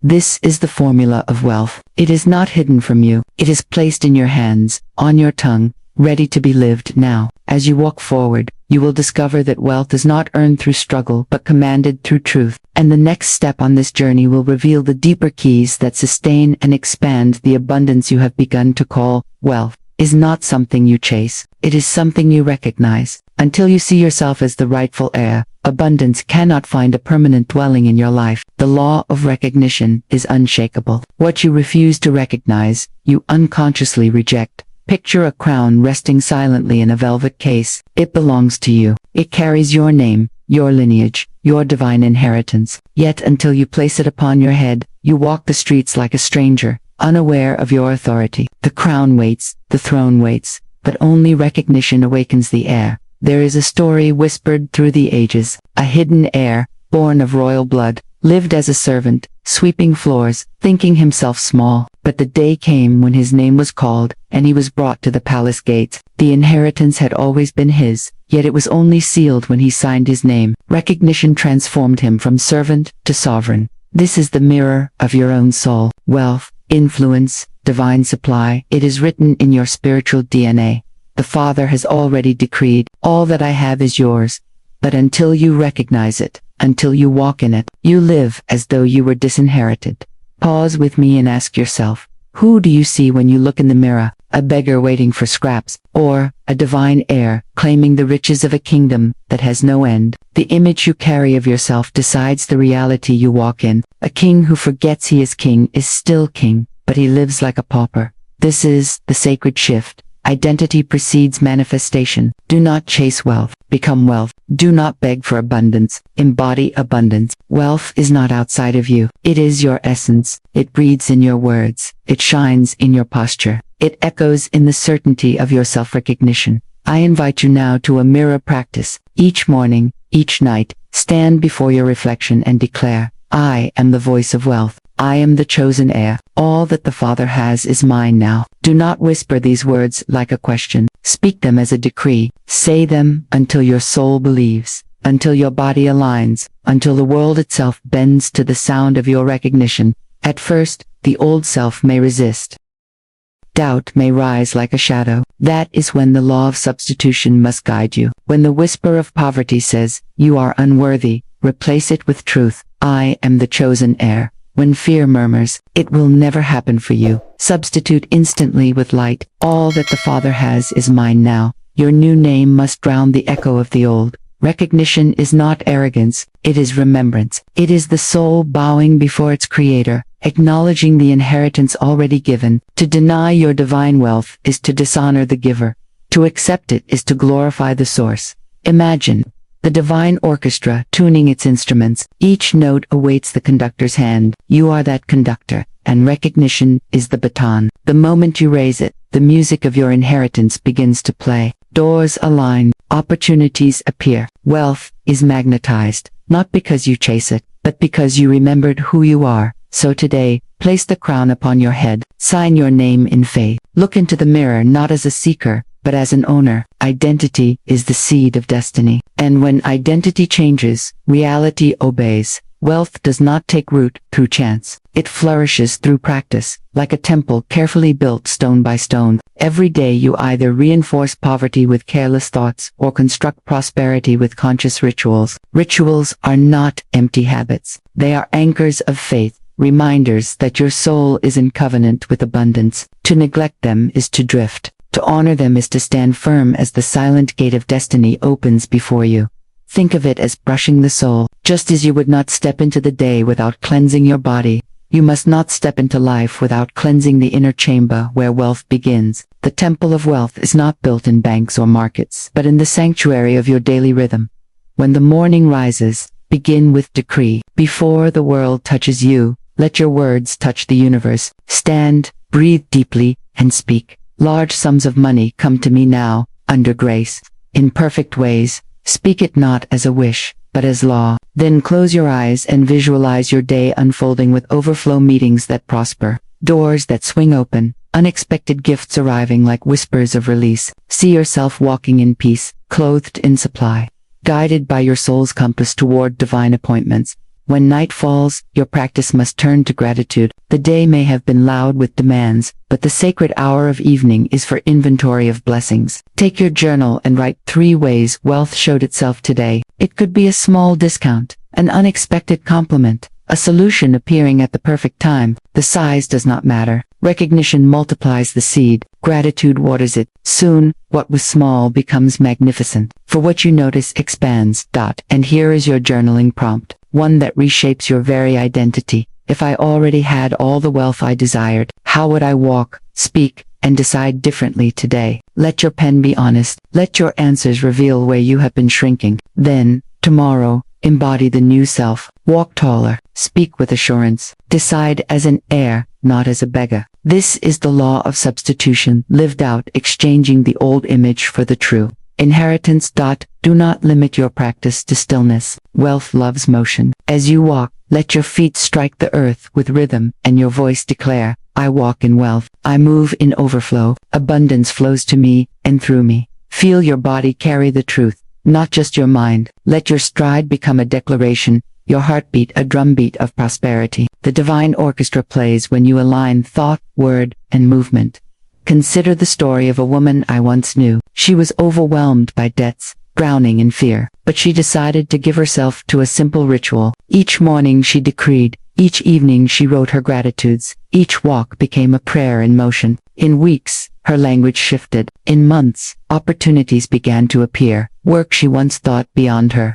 People who wanted to invest in her vision. Solutions to problems that had once looked impossible. She told me later, it wasn't that money came first. Identity came first. Money only followed what I practiced daily. This is the secret most miss. Belief is fragile until it is practiced. Desire is fleeting until it is structured. Dreams remain dreams until anchored in ritual. The temple of wealth is not built in a single moment of inspiration but in the steady laying of spiritual bricks. Morning decree, evening gratitude, daily journaling, walking affirmation. These are not chores. They are sacred ceremonies. Daily acts of remembrance that you are heir to divine supply.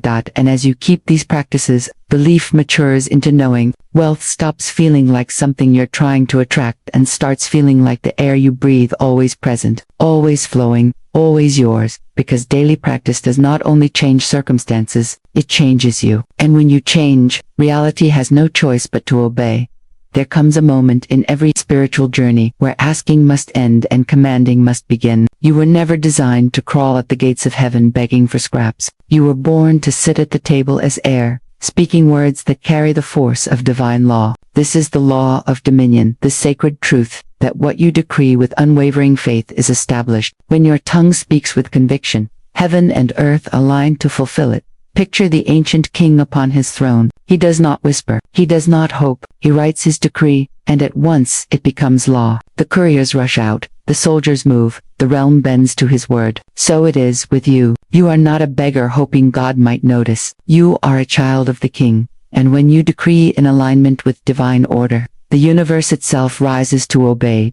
Timidity has no place in this law. Wealth does not come to those who shrink in fear, waiting for permission. It flows to those who stand tall, rooted in spiritual identity, speaking with the authority already given to them. If your words tremble, your results will tremble. If your words command, your results will command. The law of dominion answers certainty, not hesitation. Say this with me now. I do not beg for wealth. I command in faith. I decree abundance now. Let the words vibrate in your chest. Let them echo in the halls of your being. Say it until your voice becomes the trumpet that scatters doubt and summons opportunity.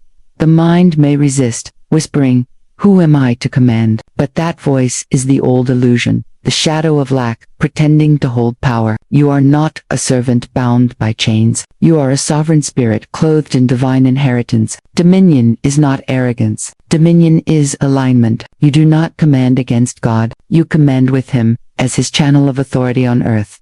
Close your eyes and visualize. See yourself seated upon a throne, not of ego but of truth. Before you lies a scroll. You take the pen, and with steady hand you write, "Let abundance flow to me in perfect ways. Let every door open in grace. Let provision overflow into my life and into the lives of others." As you write, see the angels rushing to fulfill it. See the currents of life rearranging, opportunities forming, people moving into place. Feel the atmosphere. Obey your decree. This is not fantasy. This is law. The universe is not waiting for your plea. It is waiting for your word. And when you speak it with authority, creation itself bends. This is the crescendo of your becoming. You are no longer asking for wealth. You are commanding it. You are no longer waiting for change. You are decreeing it. You are no longer rehearsing lack. You are establishing abundance with every syllable that leaves your lips. This is the power Florence Scovel Shinn spoke of when she declared that words are swords of spirit. This is the mystery Neville revealed when he taught that imagination clothed in faith becomes fact. This is the inheritance you were born to wield, the scepter of speech, the crown of decree, the throne of dominion.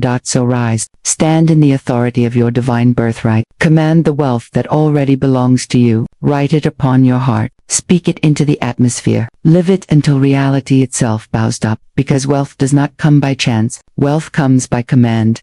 And as you command, the unseen responds. The divine orchestra plays in harmony with your decree. The silent gate of destiny swings wide, and abundance rushes, not timidly, but triumphantly, to obey your voice. This is the moment the journey comes full circle. You have walked through the shadows of lack. You have faced the whispers of fear. You have broken the chains of timidity. And now you stand where only the awakened can stand, inside the recognition of your true inheritance. From the beginning, Wealth was never about coins and paper. It was about identity. It was about remembering who you are. You were never the lost wanderer. You were never the beggar outside the gate. You were always the heir, clothed in divine authority, carrying the seal of abundance within your spirit. Hear me clearly now. You are not a seeker, chasing wealth as though it were far from you. You are the heir. You are not hoping, as if wealth might someday find you. You are declaring, as one who knows, the vault has already been unlocked in your favor. Say this with me. Not as a request, but as a decree. Say it once, let it sink. Say it twice, let it rise. Say it 3 times, let it crown your spirit. I am a channel of divine wealth. I walk in overflow. I am destined for prosperity. Again, I am a channel of divine wealth. I walk in overflow. I am destined for prosperity. Once more, with the authority of the chosen, I am a channel of divine wealth. I walk in overflow. I am destined for prosperity. Let these words live in your bones. Let them echo through every decision, every step, every breath. For when your speech is filled with dominion, the world rearranges to obey. Do not falter in persistence. Divine timing never fails. The seed you planted in faith is already breaking through the soil of the unseen. Though appearances may waver, though circumstances may shift, the law holds steady. What you decree in truth must arrive in form. Wait not in anxiety, but in certainty. Walk not in fear, but in fullness. And so, as this chapter closes, hear this final soul command. Walk now as the chosen one, for your wealth has already found you. It is not on its way. It is here. It is flowing. It is multiplying through you, touching lives, lifting burdens, and building the kingdom of abundance. You rise now, not as a seeker, but as the heir. You rise now, not in scarcity, but in overflow. You rise now, not as one waiting for permission, but as one carrying the crown already placed upon your head. Take this crown, wear it daily. Let your words be scepters. Let your vision be fire. Let your walk be testimony. For you are no longer waiting, you are creating. You are no longer searching, you are establishing. You are no longer bound, you are free.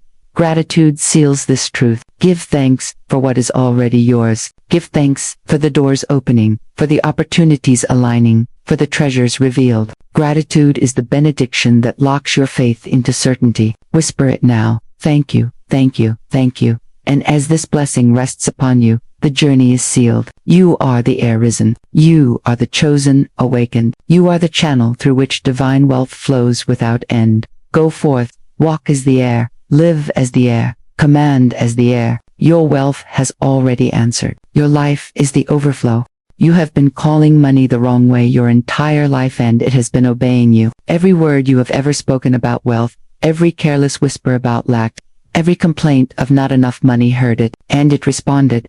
Have you noticed how some people speak of money as if it is a curse? They groan, money slips through my fingers. It is never enough. It is the root of all evil.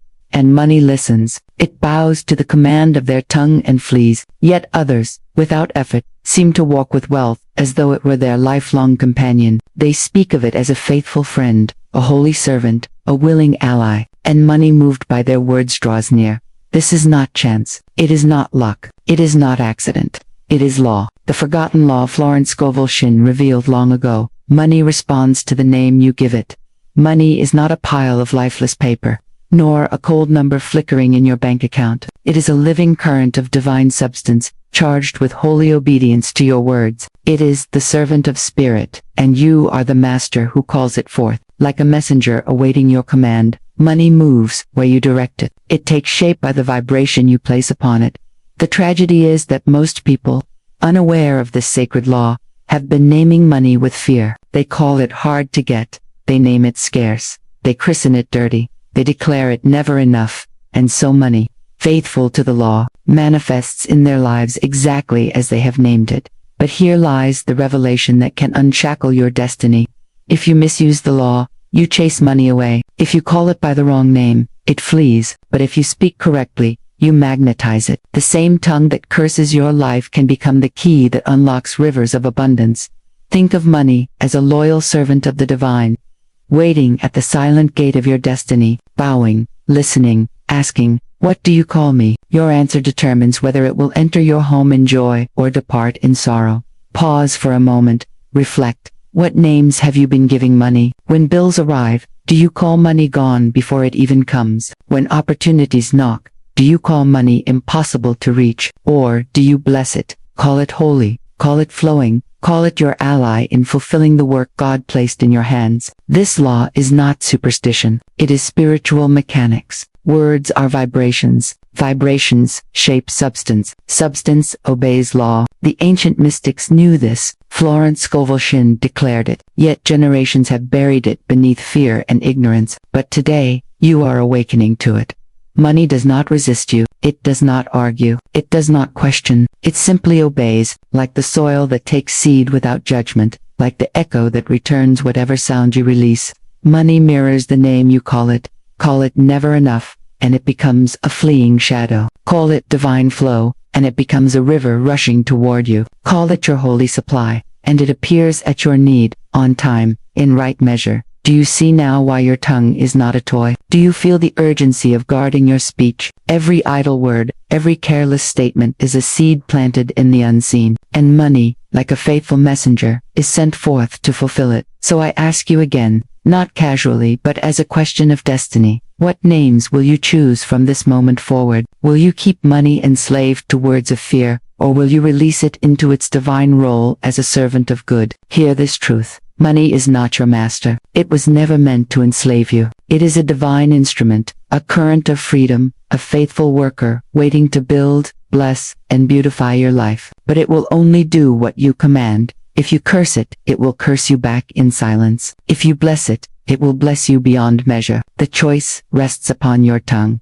Before we unlock this forgotten teaching in its fullness, I must ask you if your soul feels stirred. If you long to walk daily in divine reminders of laws that can reshape your destiny, then subscribe to this channel now. Do not delay, for what you feed your mind determines the future of your life. Let each teaching be the spark that keeps your soul awake to truth. Now, let us enter the sacred teaching of naming money by its true name.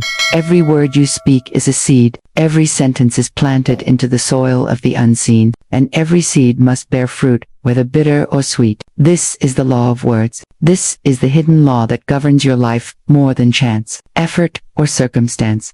You may not realize it, but you have been sowing seeds into the garden of your finances with every casual phrase, every sigh of lack, every joke about being broke, and those seeds have not vanished. They have taken root. They have multiplied. They have grown into the harvest you see before you. Now think about the phrases that have passed your lips. It never stays. It's hard to come by. I can't afford this. Easy come, easy go. Each one sounded harmless in the moment, but each was a decree. Each was a command, and the universe, faithful and impartial, obeyed. This is why Florence Scovel Shinn called words the most powerful instruments of creation. They are never idle. They are never empty. They are vibrations that summon matter, decree destiny, and shape the flow of your life.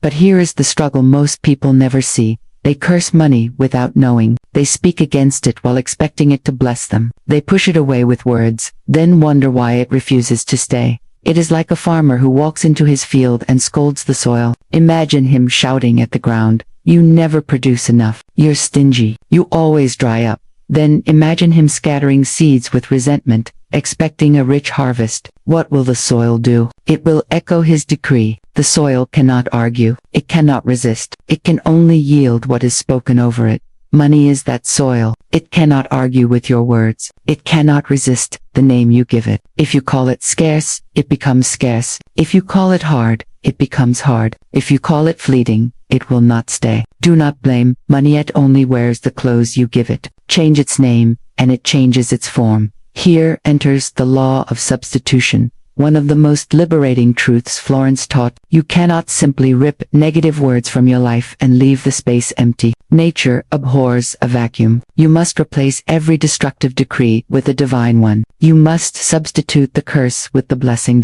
So when your lips want to say, "I can't afford this," you shift and declare, "Money flows to me for all that serves my highest good." When you are tempted to sigh, "It never stays," you replace it with, "Wealth is rooted in my life like a tree planted by rivers of living water." Instead of saying, "It's hard to come by," you affirm, "Money comes easily, expected and unexpected. As I align with divine law, This is not denial. This is alignment. You are not pretending. You are commanding. You are renaming money by its true identity. Because here is the sacred truth. Money is not fickle. Money is not cruel. Money is not your enemy. Money is pure substance, obedient to spirit, wearing only the garments you place upon it with your speech. You give it form. You give it character. You tell it how to behave. Feel the weight of this. Every casual phrase is a seed of destiny. Every complaint is a prayer in reverse. Every declaration is a covenant signed with the universe. And the universe never forgets. So the great shift begins not in your wallet, not in your job, not in your economy, but in your tongue. Your words are the compass of your wealth. Your speech is the silent architect of your financial future. You have the power to choose in every moment. Will you curse your field or bless it? Will you scatter seeds of scarcity or seeds of abundance? Will you dress money in rags or clothe it in garments of glory? This is the core struggle humanity faces. We long for blessing while speaking curses. We desire prosperity while naming it lack. We expect loyalty while treating money as a stranger. And then we wonder why the harvest comes up barren. But you need not stay trapped in this cycle. The same law that bound you in lack is the law that can free you into abundance. For if words curse, then words can bless. If words repel, then words can attract. If words destroy, then words can rebuild. So ask yourself now, what will you decree? What will you name? What will you substitute? For your words are not casual. They are contracts, and heaven itself stands ready to fulfill them. If this is the struggle, then what is the path? How do we rename money and align it with the divine? There is a forgotten law that waits like a sealed scroll in the chambers of the soul. Few have opened it, fewer still have lived it. Yet it holds the power to release you from fear, from struggle, from the endless chase. This law is simple, but its simplicity has hidden it in plain sight. It is this: call money by its true name.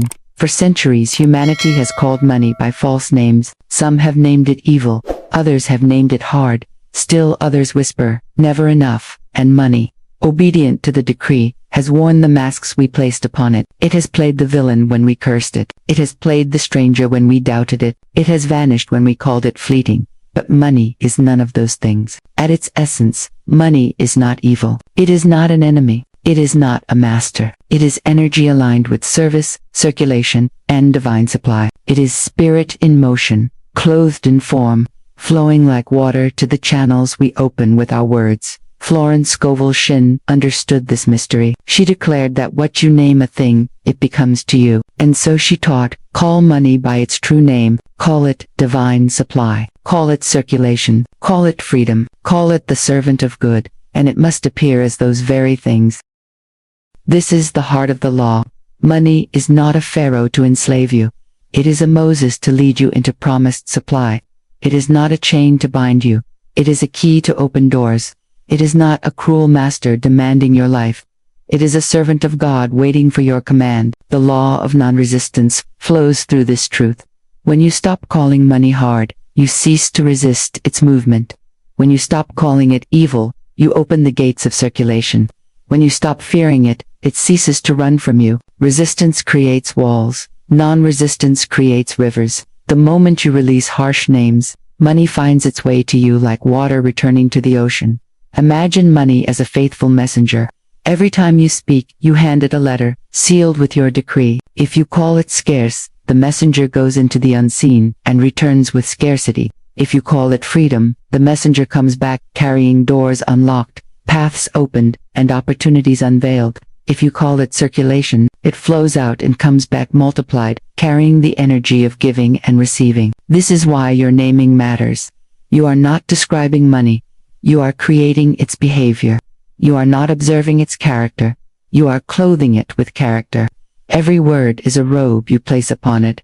And money, humble and obedient, wears whatever garment you choose. So today, begin to rename money. Do not wait for conditions to change. Do not wait for accounts to grow. Begin now with the words that shape your unseen. Say with conviction, money is my servant and I call it blessed. I welcome circulation of divine supply. I name money freedom, and freedom finds me. Feel the shift as you speak. These are not empty affirmations. They are decrees. They are contracts written in the language of spirit. They are seeds placed in the soil of the infinite. and the harvest is inevitable. When you call money divine supply, you remind your mind that its source is not wages, not clients, not the economy, but the infinite reservoir of spirit that never runs dry. When you call it circulation, you step into the great rhythm of giving and receiving, knowing that as it flows out, it must return. When you call it freedom, you align it with your highest purpose, not chains of fear, but wings of possibility. When you call it servant of good, you command it to work in harmony with love, with justice, with peace, so it blesses and never corrupts. This is the awakening Florence spoke of. To stop seeing money as a tyrant and begin seeing it as a sacred tool. To stop treating it as a threat and start blessing it as an ally. To stop fearing its absence and begin commanding its presence. Close your eyes for a moment. Imagine a golden river flowing toward you. See its waters carrying coins, notes, opportunities, ideas, connections. This river does not ask if you are worthy. It does not judge your past. It only listens for its name. If you call it scarcity, it dries to a trickle. If you call it abundance, it rushes like a flood. The river responds to your tongue. Do you see the power hidden in your naming? You have not been rejected by supply. You have been misnaming it, and today, that can change, so begin now. Speak softly to yourself. Money is circulation, and circulation surrounds me. Whisper again, money is freedom, and freedom fills my steps. Say aloud with authority, money is my servant, I call it blessed. It comes when I speak, it stays when I bless, it multiplies when I release. Let these words saturate your subconscious. Let them replace the curses you once spoke without knowing.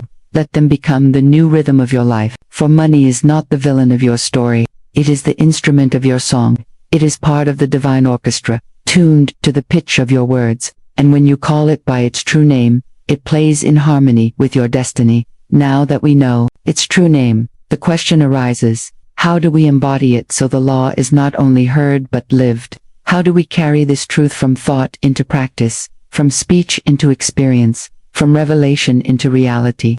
Every story you carry about money was not born from your soul. It was whispered into you before you could choose your own truth. Perhaps you heard it in the sighs of your parents when they said, "We can't afford that." Perhaps you felt it in the silence of lack at the dinner table. Perhaps it was carved into you by the world, telling you that money is scarce, dangerous, or only for the greedy. And so, without knowing, you built an inner temple. Within that temple, the name of money was etched on the walls, in shadows. Names like hard to get, names like never enough, names like dirty. Every time you touched a coin, every time you thought of a bill, those old names echoed back to you, and your subconscious obeyed them like sacred laws, shaping your reality in silence. But hear me, now your temple can be rewritten. The walls are not stone, they are clay. They respond to your voice, to your vision, to your decree. If money has been called by the name of fear, you hold the power to rename it with blessing. Close your eyes for a moment. See yourself stepping into that temple. The walls rise around you, inscribed with words you did not choose. You walk closer, and you can read them clearly: scarcity, struggle, shame. But in your hand appears a golden cloth of light. With one sweep, you begin to erase the names. You wipe away the shadows, you dissolve the lies, and as the walls clear, you take up a pen of fire, dipped in divine ink. Now, you write the names that belong to you. You write, money is freedom. You write, money is supply. You write, money is my servant, not my master. You write, money is abundance moving toward me. Each word glows as you inscribe it, filling the temple with radiance. The very air around you shifts, as if heaven itself is whispering, yes, it is so. Your subconscious is not an enemy. It is a faithful scribe. It records without judgment. It repeats without resistance. It does not ask if the names are true. It only obeys the name you decree with feeling. And so the power is not in what the world has told you. It is in what you now tell yourself. Take this moment to ask your heart a sacred question. What names have I given money until now? Were they names of blessing or names of bondage? And what new name will I decree today? Write it down, speak it out, let your soul hear its own command. Say with me now, I rewrite money's name as freedom. I erase lack and inscribe abundance. I dissolve fear and decree blessing. I call money by its true name. Divine supply flowing to me in perfect ways. Feel these words sinking into the temple walls of your subconscious. Every repetition deepens the engraving. Every breath seals the decree. You are not begging for change. You are programming the very ground of your life. Understand this truth. The name you speak with belief becomes the program of your soul, and your soul programs your life. If you call money a curse, it will resist you like a shadow. If you call money a blessing, it will run toward you like a faithful friend. If you call money freedom, doors will open where walls once stood. This is the inner shift. Not chasing, not striving, but renaming. Not struggling, but declaring. For the law of your subconscious is simple. It creates what it is told. And you, beloved, are the voice it listens to. So step again into that temple in your mind. See the walls glowing with new inscriptions. Every corner filled with light. Every shadow dissolved. Feel the energy of abundance pulsing through the space, as if the universe itself has taken up residence there. This is not imagination, it is reprogramming. It is your soul reclaiming its authority. From this moment forward, speak only the names that bless. Erase every word of lack the moment it arises. Call money freedom. Call money supply. Call money divine circulation. And watch as your outer life bends to the script you have written within. For when you rename money, you rename your destiny, and your temple becomes a house of abundance. It is one thing to hear the truth. It is another thing to practice it until it becomes the rhythm of your life. Your subconscious does not transform by one grand declaration alone. It transforms through the steady drip of words, repeated with faith, until they carve new pathways of reality. This is where practice becomes power. Florence Scovel Shinn taught that words are not idle sounds. They are living seeds, wrapped in divine law, waiting to take root. And every day, you are sowing into your own garden. When you name money rightly, when you decree its divine nature with conviction, you are planting seeds that cannot help but rise into form. So let us begin with the simplest and most powerful tool: daily affirmations. Not empty repetition, not desperate chanting, but sacred declarations spoken as law. Declarations that carry the weight of authority because you believe them as you speak. Each morning, before you step into the noise of the world, give yourself these words. I call money by its true name. Money, you are freedom. Money, you are divine circulation. Money, you are my servant of good. Say them slowly. Feel the vibration of each word. Pause after each phrase as if heaven itself were listening, because it is. The law of the tongue is unbreakable. What you speak with belief is engraved upon your subconscious, and what is engraved upon your subconscious must appear in your life, now. Add to this a practice that carries great power: the mirror exercise. Stand before your reflection, not casually, not rushing, but with reverence. Look directly into your own eyes, for they are the windows of your soul. And as you meet your gaze, speak aloud. I call money by its true name. You are freedom, you are circulation. You are my servant of good. Something sacred happens when your eyes meet your voice. Your subconscious hears the command more deeply, for it sees and hears at the same time. It cannot deny what is witnessed with such authority. And each day you do this, you are not begging for change, you are commanding alignment. Next, take your practice to the page. Keep a journal that is set apart, a book of decrees. Each morning, write one new decree for money. It may be as simple as, today I call money blessing, or as expansive as, money circulates through me, as a river of abundance, blessing every shore it touches. What matters is not length, but conviction. As ink flows across paper, you are chiseling new names into the walls of your inner temple. And over time, those names will sing back to you, as experience. Let us add another practice. Close your eyes, breathe deeply, and see money not as paper or coin but as golden light. See it descending from the divine storehouse, flowing into your hands. Feel its warmth. Now watch it circulate, moving from you to others, blessing every life it touches, then returning to you multiplied. This is not imagination in the shallow sense. It is divine rehearsal. The subconscious does not know the difference between what is vividly imagined and what is physically seen. So when you see golden light flowing, you are programming your being to magnetize circulation in the outer world. But remember this sacred law, the law of protection. Do not throw your decrees carelessly into the ears of the doubtful. Guard them as seeds. Do not boast of them. Do not argue about them. Seeds sprout best in silence. When you practice in secret, the results will shout for you in public. Jesus himself said, when you pray, go into your closet. This is the closet of the soul. the sacred space where divine laws are activated. Now imagine your daily rhythm. In the morning, you speak the affirmations. In the mirror, you decree with authority. On the page, you inscribe a new truth. In your spirit, you visualize golden circulation, and in silence, you guard your work like precious treasure. This is not a burden. It is a divine joy. It is the steady aligning of your subconscious with the wealth of heaven. And here is the great reward. When you practice this law daily, money no longer resists, it runs to obey. It finds its way to you through channels you could never predict. Opportunities arrive, ideas awaken, resources gather, and doors swing open. Not because you strained, but because you named, not because you fought, but because you decreed. This is the practice. This is the rhythm of wealth. Daily tools, faithfully applied, until your very being sings in harmony with divine supply. We have walked together through a holy journey. You began hearing the echoes of old names, the curses spoken over money, without knowing their power. You saw how words like scarce, hard, greedy, and evil carved wounds into your subconscious and kept you locked in cycles of resistance. But then the truth was revealed. The ancient law awakened in you. You discovered that money is not an enemy but a servant, not a pharaoh to enslave you, but a Moses to lead you into freedom, not a cruel master, but a faithful messenger carrying your decree into the unseen and returning with form.